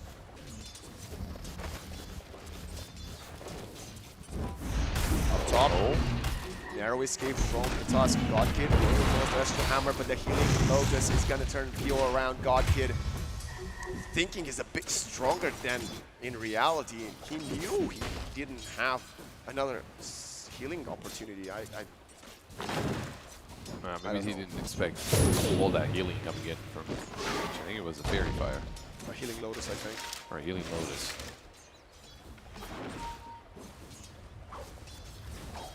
And he was committed to it. He couldn't really run away at that point. Yeah, at least he has some more creeps closer to his tower so he can last hit. 99 for the Mirana, same as the Tiny and the Terrorblade. This Tusk is level 2. It is a very hard lane to be in as 2 melee heroes for the Macedonia. Oh, nice juke of the arrow.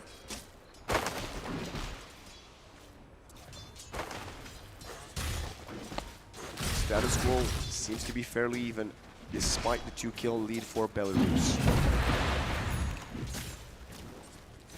Just trying to find an opportunity to strike, to get a kill in return, but those don't really present themselves fairly easily. It feels like during the laning phase, Belarus are very disciplined.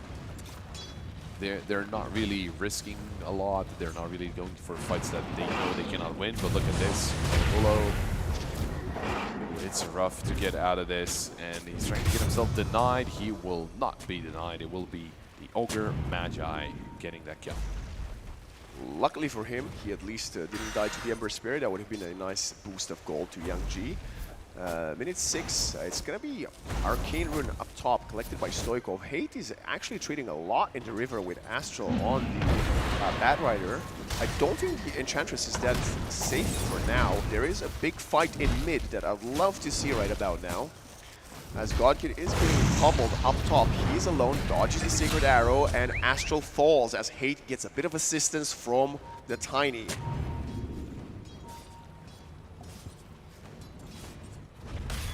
Going back to lane, of course, with a little bit of help. Oh, the scan here, they know. Godkid is still here. Well, they obviously now they see him. I think he really needs to stop using the Celestial Hammer aggressively. As the Starbreaker jumps, oh, perfect stun, Fire Blast from Kuro. Healing Lotus actually going for one more right-click. PO is gonna suffer and fall, and now Godkid. Can you win this 1v1 as well? I don't think he can.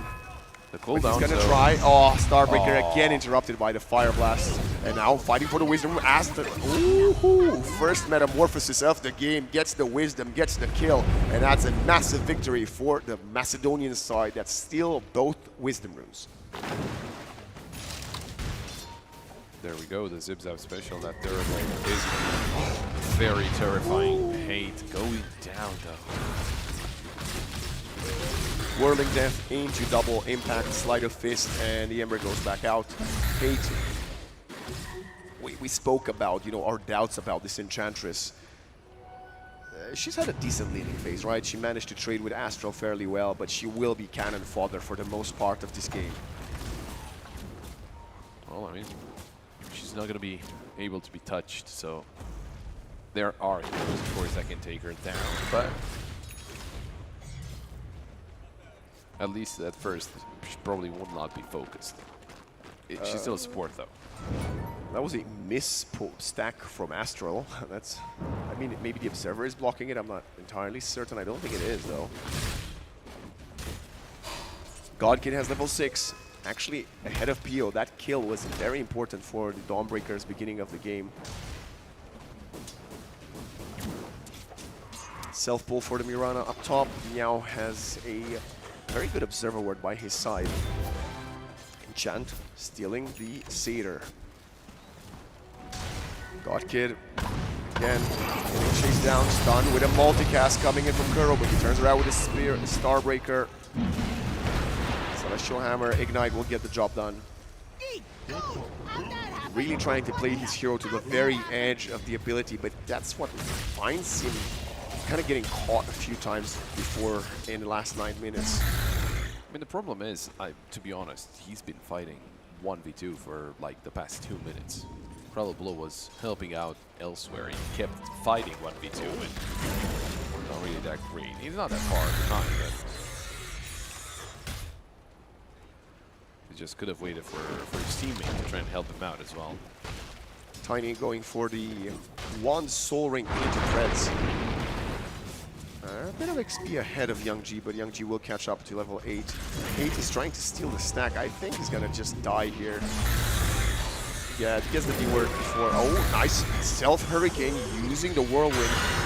And now he's just buying time, turning on to Astral, but coming in with a Solar Guardian. They're really committing to this bit. That's very deep. Celestial Hammer gets the kill, but now Godkid is alone in a 1 versus 3. A 4 coming up his way as PO is rotating, but Stoikov shows his face for a second. Godkid goes north. Fire Blast, and he gets blown out of water. Now, amplified damage rune, but it's a nice arrow connecting onto Stoikov. We need a snowball for the dispel, but Stoikov is alone in the river. It's the whirling that the ice shards are going to actually block him in with the dire side. And that's another searing chain, twisted chakra. Tusk will fall.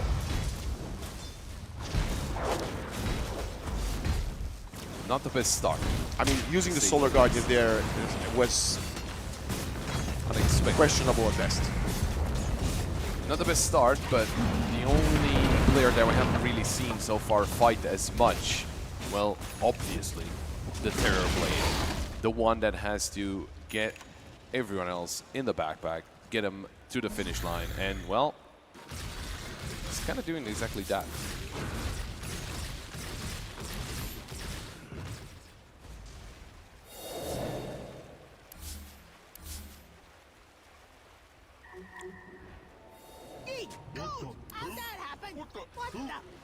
There's a smoke up from Stoikov. He is the least farm hero on the map, but he did pick up that amplified damage rune. He desperately needs to find something. Yeah, it's actually going to be Yao caught by the avalanche, and then he needs to go for the last hit to Stoikov. Yeah, he gets the last hit because he needed a gold influx. Good rotation from Macedonia. Nicely done. If they're able to do that, I mean, they are going to be coming back into this very, very quickly. Just because if they can find those lone wolves around the map, then that's really going to be helpful. Of course, Godkid needing some help the top side of the map. Look at PO just denying 4 creeps under the in front of Godkid. That's just kind of disrespectful. Batrider level 4, that is one thing we need to highlight. What is Hate doing? Okay, he wants to leech some of that XP. Sadly for him, his whole life will be leeched. He's standing his ground. The Wisps are definitely healing through some of that damage, but he does end up dying in the end. Well, unexpected, just walking around. I get that you are the Enchantress, right? They can't really auto-attack you, but you got caught by Batrider, Ember Spirit, and Timbersaw. And those heroes can actually damage you, even though they cannot auto-attack you. The Tusk gets spotted. There's a Pavis on the Ogre already. Wow, he's 3.4k net worth. That's 1,000 ahead of the Enchantress, but that doesn't tell us too much because Hate has been punished a few times. Got a Dormant Curio on the Tiny. Going for the Blink Dagger. It's still a long way off. Pio going in for the Moonlight Shadow. They want to find Godkid, and the Blade Mill is on. The arrow connects. Multicast again, and I'm starting to become an Ogre believer. I told you he's good. Even before we started the whole tournament, I told you, Ogre. That's my #1 analyst, Gabe Newell. He's right here. Yeah, I said, are we going to see Ogre? And he said, nah. That's a big victory, by the way. The Terrorblade infiltrated the triangle, installed the stacks, and just got away scot-free. I mean, look at his net worth. He's like 1k ahead. Sadly for him, I think his teammates are so far behind. I mean, it's not looking too good. We don't even have the Blade Mail for the Dawnbreaker. She still needs a couple hundred more gold. Tiny also looking for his Blink Dagger. They're gonna try to take the tier 1 top. Boss fortified to protect the tower a little while longer. It will be an overall 2-for-1 tower exchange. The Radiant lost their mid one, but they collected the opposite 2. Wow, side lanes, and Hate is really trying to steal some of that XP. Actually, he does, but that means, again, he gets caught in the midst of the stack clearing process. Astral really wanted to find a lot more of those because he was very under-leveled, so he now has his level 6.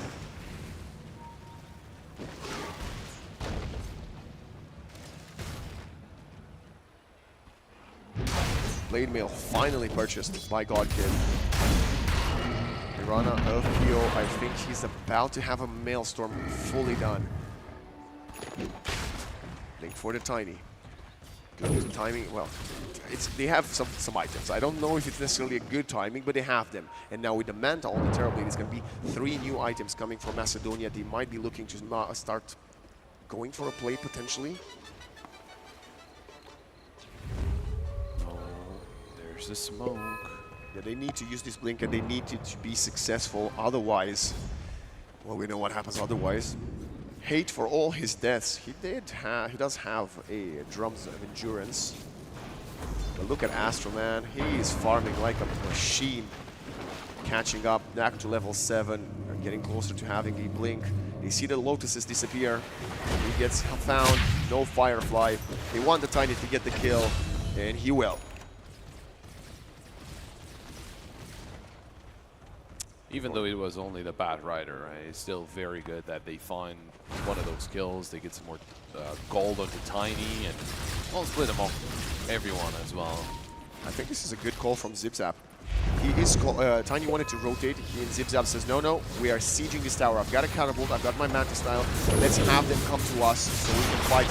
Jumping in to get Young G, Moonlight Shadow, Snowball, connect, and now massive TPs, they have to get out. Timer, so doesn't quite slow them down, but Pio goes ahead. Ember Spirit misses the Searing Chains. That's a rare mistake from Young G. He went Searing Chains first, aimed to Slide of Fist afterwards. They did get a tower as well. They did? Yeah, I think the creeps did. Or it might have been the Illusions. And now they're jumping onto Timber, so that's a great catch. Meow. Timber Chain will get caught, and Macedonia find a massive pickup. What a call from ZipZap, who understands the strength of his hero. Yeah, they did. There we go. Tier 2 is down. You could see the cogs moving in ZipZap's brain, telling Stoikov, no, come back to me. We are strong. We need to go for objectives. Well, speaking of cogs working, I don't think Krababulo should have been there, but the Ice Shards are fairly nicely placed. Walrus Punch, they're turning around. Level 9 Tiny is here, actually going onto Pio, and now the Solar Guardian. What a setup from the Tiny. Well, find a kill onto the support. Ember Spirit wants to fight. We have another TP in. The Timbersaw has respawned. Pio is getting right. Look at ZipZap coming to the show, and they're gonna find a double kill. Mirana is dead. Sunder coming in onto Meow. Stoikov with the Avalanche, and that is gonna be another death onto the Timbersaw. Young G. Last core standing, we got a lasso onto Godkid, and that's a perfect slide of his, but Godkid still stands his ground. H8 barely falls. Another Avalanche, not enough mana for much more toss. That's a Blade Mail on the Ember. Astro wants to turn around, but Young G is eating a ton of damage. The Flame Break keeps him alive, but the right clicks, and ZipZap finds another double kill. Macedonia with the home turf crowd on their favor. Great job by North Macedonia. They're getting every single player eliminated from inside the Belarus. Belarus taking the duels a little awkwardly. They didn't expect everyone to be there. Probability pop, 64%. They lost 2 players for 1, 2, 3, 4, 5, 6, 7. It was a 2-for-7 trade over 2.5 minutes long. And the tower in the process, of course. Perfect. I mean, look at the Dawnbreaker jumping up to the 2nd place in net worth, even though she was very far behind. And, well, the Terrorblade just getting more and more just because, you know, Gary. Because ZipZapper is a beast. Well, we've talked about him. We've praised him so many times, especially today. Arguably the best carry of the tournament, and right now he's showing us why. Not just with his playstyle and positioning, but also with some of the calls. Breaks the smoke. He's a 1 versus 3. He does have the Sunder, but this might be a bit too much even for him. Solar Guardian arriving, coming in. Astro, do we have a Sunder? Yes, we do. The Ember has to get out. The Bat is gone. Meow wants to go for more. Nice Manta dodge. He is absolutely unstoppable, but finally, one more Chakram will get the kill, and now Hate and Godkin want to find a support in exchange. Nice impact coming in from the Sleight of Fist. Arrow will dodge.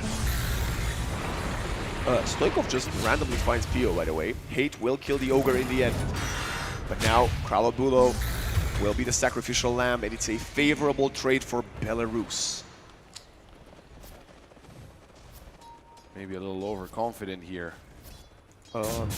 I don't know how the Enchantress has such a high level. She's the same level as the Ember Spirit, actually. Wow. Meow is chasing down the Dawnbreaker.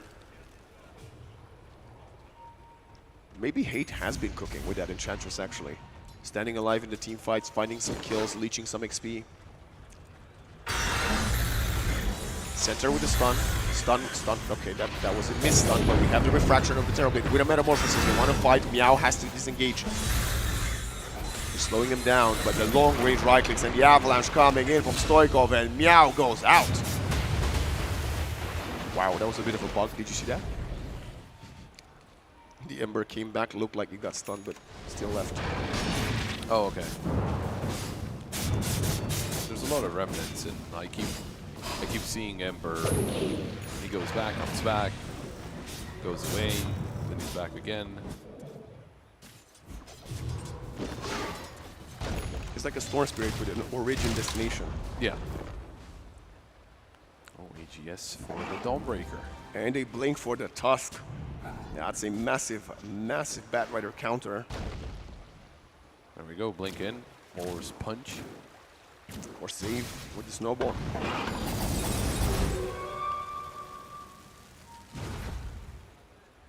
I like this approach from Macedonia. They said, okay, your Mirana Ogre can hit hard, but let's see if our Terrorblade can hit even harder, and so far it has definitely been the case, as I don't even understand how ZipZap has been more involved in teamfights than Mirana. Well, I guess being at the right place and at the right time. Look at the top 3 net worth cores for the start of Macedonia. This is a very, very substantial lead. Nothing to actually, you know, dictate the result of the game, but now Macedonia is in the driving seat, and unlike what we had from other teams facing this Mirana carry, they have a late game matchup for her. And what a matchup that is, ZipZap's Terrorblade. It certainly will not be easy for Mirana. In the meantime, there's probably Bullo that gets awarded the Aghanim Shard. It's okay. I don't hate it because the Enchantress Shard is equally bad. There we go. Unless it got changed, but I think those are two of the most, like, annoying shards in the game. Well, annoying or useless? Yeah. Annoyingly useless. Okay, that makes sense. The smoke, though. They're coming in towards the bottom side of the map. That's a long TP for him. He gets out, but that was quite a long TP. Look at the Timber Sword. Surprise, surprise. There's multiple players, and Meow, he will go down. There's the kill for the Dawnbreaker. What was Bro doing? Farming. Cutting the trees. Ah, I see. I mean, that's I guess that's technically lore accurate, I suppose. Well, yeah. Timber saw. Yeah. He didn't see anything coming, though. They came out of the woods. Yeah, so there was no Timber saw. It was Timber not saw. Moonlight Shadow, for some reason, used right now. Actually, Pio will arrow the creep and show his face, so they know they are in under the Mirana ult. Astral. If Stoikov jumps for him there, doesn't blink away, they get the kill, and Kralobrulo says, oh, you're posturing mid, let me see what you got, and he had nothing. He was just like pretending the team was behind him. But at least he now manages to purchase the Batrider 4-staff, even after falling.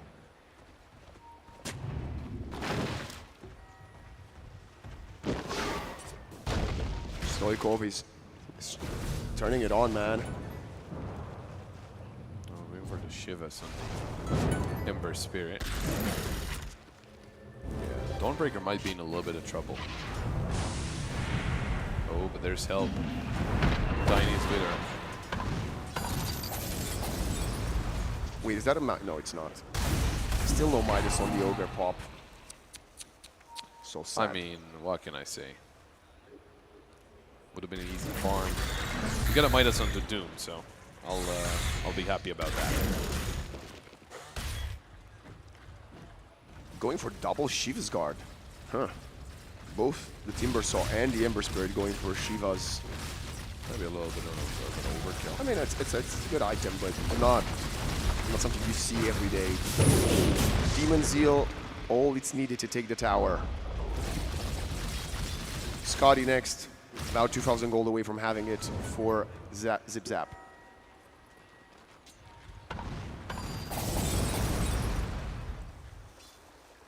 The lead in terms of gold is certainly something. Yeah, it's almost 10,000. Definitely, like we mentioned, substantial. We will potentially also get an AC for the Dawnbreaker, who's going to spot the Firefly. Does she know which direction it went? He's going to go with the Blade Mill under the fire, sees Astral. He's trying to run away, Blink, Snowball will respond, and that's a nice kill for Godkid and Crowler below.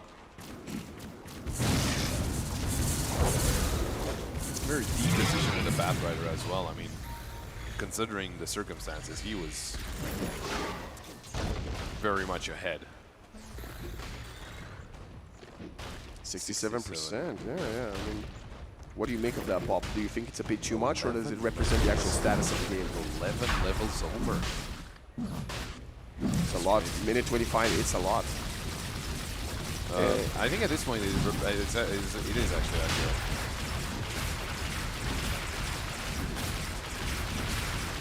Sean under siege.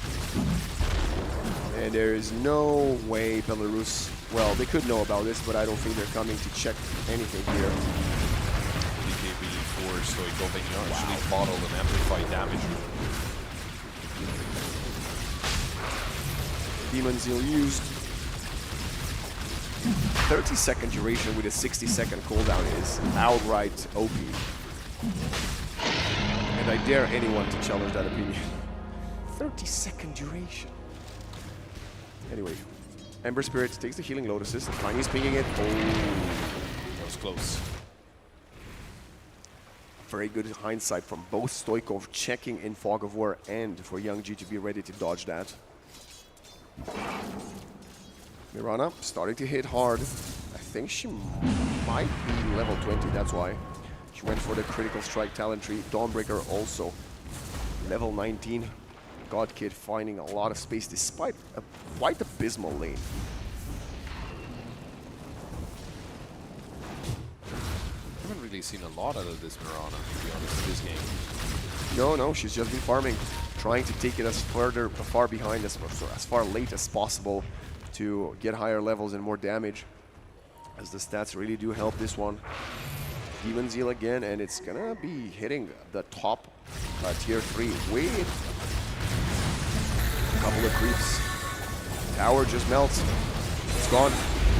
Now we have the Metamorphosis ready for the ranks. Can you fight into this Aegis? Zip Zap seems to actually challenge Belarus to come for him. Sidestepping the Whirling Death, sorry, the Timber Tree. Now they go for the lasso. Zip Zap will get protected by the Solar Guard Yoshida. He does have the Aegis, but they want to go for the Sunder, and that's a dead Meow. We need to buy back. The damage from Mirana is starting to come through. Zip Zap has to fall away. Despite having the Aegis, he does not want to lose the Metamorphosis. 2 dead. Hate left to crumble at the feet of Kuro, who gets a double kill with the Ogre Magi. Taking only the range Rex. You do lose 3 players, though.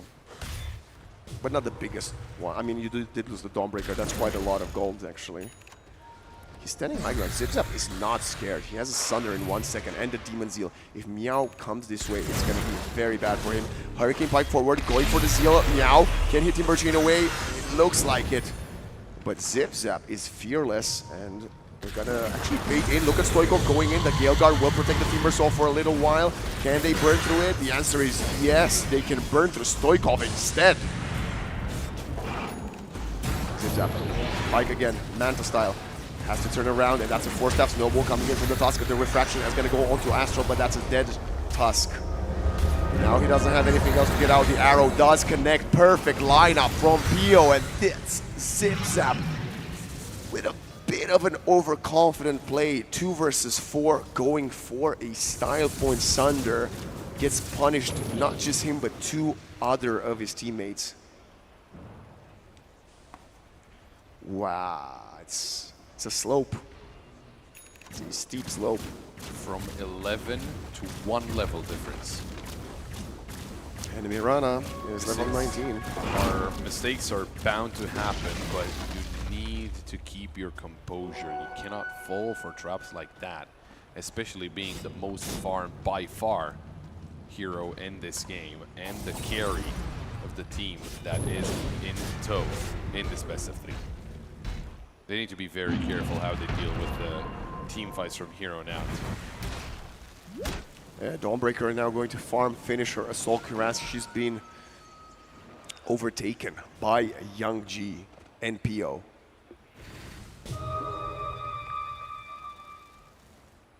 Hurricane Ruin for Astral, just make sure the opponents don't get it.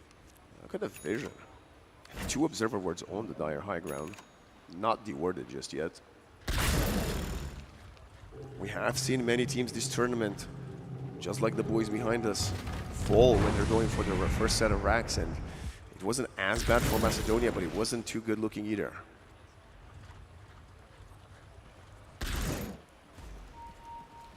Next on the line, it has to be the Black King bar for Zip Zap. Mirana, Hurricane Pike into BKB as well. I think she is saving the money for the BKB before the Pike, which I believe is the correct choice. There is a smoke up. They're going to take Zip Zap with them. There's a bit of pinging around. The Illusions are pushing into the lane, and they're going to go for PO with a Solar Guardian. And Mirana actually leaps away from her fountain, leaps left, right, back around, and she is gone and out. Is she going to buy back? I'm not quite sure. They lose him. And look at Meow coming in with a lot of damage. But they're still standing, nobody falling from the Radiant, and now the Rax under siege. The Lasso pulling Godkid in. We have Avalanche onto 3, and to toss Tiny coming in. What an amount of damage now. PK BTP out, they got the Rax. Trial of Brulo actually finding the Batrider. Another buyback being forced, but the Tiny and the Terrorblade finished their objectives and got out of there. Good thing is a couple of buybacks forced out from both PO and Kuro, so that means Mirana and the Ogre Magi will not be able to buy themselves up in case they go down in a massive team fight, and they might be needed, but there we go. Yeah, Belarus getting caught off guard. I'm with them. I would have never predicted, you know, the Macedonian squad to go for it yet again without the BKB ready on the Terrorblade. Very exciting play, and I love seeing this from Macedonia. They're one game down in the grand final, but they're not afraid to show us their confidence and still go for what I would say is very risky. But hey, if you don't take risks, how do you expect to get any rewards?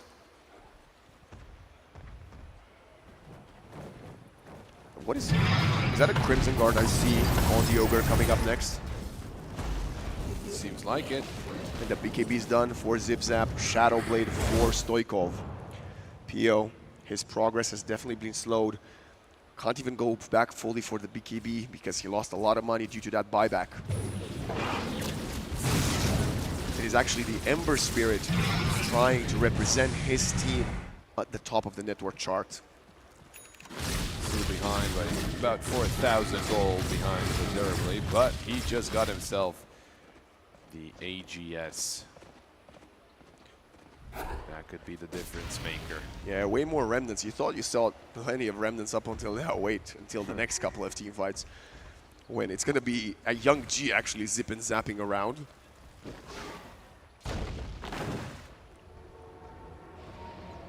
Level 20 for Stoikov. Going for the Silver Edge next. It's going to be another great tool of dealing with Meow's Timber Saw, which has been reduced to not much in this game, I have to say.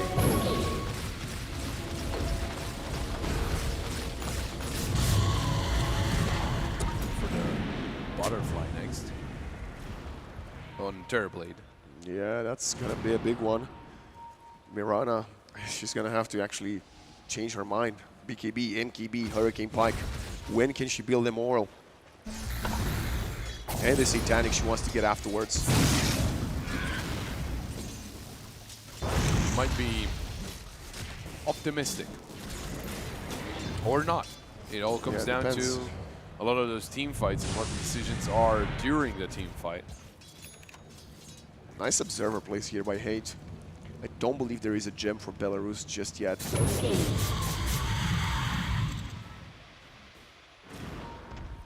Amplify damage rune.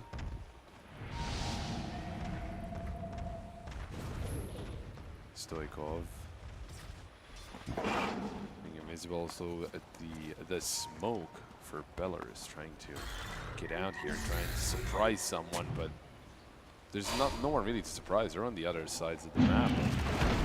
Godkid's gonna have the BKB next. Illusions pushing the wave, right-clicking the tower. The top creep wave is also pushing in. Roshan can spawn any moment now. I could actually tell you when if we could look at it. Tusk is a bit too far removed from his team. I think he wants to break this smoke, but I also don't think he wants to die. As I say that, Stoikov does join him up, but it's still, you know, the Enchantress. I haven't seen hate like in a skirmish in a long time. I don't know what Bro is farming for. Oh, Calvo actually goes forward. Eye Shard forces after Force Staff. And Zipzap says, okay, I guess I'm pushing. They're close again on their position. They might be surprised to find them in their own jungle. 3 players. Lasso. Right next to Kralabruo. Timbersaw is gonna kill Kralabruo. No, the snowball will buy some time. He is targeting the Ogre Magi, and that means the Tusk is gone. They're starting 4 versus 5. Buyback from the Tusk. Hate is actually starting to right-click quite hard. He's got a Hurricane Pipe going for a full pipe. Okay, he bought that because they want to fight for Roshan, and they need to stay there because it's going to spawn like now. Okay, the Tusk, I hope he's going to chill in the pit for a second. I mean, you said now. They're fighting. Perfect setup. A lot of damage. They need to disengage. BKB is running low. Stoikov down to half HP. Demon Zeal to get out of there. You don't want to fight in mid. You know Roshan is just around the corner.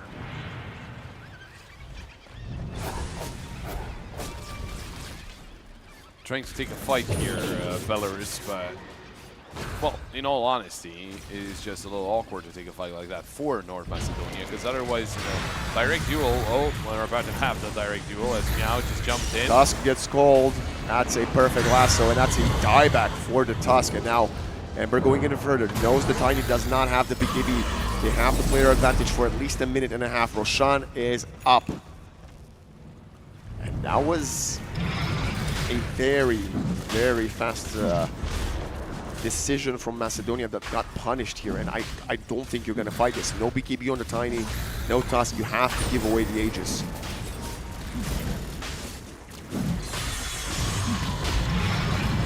Well, certainly not good, but not the worst thing in the world either. They're still leading in terms of net worth, and might be feeling a little better, especially with Zipzap on 27,000 gold net worth. He's going to have the Butterfly, but I think after Butterfly we need to really start considering the buyback status for the players. Otherwise, you know, you might have all this money, but you should get caught by mistake once by a random Sacred Arrow into a lasso, then it's game. Yeah, look at Stoikov. He actually does that right now. He doesn't want to fully buy the Silver Edge because he might need to save for buyback.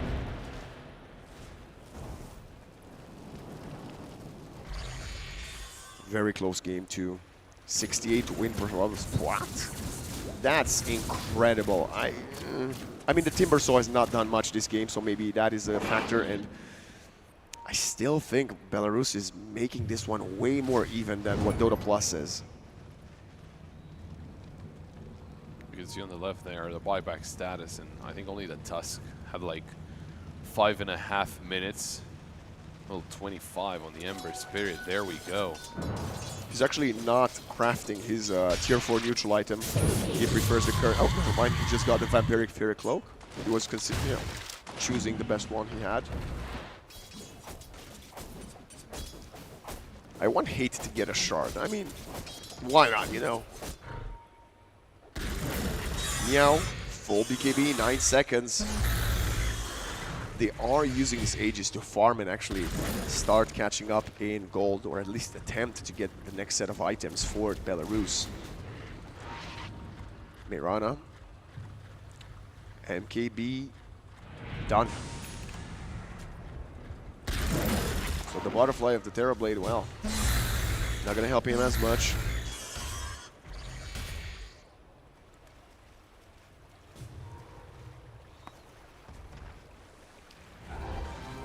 They keep pushing bottom there. Inside of Belarus, they keep well, not necessarily aggressing, but just putting pressure somewhere onto North Macedonia, because that's what they have to do. There was no pressure at all onto North Macedonia. ZipZap's gonna take the arcane. Timbersaw in mid, gonna jump onto the Tusk, 4-step away. Timber Chain doesn't connect, that's not gonna cancel the blink, and it's a good break smoke from the Tusk. Young G has another 2,000 in the bank. Terrorblade very, very close. Well, a full level away from getting 25, and he wants to get a Daedalus next. Ooh. Jumping in, lasso onto Stoikov. He does have a BKB. Solar Guardian will come in. The damage from Mirana is quite strong, but Pio is not as healthy. They're chasing him down. They're breaking him away. The Aegis is gone. ZipZap goes for the refraction, finds the vision. Youngji coming in with a refresher BKB, going for the fight, but Pio's gone for 2 minutes. The Mirana had nothing to say there. As the Terrorblade, definitely a mismatch for the Priestess of the Moon. No buyback, Radusenti and Kuro. Standing in the tree line, catching him away. Blind avalanche from Stoikov, and it's God Kid hammering down the Magi.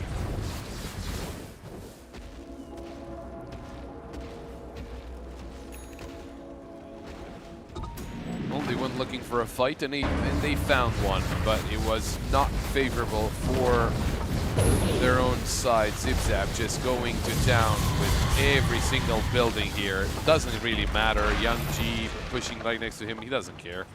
He's going to get another tier 4, or tier 3 rather. 1 minute. They're going to go for it. Coming with a Solar Guardian to counter the lasso, and that's an amazing turnaround from Macedonia. ZipZap wiping Belarus. We have some buybacks coming in. Right again, round 2. Are you ready to rumble? They're going for it. And it's a lot of pressure coming in from Young G with the Shiva's Guard, but ZipZap doesn't care. He's completely ignoring the heroes. He wants to get Mega Creeps, and he will. Timbersaw coming in. Yes, the kid on gun, but look at the Sunder. ZipZap, meow, will be falling to the impetus from Hate, and now another Avalanche. Astral cannot stand his ground. It's a dead Batrider. It's only Young G fighting 4 people. Gets another kill and will remnant away. ZipZap, is he going to continue the siege or not? He's actually just killing the creeps. Yeah, well, I mean, they do have Mega, so he's got a lot of money in bank. Stoikov is the same. Look at the objectives, Pop.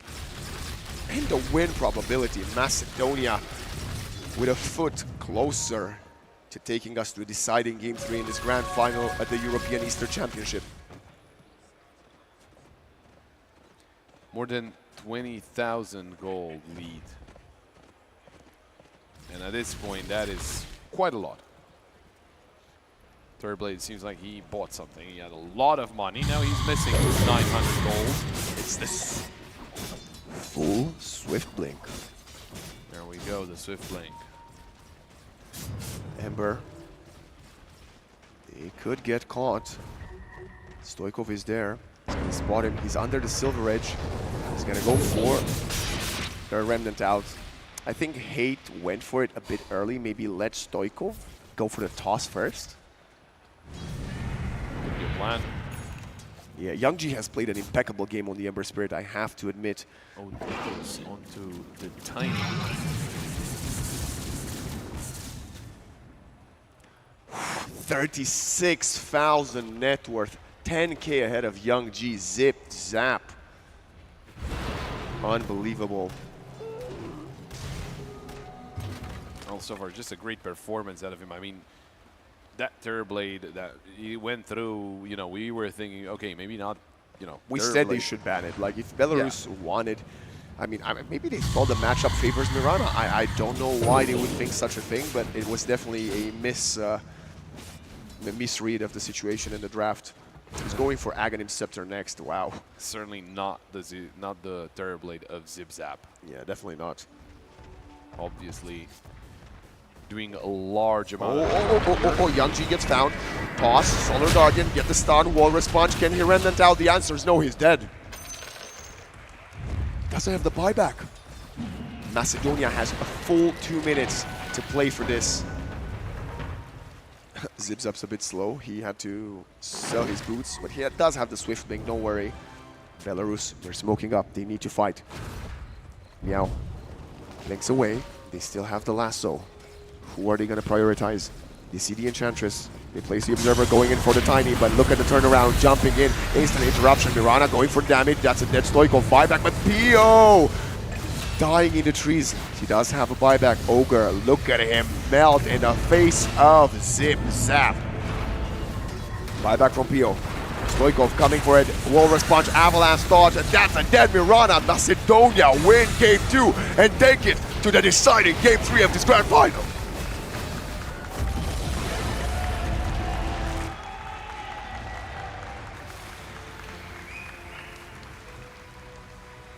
And well, you can hear it. They've got the crowd behind them, and now they are one step closer to becoming the European champions. Tying up this series has not been easy.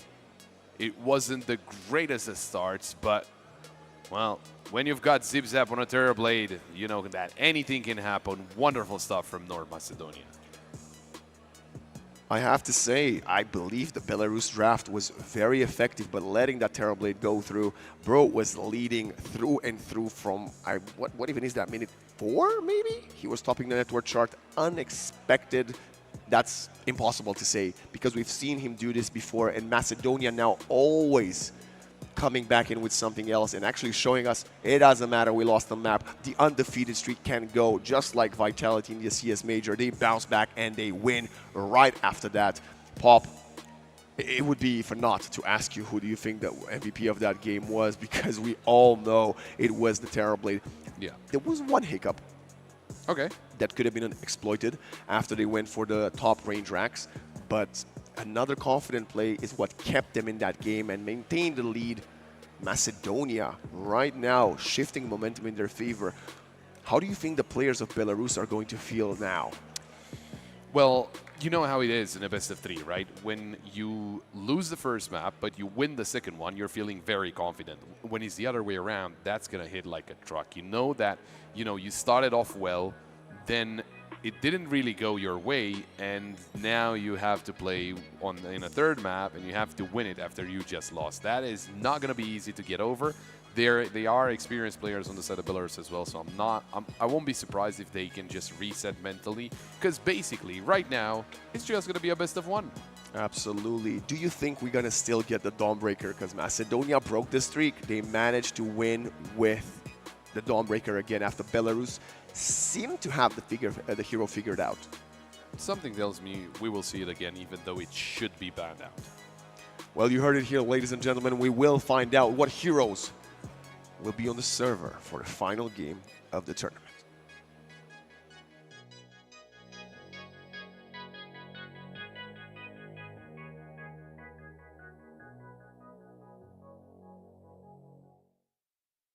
Andra.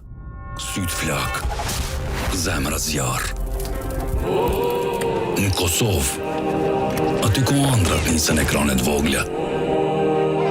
Ne u rritëm. Por loja në mbetin zemër.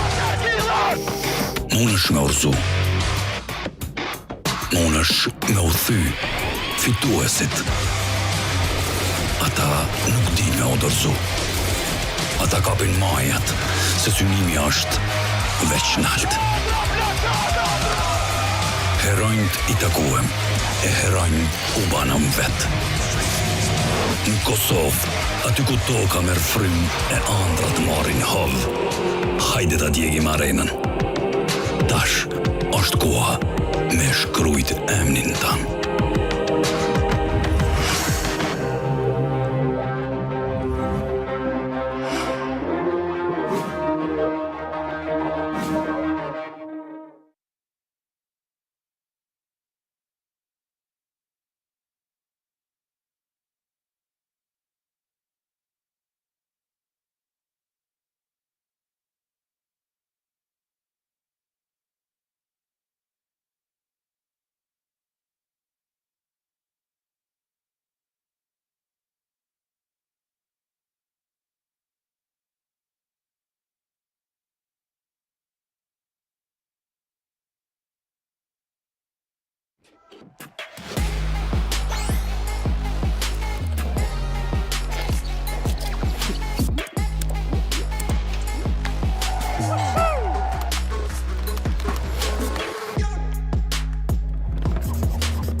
Kő on fatoni edhe bashkë me kreqëshninë vet e din që s'ka me internet e pakot telkusit. Telkos, dashnin lidhje të parë.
Welcome back. We have returned to the deciding Game 3 of the Grand Finals between Belarus and North Macedonia.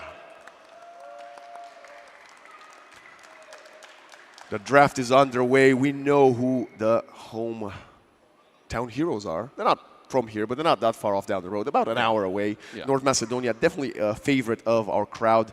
And, you know, they bounced back from that first game defeat, and they're going to stick to the Game 2 bans pop. No Shaman, Willow, Seth SF, or Queen of Pain. But Belarus, okay, they're going for the same thing. There you go. This is the bed rider. He wasn't banned out, and well, I mean, you can't really change the bans of North Macedonia, right? SF has to be banned. Queen of Pain, it was perma-banned. Is this another Dawnbreaker? God, please no. I just can't see this hero anymore. Just pick something else. I can't. I beg, yeah. Like, this could very well be a young G bad rider. Again, the flex that Belarus goes for. Okay, so far I think this might be a replay from Game 2. They just played the same, and they try again. We're just rewatching the VOD. But this is great for both teams because they display to all of us that they believe in their strengths, in their tactics, so there is nothing to be ashamed of, right? They're going for what has worked or what they believe has worked and what has brought them to this point in the tournament. The worst things you can do is like change it up at 12 o'clock. Well, yeah, but for Belarus, it wasn't necessarily the bad rider that had something wrong with it, right? It wasn't. There was nothing wrong, yeah, with the draft. I mean, you could argue the Mirana has definitely been worse than in the lower bracket final. I is guess, that safe to say? And I actually am going to go on a prediction. I don't think we're going to get Mirana Ogre again, just because Belarus is going to change it up and maybe play something a bit different for PO. Oh, the TB ban. There we go. There's a terrible ban. And Storm Spirit, of course. Look at that reaction from Hate. There was a deep sigh coming in from the captain of North Macedonia. Well, wait. There is another option that will be banned. Oh, well, or picked. Who knows? Zipzap is very good at. That's also the morph lane. Absolutely. North Macedonia now, well, they probably knew they're not going to get their hands on Terrorblade again, but they will get their hands on the Disruptor. There we go. That was something that was banned in the previous draft and was not banned now. You just look at the smile. It's a hell of a smirk right there from Lobu, kind of showing us that he loves playing the Disruptor, I suppose. But it could be a Hate hero. I think previously when North Macedonia ran it, it was Hate on the Disruptor support. Now Belarus, they're in a bit of a conundrum because the Disruptor was just going to glimpse the Bat Rider whenever he jumps in for a lasso.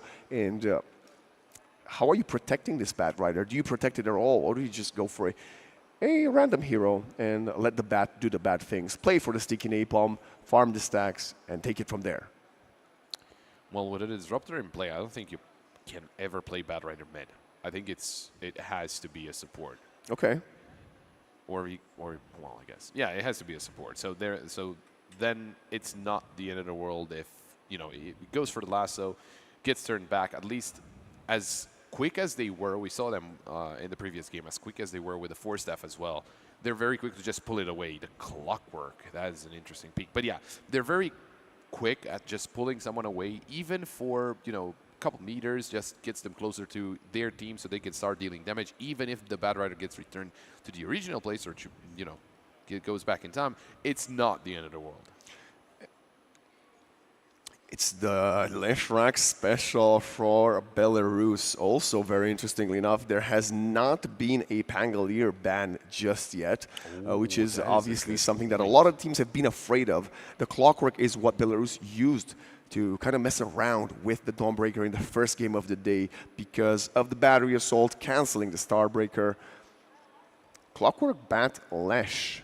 It's very early to reveal this Lesh, but again, just like we speak about the Bat Rider, there is a lot of flex potential there. We have seen it played as a support by the likes of Jeezy of Team Turkey, and we know Young G can play the hero because he did so earlier in the tournament.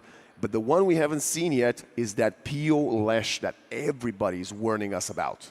Ooh, PO Lesh, that's going to be interesting. I guess we're going to find out the more we go into the draft, but right now it's time for two heroes picked up by North Macedonia. And I'm very curious to see which direction we could go for here, right? Because they got a Dawnbreaker, they got the Disruptor.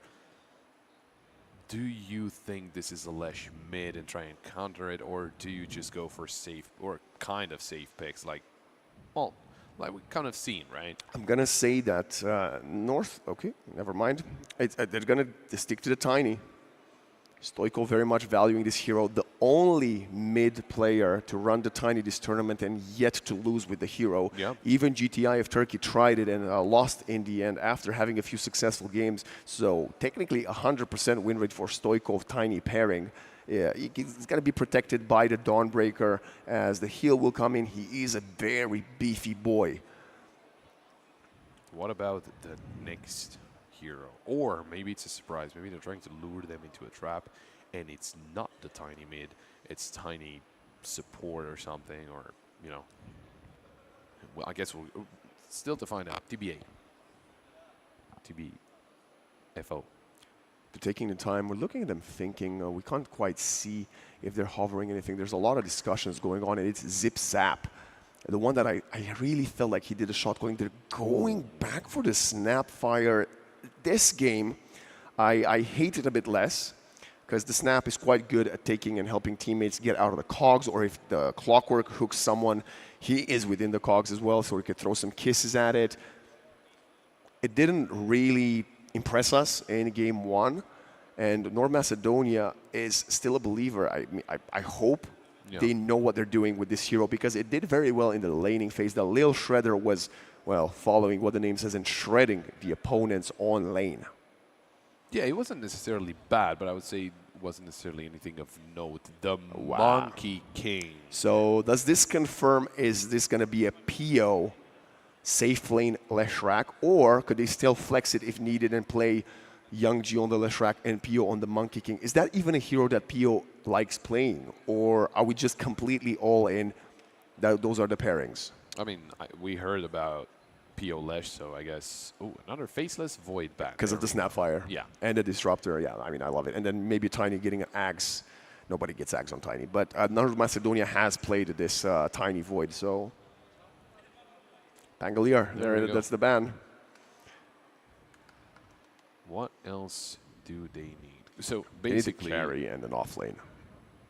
yeah, because, well, it's either the PO with Lesh and mid Monkey. It's definitely, or the other way around. Or the other way around, so they still need an off lane. Yeah, 90% sure. This is an offlaner Belarus is looking for, and I think they would have loved to get the Pangolier, but clearly North Macedonia not going to overlook that one. Although it's an easy one, not an Enigma game, sadly. No, Darkseer? Yeah, Darkseer could be quite Magnus. well. We already spoke, I think, previous in the tournament, we've seen this Batrider Monkey King combo where you pull him with the lasso and mess him around through the Wukong's command. Magnus I wouldn't hate, although it's quite hard to do it blindly into the North Macedonia's carry, because you pick Magnus for Belarus and North Macedonia can just try to find a counter to the Magnus. Yeah, that's fair. So North Macedonia is going to ban the Brewmaster. The Beast is still in the game, and we have seen earlier today Meow going for the Beastmaster. That would be interesting. That's a lot of single targets. For a second, I thought you were talking about Primal Beast, but I don't think they'd go for Primal Beast. No. GTI is sadly no longer in the tournament, the only player of that hero. Belarus, if they go for the Beastmaster, they have a lot of single target spells with the lasso, with the hook shot. Yeah, I mean, Monkey and Leshrac have significant splash damage, but their team fight would be way, way weaker. I mean, it is, as of right now, versus the Static Storm, Kisses, Avalanche, Solar Guardian. Yeah, North Macedonia is covering the team fight area a lot better than their counterpart in this grand final. Also, by the way, just throwing it out there, it's just going to be total mayhem. Yeah, please. Whenever they all clash, it's going to be total mayhem. Like, you're going to have Dawnbreaker, you're going to have a Disruptor, you're going to have the other Monkey as well, the Leshrac, and then from the Cloak, where the Cogs is just going to be crazy. Also, the Avalanche. 10 seconds. Are they going to random the ban? I don't. Wow. Banning the Troll. Potentially a Zip Zap special. What about Husker?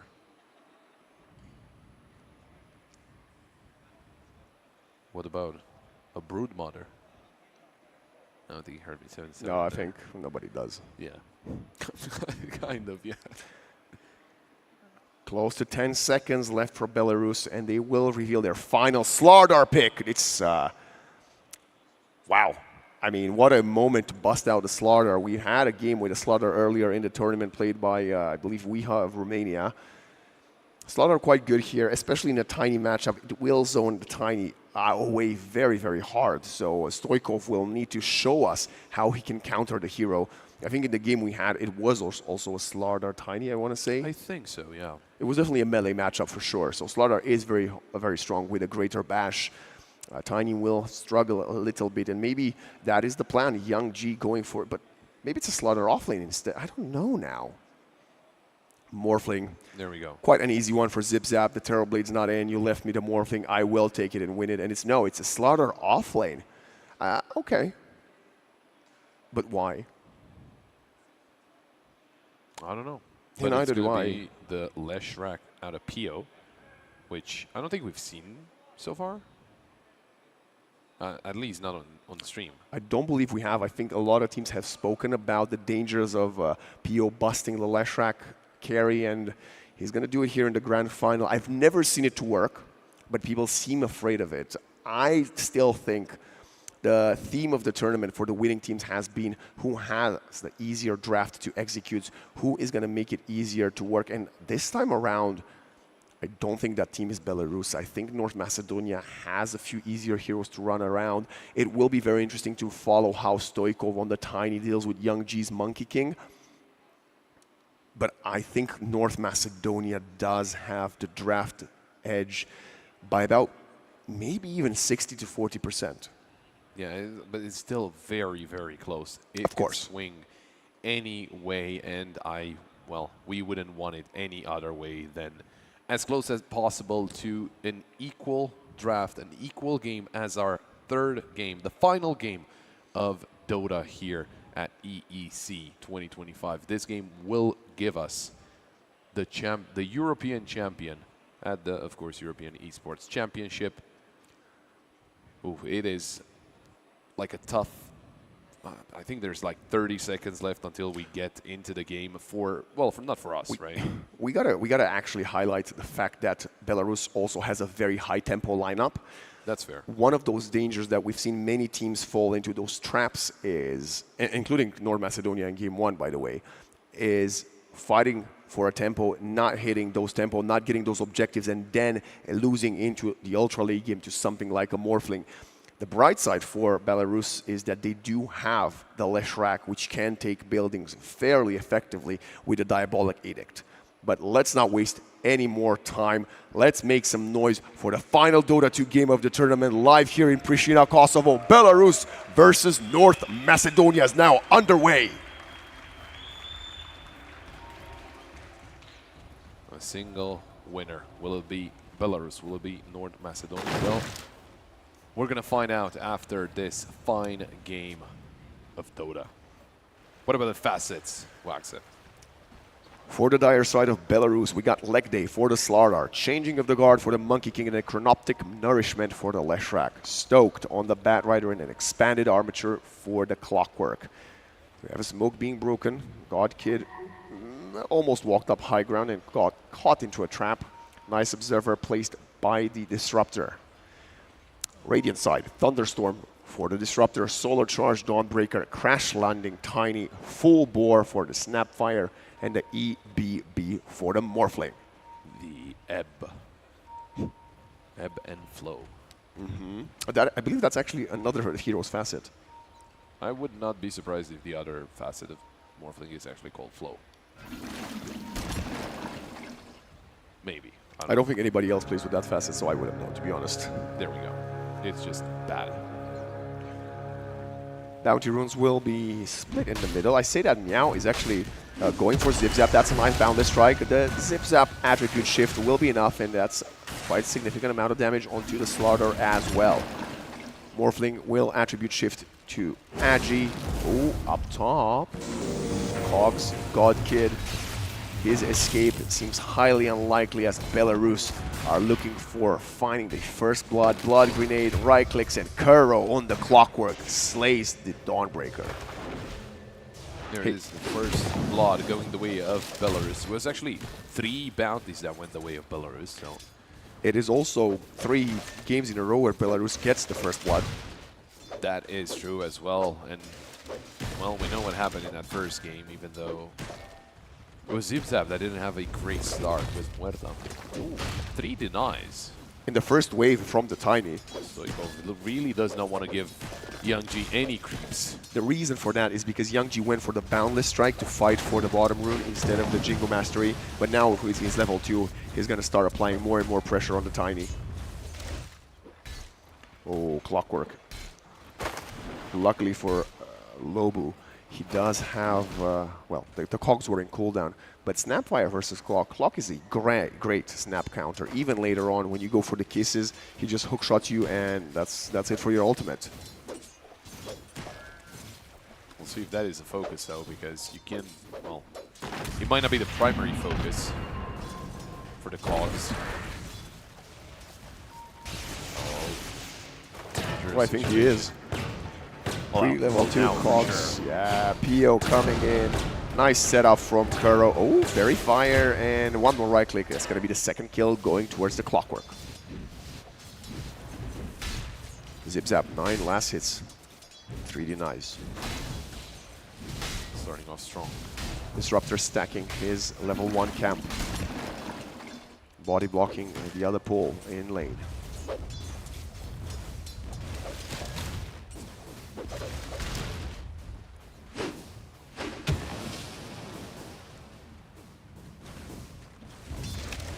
I think still this mid lane is just going to be pretty uneventful for now. I don't think Niaden can get a solid amount of damage this early on.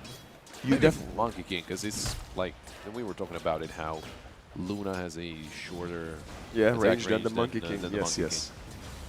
Yeah, it's a hard lane for most melee heroes. Glimpse in Meow goes back.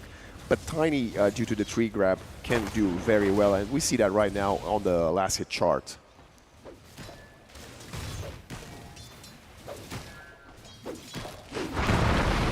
Avalanche, Boundless Strike, trading stuns. Youngji really wants to zone out this Tiny, but Stoikov is so far playing an immaculate lane.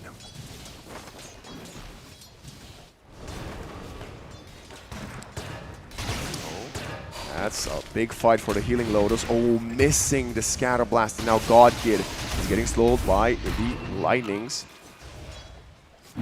Turns around, Celestial Hammer. Cogs pushing him in.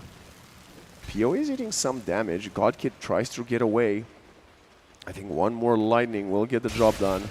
That's the case. Miss up high ground. Clock doesn't want to steal the last hit, but it's going to be the Leshrac of Pio finally getting another one. 2-0-2. A lot of gold influx from all these kills for the Leshrac. A lot of situations there on the off lane. Fighting is weird, but there we go. Another attack. This time. Oh, nice push back. Astral has a Fairy Fire. Hate is someone still tanking Meow. Now aggroing the tower onto him. ZipZap.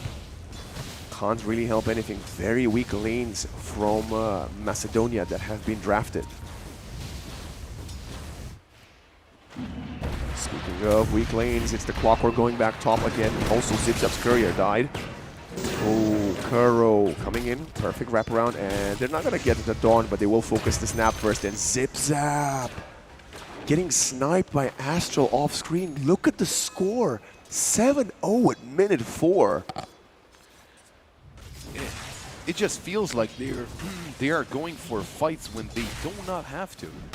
I mean, when Slardar and Batrider pushed into the tower, now that I get, but in the off lane, again, it's just fights that do not have to take. And now God Kid tries to sidestep the cogs. Ooh, missed Earth Splitter, and the Dawn should be safe for a little. Okay, he walks back into the Clockwork cogs.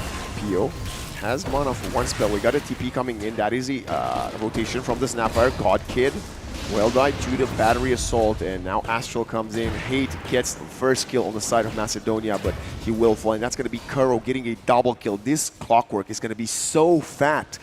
I believe he's got Tranquil. He had Tranquil Stick even before this double kill. Yeah, I guess you can call this not the best start to a game. Would you consider this a bad start? I mean, this is quite poetic.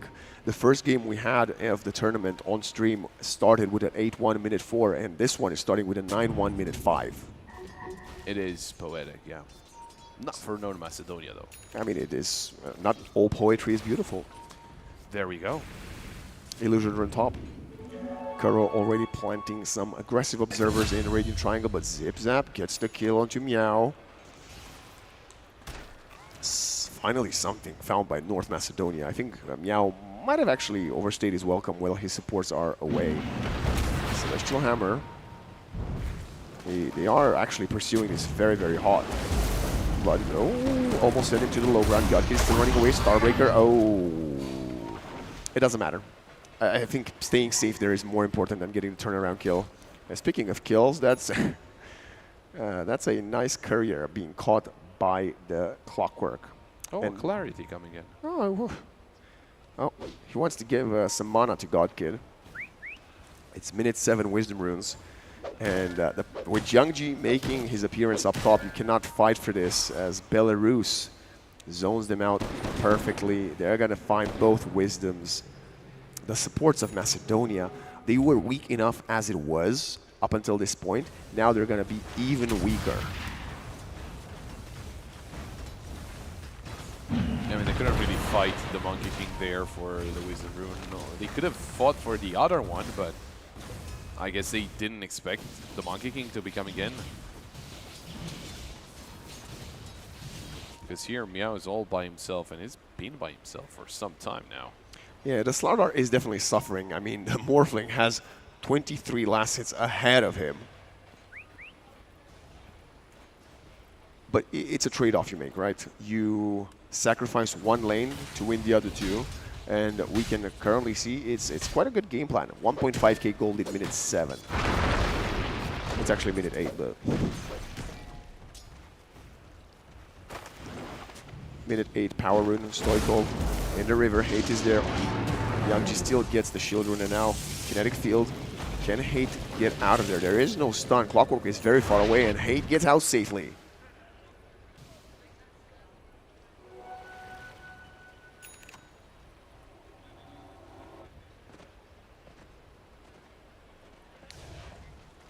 All things considered, not that far ahead, the team of Belarus.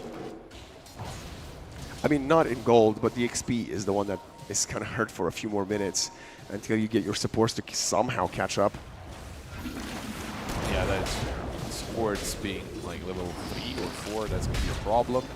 Okay, we got mass TP's bottom. Zip Zap stands his ground for now. Scatterblast connects.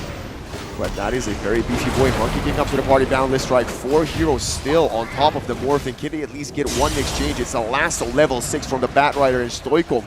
Where are my rest of the teammates? I mean, he's just getting obliterated by the Corrosive Haze Jingle right clicks of the Monkey. Disruptor of Hate will get a double kill for his troubles. But now, look at Youngji.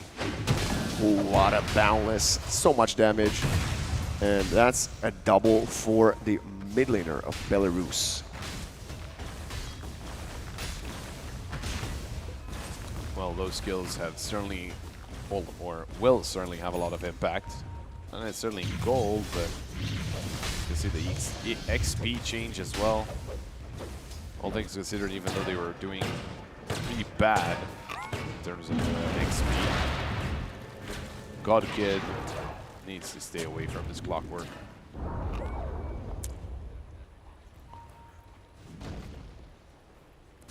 Full level away from getting 6 on the Snapfire. Disruptor half a level away from getting the Static Storm. Arcane Rune found by the Clockwork, and in the meantime, Some stacks being done as well. In the triangle, that is, of course, will help out someone. Hopefully someone from their team. They were done by North Macedonia, so need to be careful about it. Stoikov found Astral. Do you want to fight this? There's no way of getting on top of him. He's very speedy. And Stoikov is very far behind. I mean, it's a 2K discrepancy between him and Young G.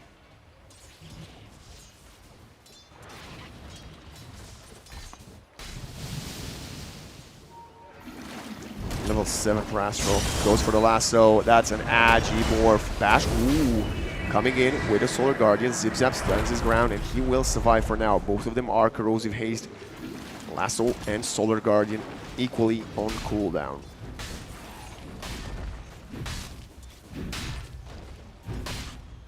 Oh, he needs to be careful. It's the PO special with that Leshrac. Static Storm.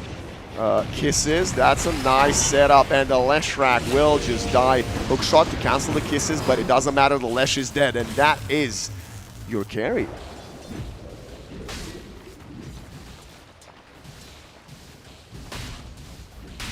I think even with this start, it's not gonna get any easier for Belarus, just because the Morphling is in play. The Morphling can be a pretty good late game hero. Absolutely. We've seen what the TB can do in the previous game. He was banned out just because Belarus realized that, well, that's a problem. Yeah, let's not go through the same thing twice. I love that we had an impact. Oh, in this room, Flame Break, Stoikov needs some assistance. There is no Solar Guardian. He does manage to deal some damage, but the Cogs will push him back in the Monkey King ult. We have Godkid coming in. That's a ton of damage. He's about to find a triple kill, but instead, the only thing he finds is the Warmth and the Graveyard hook shot. Even further hate, lassoed in, and that's a double kill for Astral. Very low HP. All points from Belarus. We couldn't find any of the kill. 3 dead.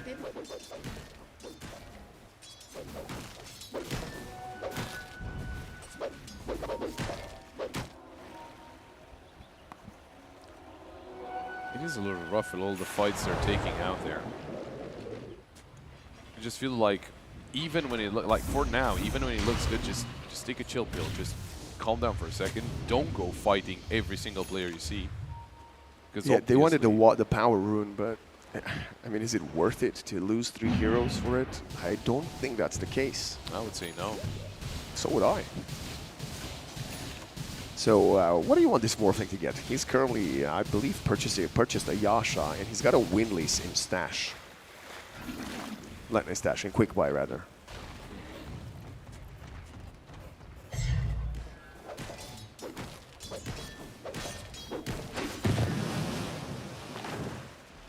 Yeah. I'm still waiting. Rapier. Okay, I'm down. A Rapier Morphling first item. Let's go, Zip Zap. I was thinking, maybe write a note for him, right? And like show him by Rapier. Maybe, yeah. Look at his stack. The problem is Astral is wrapping around. He wants to jump in. He's got the Blink Dagger. The Wukong's command is there, and they're gonna lose the Dawn. Kisses are coming in. We have a nice attempt. The Static Storm is a bit too late. Young G, nice usage of the guard to change position. Hookshot onto Stoikov. He is obliterating this time. He can't even right-click once. The cookie comes a little bit too late. The cookie comes, the cookie crumbles, and that's 4 dead. Triple kill for Young G, stealing the stacks. Belarus 14 kills ahead of North Macedonia. Well, not exactly what we expected when and the Wisdom again. Not exactly what we expected when we were seeing the draft, right? When you were saying that it's maybe more of a 60-40. Again, the win condition is going late game, right? And if you can't make it to the late game because you're getting destroyed by this ever so overwhelming presence of the Dire squad, that means you will not have the chances to get to that percentage.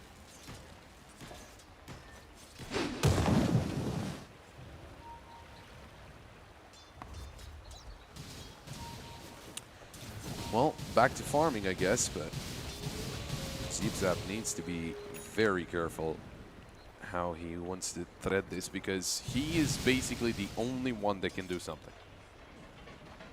Up there with the Monkey King in terms of net worth. But apart from him, Lasso blink again. so far away. Solar Guardian, Solar Guard, Solar. Okay. No, they just said, okay, you're. Yeah. They didn't think it was worth it. And to be fair, we've seen this happen multiple times. You use the Solar Guardian and then you still die as well. So at least he purchased the next component of the Manta style. Still in a top 3 net worth Zip Zap, but about 800 gold away from the Monkey King in first. Links on the Slardar and the Bat Rider. And so far, we maybe see why people have not allowed Pio to play his staple, Shrek. Yeah, he's doing really, really well.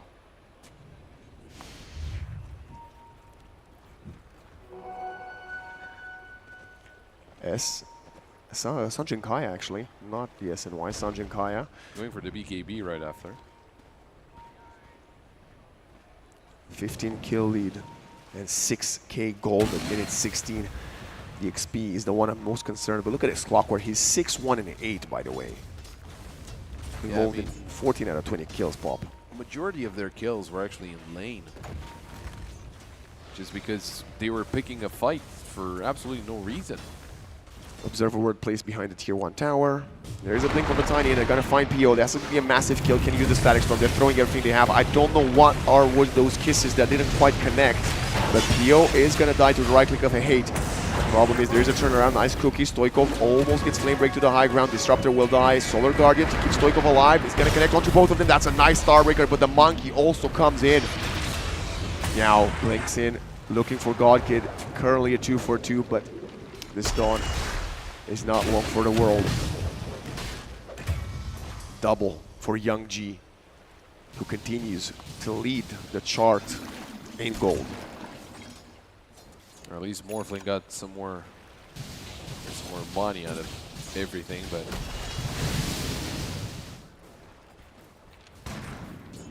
the Monkey King just got a monster kill, by the way, so. He's 8-0 and 5. And right next to him, the clock. Yeah, absolutely. Like, it is. Look at the stacks. Ooh, this is going to be a lot of money for Alesh. Yeah, we're gonna find out. I'm looking right now, so I believe it's gonna be about 700 gold, 600 I think actually. Tiny will finish his threads. Oh, amplified damage rune in the river. And the monkey will take it. And they're going for the hunt. Deep observer wards again. This time in the bottom Radiant jungle. Hate wants to, okay, they worded, but that's gonna enable the hook shot. Glimpse away, Astral is on top of him, and that's a long-range boundless strike. Godlike spree for the Monkey King. It's a very tough game, Plop, compared to how back and forth the first two have been. Look at this. Oh, Slithering Crush will miss. And the Snapfire is safe for now. Yeah, compared to the first two games, this one is looking very, very hard for Macedonia to keep themselves in. The Bat Rider has the lasso. They find the Dawn. That's a massive one. There is no heal. There is nothing to get him out of there. Cogs on top and 4 Dire Heroes dancing on the grave of God Kid. Tier 1 mid also falls. I'm just thinking maybe the plan initially was to just be overly aggressive, just try and shake up their confidence even more, but you didn't really do that. Like, you actually gave them a lot of confidence, because right now you can see that they're just walking around, they're just, you know, looking for fights at this point. The side of Belarus, they're looking for. I mean, that's their lineup. duels. That's what their lineup does. Is finding pickoffs and, you know, extending their lead, slowly finding objectives. 71% probability of win rate for Belarus. This Tiny is probably the weakest we've seen Stoikov perform on the heroes so far. And wait, why didn't Hate deword the Observer? Question marks in the chat. I have no idea. Maybe you didn't see it, or didn't, like. That's why he had the courier on the cliff, right? Monkey King has a full Black King bar.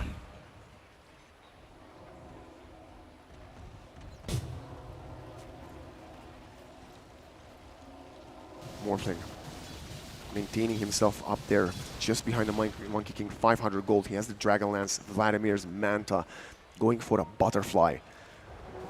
Kuro, Spirit Vessel on the Clockwork. Stoikov needs to go find a different item. He's very cautiously optimistic, looking at an Echo Saber into BKB. Ooh. Observer instantly placed and deworded, but at least the Force Staff will protect him for the lasso of the Bat Rider. At this point, all he can do is just farm away, I would say. And, well, Zipzap's doing he's doing exactly that.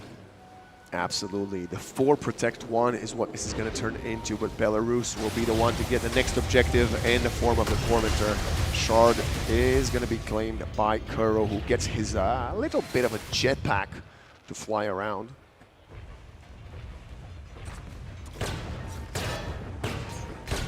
They are prioritizing Zipzap so much that he's actually getting the Wisdom Runes, and everything they have, they need to throw to kill this Clockwork, and now they're running away. No catch just yet, although that's a good glimpse. And Astral is going to go for the lasso, but now he gets caught alone because the Slaughter was sent back. They needed both the Static Storm and the Kisses to kill a measly Clockwork. And of course, the Tiny. Well, I think the Kisses just helped a little. I don't think they were very decisive, but by how behind both Tiny and, well, and the Disruptor and Snapfire are not necessarily behind, but how behind Tiny is, I would understand why that's the case. Smoke up. There's a 3 moving. Youngji still has the 9-second BKB that he purchased a few minutes ago. Zipzap is playing very far away. There's going to be a lasso into mid, and Lobu will fall. It's actually very sustained, but, you know, Spirit Vessel, Blood Grenade, and the final bash coming in from Yao. Up top, Young G is about to find Hate. Boundless Strike cancels the TP out, and Hate is going to go for a late glimpse. SS Ring not going to keep him alive. Godlike continues 11-0-5. The name of the game for Macedonia is We Can Die, but not Zipzap. Playing Protect the President, I would guess. Absolutely. The question is he even far enough along that he can take all of them down? Yeah, the question is, can he do it alone? That's the thing. And I'm gonna say, I think, as of right now, the answer is clearly no. But maybe with 10 more minutes of farm, it might become a bit more plausible. Like, he needs to go as far as he went with a TB, right? When he had 10k over the second place in terms of net worth. They're going for the next objective after the Tormentor. They are in the Roshan pit. Even if Macedonia knows about it, you can't go fight into the Diabolic Edict, the Pulse Nova, the Wukong's command. Yeah, it's a secured Roshan, and I think PO will take the Aegis.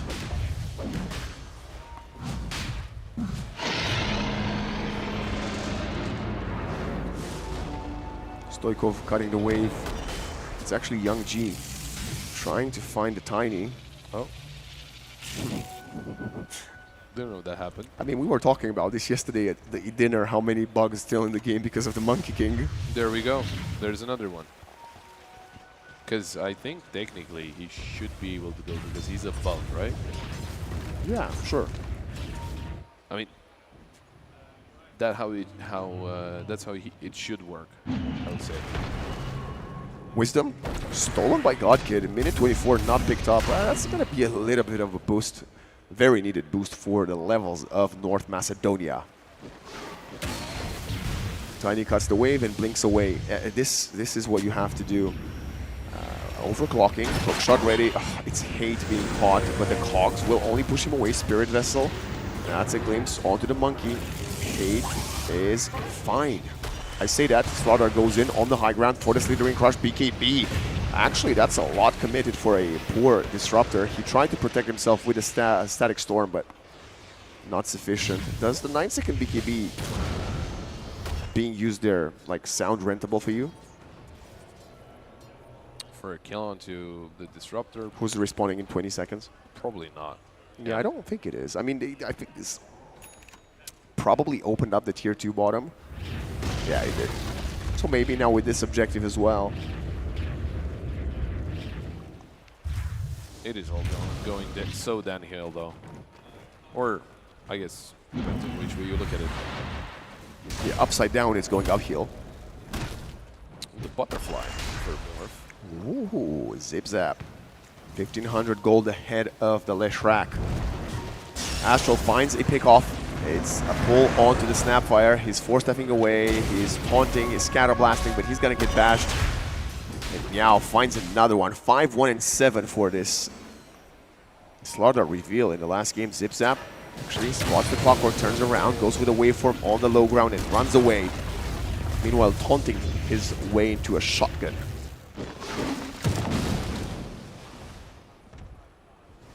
Echo Saber now in the possession of Stoic, Stoikov rather, who will finally get his 10k net worth mark. Lesh, Bloodstone, oh man, Hate. Oh, he's sending back. There is a BKB being popped, there is a huge fight. Stoikov is alone, he's been trying to find these creep waves, but now gets caught by Young G, and that is a dead Tiny. Hookshot, they find a Morphling, he can't waveform out of that, so it won't be converted to anything just yet. Half a level away from giving level 20 on the Morphling, but the creeps are bottom being pushed. Glimmer, Meow taken out, but the Diabolic Edict Pearl Nova is already hitting the tier 3 tower. Chipping damage away with the little nukes that the supports have, but Young G wants to line up with a Boundless Strike. More than half the tower HP is gone. We have finally get a Pavise, minute 27 for the Snapfire, very slow. I think she might have a force staff. Pio comes in with the Diabolic Edict again. Fortify does get forced. Flames back in. They want to kill the Aegis. Not quite yet. Meow is going to go for a nice setup. Boundless from Young G. Disruptor's gone for 40. Tiny coming in with a setup. Buyback. Solar Guardian connecting 1 to 3, and that's a ton of damage from Macedonia! There it is. All that Zip Zap has been working towards. They yield results. That was an incredible amount of damage coming in out of Surprise. Could we please see the fight recap? Just want to see who dealt that amount of damage. It was a great setup from the Avalanche, yes. It was both Stoikov and actually not Zip Zap, but the Dawnbreaker. And now Meow. Claims onto Meow. BKB, who... That's the 8-second one. It will get lower and lower, which will help North Macedonia. The longer they extend this game, the better. Carlo Bulo is going to steal the Wisdom Room, but that's not the right approach. Meow is going to find him. They need to fight the snap.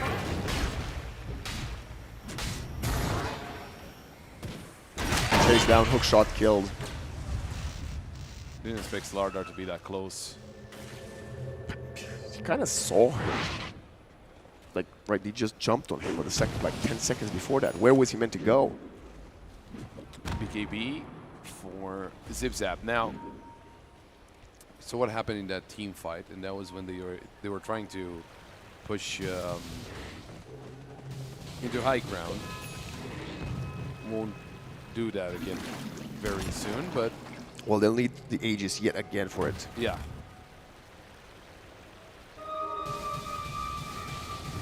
Roche not too long until he respawns.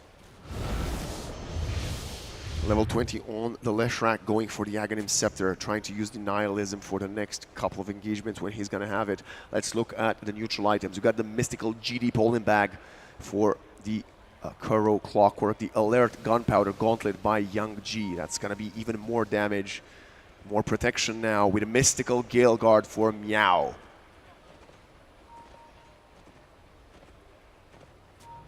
We're looking at the last hits for some reason. Yes, this Morphling is hitting creeps. Thank you. Yeah, net worth will be Yeah, did you know the last hits quantify into gold in the net worth chart? That's crazy, right? No way. And yeah, some of us still don't know that yet. Young G is looking for his level 20 on the Monkey King, but ooh, big items coming in for both sides. Ags on the Slardar, Scotty on the Monkey, and the BKB, I believe, for Stoikov's Tiny. If you are just tuning in, this is the Dota 2 Grand Final of EEC 25, deciding map 3 between Macedonia and Belarus. Very back and forth game where Macedonia is trying to get this Morphling to carry them somewhere to the victory. Smoke up from Belarus. Disruptor very optimistically starting to build a Scepter. Zip Zap, ooh, gotta go in. They have focusing PO, and he's gonna be thrown up in the air. The BKB to the Shrek gets killed. Now, Youngji and Meow trying to find somewhere. We have a buyback from the Lesh, pulling the Morphling into the Wukong's command. Zip Zap is getting stunned, he's getting battered, he's getting killed. Godkid turns around with the Starbreaker, bash yet again from Meow.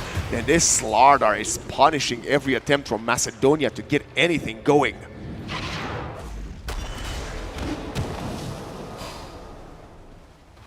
They need to be very careful with the decisions they take. I have no idea why a Morph would be in melee range, but oh well.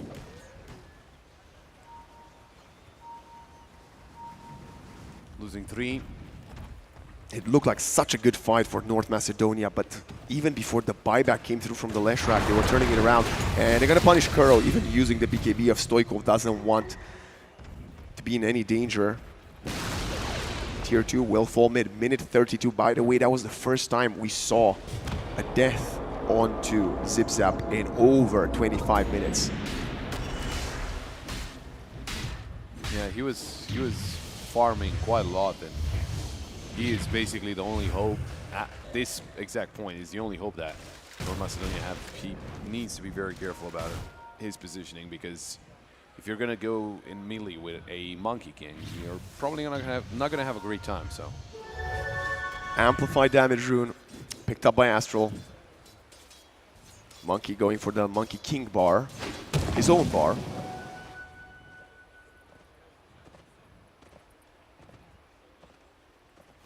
Aghanim's 500 away. The Nihilism is coming in. Shard and Pike next for the Morph. I think he actually needs the Shard because of the bashes more than anything else. This Snapfire is looking for a Shard. Demon Edge already purchased by Young G. Roshan spawned, that was a quick one.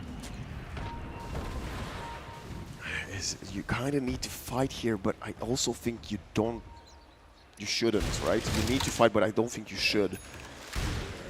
By the way, the Observer Ward is spotted, Tiny hitting the creeps. There's a gem now for North Macedonia. That's going to help them clear out the vision in their jungle, especially that high ground ward by the Roshan pit.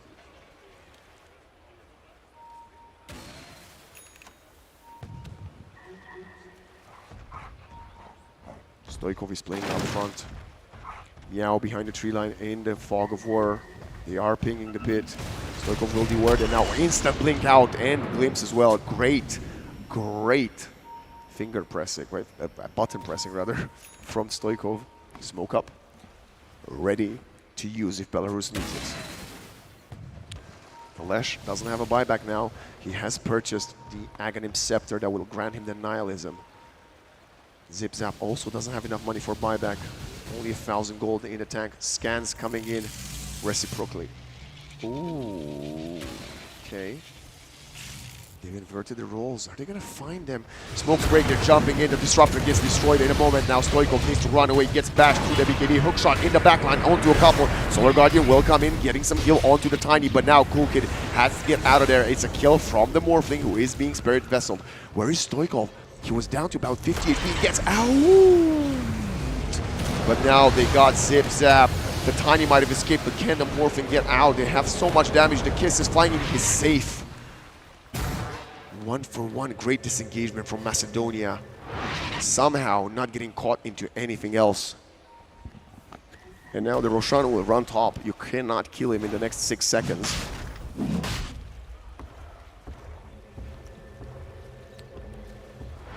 Well, certainly there is still hope for the side of North Macedonia. They do go for a smoke here, maybe trying to surprise. They got the shield rune as well. Meow breaks Zipzap smoke, and they're going Stoikov. He's the one initiating. No BKB on either of them too. That's a 4-step. Kael'Gar trying to run away. Zipzap is going forward. Somehow the Slardar are still standing. Earth Splitter will not connect. Keeps him at bay though. Rocket Flare for the Vision. 5 versus 5, everybody alive. The cooldowns are slowly resetting. I think it is starting to get to the point where it is just going to be very important to have the Morphling farmed up, because all of the other, or the heroes of the enemy team, they're going to start to lose in their value. Pristina, do you want North Macedonia to win this grand final? Make some noise!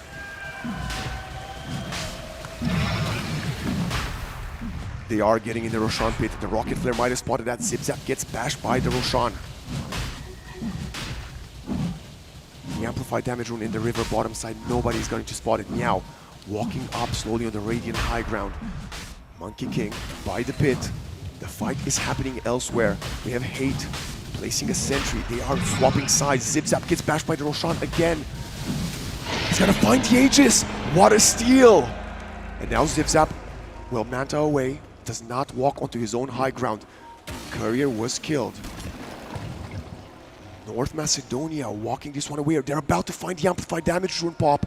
This could be massive. They're actually giving him the bottle. That's crazy. This is insane. Unbelievable play. Zipzap with the confidence to just sneak in that Roshan by himself. And now the tier 2 is under siege. Buyback status will be everything for this upcoming team fight.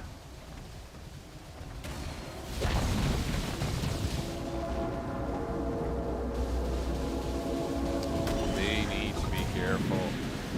He's got 2 items in the stash, by the way. They've got the outpost, so that gives away their position, but Zipzap, he is alone. Or he's not alone, but he's kind of out of position with his team. There we go. He got in kind of the back lanes. Young G getting the Wisdom Rune. Zipzap is on the low ground. They're going to jump for him. He does have the Aegis. Chain stun perfectly. He loses the first life. BKBs are running. Static Storm onto PO. Has to use the BKB. Zipzap is going to walk in. BKB waveforming away. PO is in the block. Ooh, that's a nice kill onto Hate. Kisses Solar Guardian. Clock is falling. Young G is eating a ton of damage. Has to use the Boundless out. We have Meow jumping in onto Zipzap. Look at the Lashrak, is hitting a ton of damage. The Bloodstone, is it going to keep him alive? It does not seem likely. Yes, the Nihilism coming in, but he will get bashed and killed by the Starbreaker. Young G is fighting, but he will fall. It's a double kill for Zipzap. Astral has to get on the high ground, but the toss is perfect, and Morphling gets another kill. It's a 3-for-3 team fight, but they have the Aegis, which means the Morphling still stands. And we got back to equal net worth of the teams. We have a game on our hands, and Zipzap Look at the buybacks. Looking very good. 10 seconds for the Leshrak buyback. Monkey King is quite poor though, doesn't have it for 600. 45 gets used. Rock doesn't have it at all for like 7 minutes.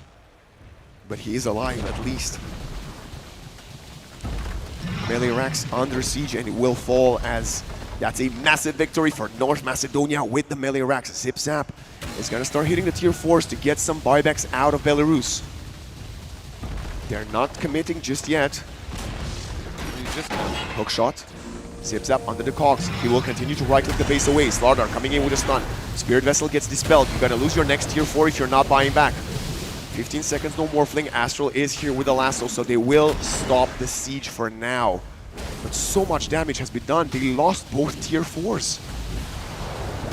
And for those of you not understanding why they didn't finish the range racks, when you kill it, well, you kill both of them, you reset the Fortify effectively with melee and range. Vladimir's for the Dawnbreaker. 38-18, but the team that is leading in kills is now behind in gold.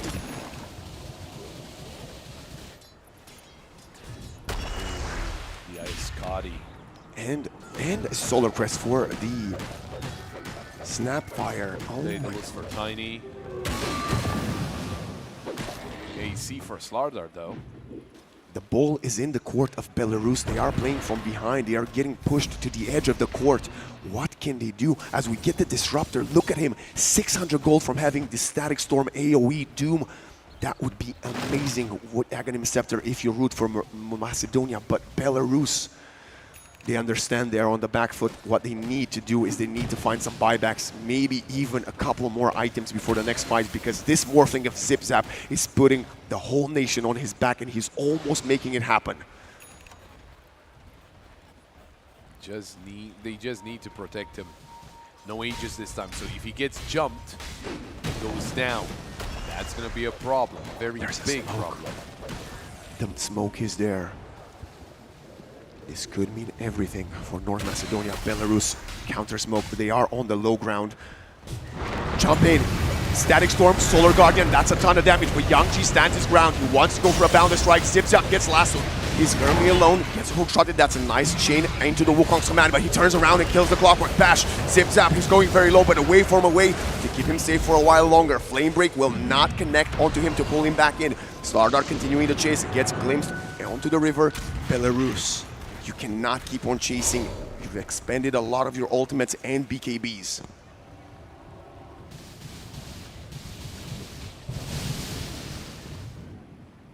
Look at that damage. A lot of damage though from the Monkey King. That was something. It was a whole charged Wukong's command that the fight took place inside of. Yeah. Lotus onto Zip Zap.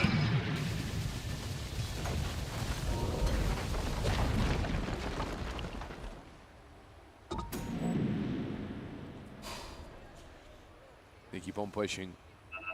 They could get tier 3 top lane as well. Oh, the Morph is going to get it for sure. Tier 3 falls. Second Meliarax under siege. He's like a turret standing, destroying buildings. That's 3 racks down out of 6. Or is the range one still? Is the range mid one still standing? Actually, I think it is. So they lost 2 Meliaraxes. They still have 2 range standing. Tiny finds a haste. 33k net worth on Zip Zap and his Morphling. I find it so hard to believe he's managed to keep himself in this game for so long. What? 72 win rate probability. Belarus effectively considered done and dusted in this game by Dota Plus. Just giving everything at this point to this Morphling. The Wisdom Rune, every single cam, because it's their salvation. Slardar feels like he needs a Monkey King bar. He cannot keep bashing the Morphling if he misses because of the Butterfly. Next, potentially a Hex for the Lesh.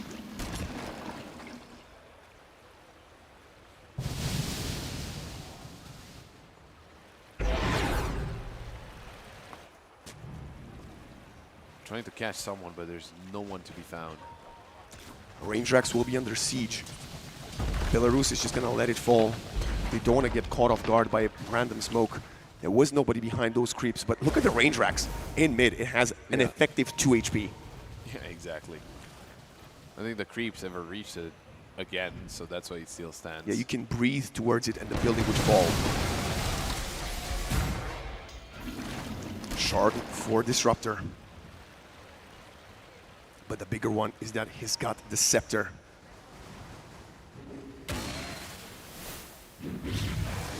Buyback status looking quite nice. Morphling, Dawnbreaker, Tiny, Snap for the Radiant, whereas the Dire side has the other 4. 80 gold away from Hate to having his. Only the Clockwork will not be without a buyback. Only for another minute. But this could be a long minute, Pop. It depends on what the plan is so far. A lot of things can happen in a minute. Even though they are ahead by effectively double the kill count. Yep. They are the ones actually hanging behind. Getting ever so close on the 25th level of the Slardar. About a third of the way there. Actually, a third of the way they're missing from level 25.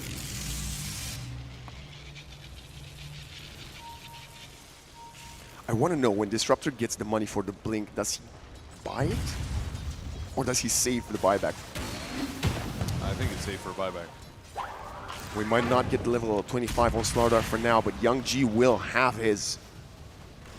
We also need it for the Leshrac. Belarus needs to not fight until they find those ever so crucial talents at level 25 for the Slardar and the Leshrac. That would be a big power spike for their lineup.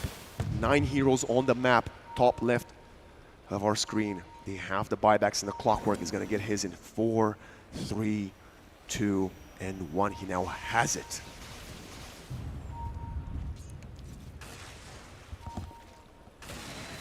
I can only assume like this, the next fight should decide the fate of the game.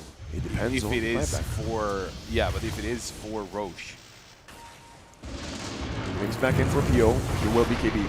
Static Storm gets wasted, and now this is a good turn for Belarus to potentially jump in. Now is considering it. He does have 25 on the Slardar now. No Static Storm for 50 seconds.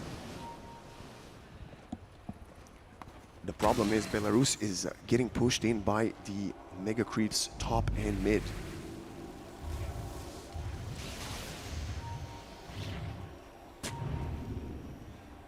They want to take control of the pit. Whenever the Roshan will be respawning in the next 40 seconds, it will be in the top side of the river. Meow. Jumping in onto Stoikov. He's alone. Bash to the BKB. Goes for another one. Hook shot. They are controlling Stoikov very well. The Solar Guardian comes in a little bit off the mark. Still pulsating, still giving heals, but look at the damage. Yo, Young G gets destroyed, but Lasso comes in a bit too late. Monkey King somehow still standing. Zip Zap in between 4 opponents. He is losing HP. Young G will fall. Zip Zap down to 600. Needs to run away. The Cogs are pushing him back. Buyback from Young G. Can Belarus find anything? It doesn't seem to be the case just yet. Jetpack from the Clockwork. The Disruptor dies in the river. Lobo will get claimed by Belarus. But look at God Kid still camping in the pit. Effectively getting back. Rare miss, double buyback, and they're all back alive. Solar Guardian is in cooldown. Starbreaker doesn't do too much. God Kid somehow still standing. The Static Storm connects onto a couple. Do we have any follow-up? That's the question. Kuro will die. Young G, this is a dieback for him. Avalanche toss. Ooh. Nice escape from the Boundless for now. The Mischief was perfect. Young G gets a double kill. Buyback from Stoikov. Zipzap is manning up 1 versus 3, but he is running out of teammates to support him. He will need to waveform away for now, but the Corrosive Haze is on top of him. The fight continues yet again. Multiple buybacks expanded. Young G wants to fight. Hey, this was a buyback for Disruptor. Gets inhibited. Hookshot Meow, and Disruptor's gone for 90 seconds. No matter the buyback status, Belarus now has the number advantage. We do have to remember though, Zipzap has not died yet. There's an amplified damage rune for Young G as well. 2 buybacks left for the Radiant, 2 left for the Dire. The problem is the Aegis is going to keep someone alive. You don't need to fight this. If you are North Macedonia, you can sacrifice some lanes. You're already up when it comes to structures, so if you give some of them away, you might be fine. There's also a tier 2 standing in the top side. Well, in the top lane. Courier killed for the Morphling. He had a blink on the Courier, wanted to complete the Swift blink, will not have it. We have given the Aegis to the Monkey King due to him not having the buyback. Snapfire gets caught. She does not have the buyback, but it's Morphling coming in. They want to go for Young G. Stole a Boundless Strike because he morphed into him. Monkey versus Monkey, and the winner will be the Water Form 1. I say that Kisses are going to get the vision. No Wukong's command when he responds, and he does not have the buyback. Solar Guardian's got to be landing perfectly, but Young G has the refresher, goes in, Boundless away. Clockwork, Sacrificial Lamp, Lasso, onto the Morphling. Another Wukong's will come through. Young G needs to stay alive. Astral will die, no buyback. Zipzap in the front line, killing the supports. Dawnbreaker has fallen. She does have a buyback herself. Cookie out of the Wukong's command. Look at Calabula. Boundless connecting onto 3. Avalanche toss. Now the Lesh comes to the party. She does have the Bloodstone, but it is Zipzap manning up, killing them all. Now waveforming away. Nihilism from PO wants to get the support, and they are gonna find a Snapfire. The problem is Belarus is playing with a 2 versus 4 deficit. They need to go back to their base. North Macedonia now have the upper hand. Keep in mind, they don't have any more turrets. They got the tier 4s have been down for like the past 20 minutes. They might still have a fortified. The question is, can you hold? Yes, you have the buyback on the Leshrak. Yes, you have one on the Slardar. The Morphling is buying Boots of Travel, coming in to the mid lane.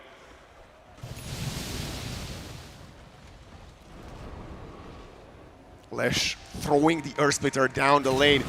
He wants to protect the Ancient. They are doing everything they can. Hate coming in, Static Storm perfect, but he does not connect to Pio. Solar Guardian coming in, Meow will fall. He does not have the buyback. He bought in. That is it. Pio is gone. Pio is out. He needs to buy back for the last chance. Fortify still here. Glimpse back to the fountain. Nobody's coming in anytime soon. North Macedonia, they are doing it. They're going for the Ancient. The game might be theirs. North Macedonia are your EEC 25 champions.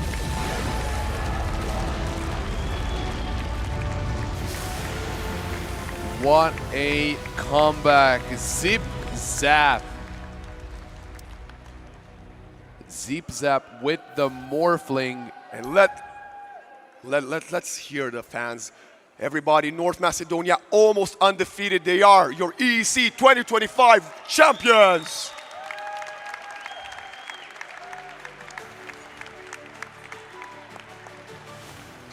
I agree with you, Pop. This has been a hell of a performance. Zip Zap with the MVP of the tournament, by far the best carry we have seen. And now look at them slowly approaching.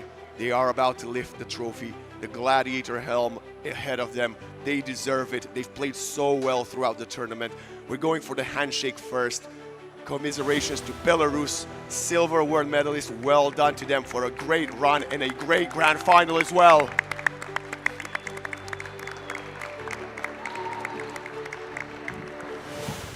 Well, you know how they say it could have been, but it wasn't. But in the end, there might be two main characters, but every single story, every single tournament can only have a winner. And for now, today, as they approach to lift the trophy, the winners of our story here in Pristina is North Macedonia.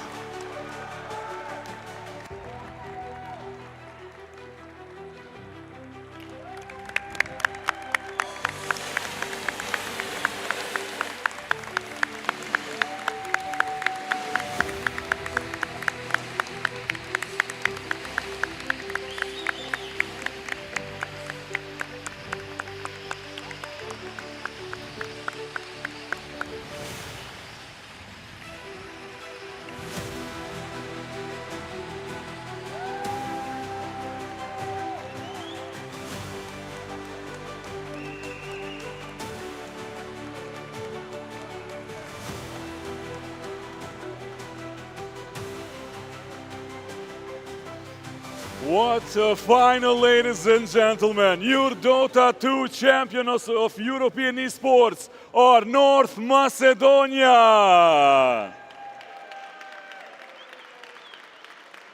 What a thrilling final, ladies and gentlemen. It was absolutely cinematic. Toward the medals now, we would like to welcome to the stage the CEO of Exportal Esports of Kosovo, Mr. Besnik Thaci.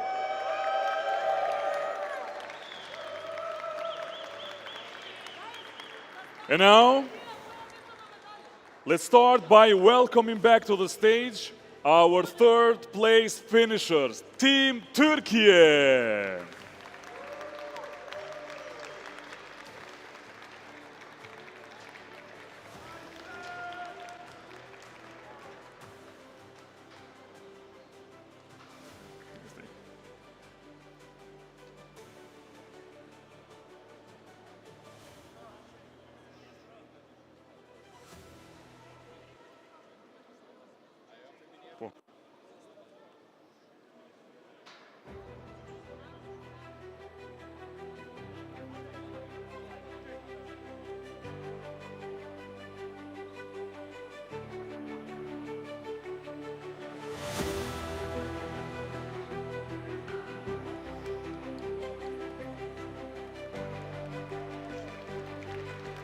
Thank you, Team Turkey. And now, please welcome the runner-ups of this tournament, Team Belarus.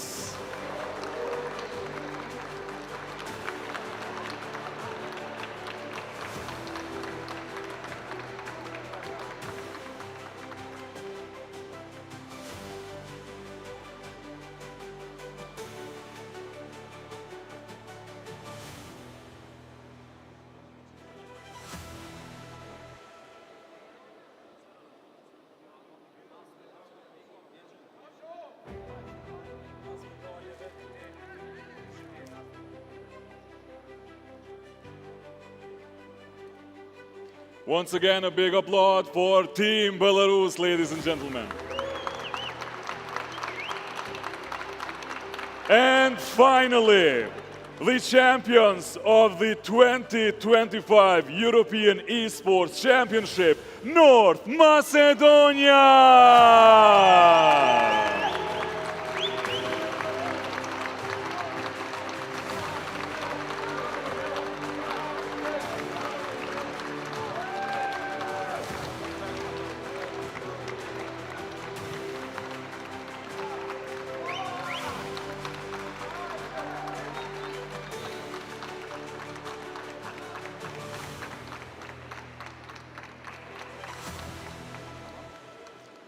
Thank you very much, Besnik.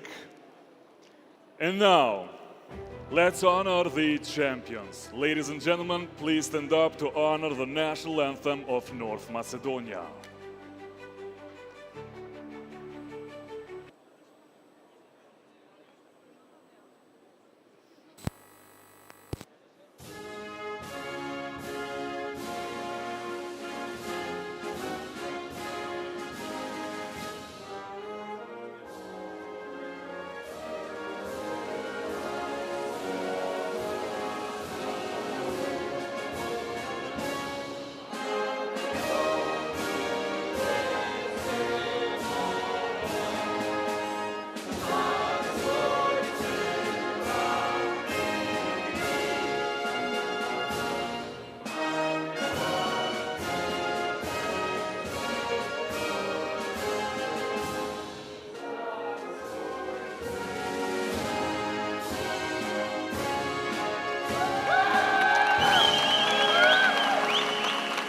Thank you very much, guys. Once again, congratulations.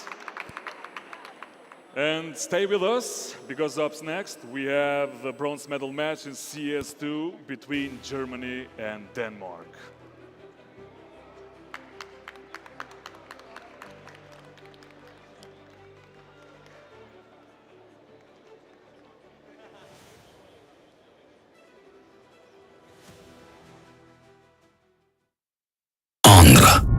Sydflak, zemras jar. Në Kosovë, aty ku ëndrat nisën ekranet vogla. Ne u rritëm, por loja në mbeti në zemër. Munësh me urzu.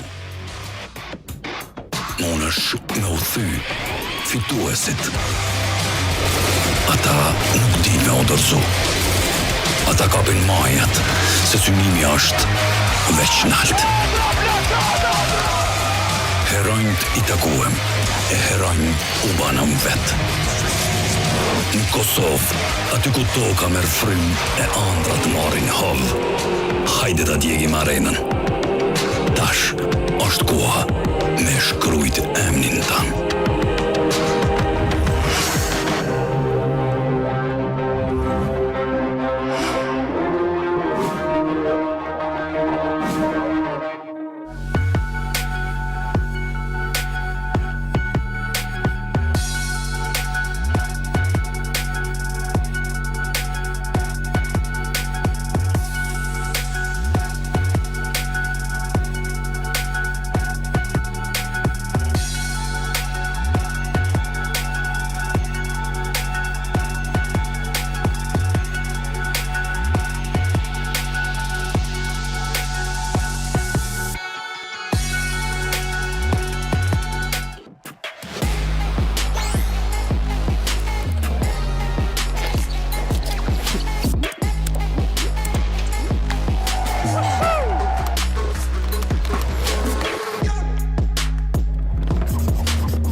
Fatoni edhe bashkë me krejqëshnin e vetë e din që s'ka me internet e pakot Telkosit. Telkos, dashnin lidhjet par.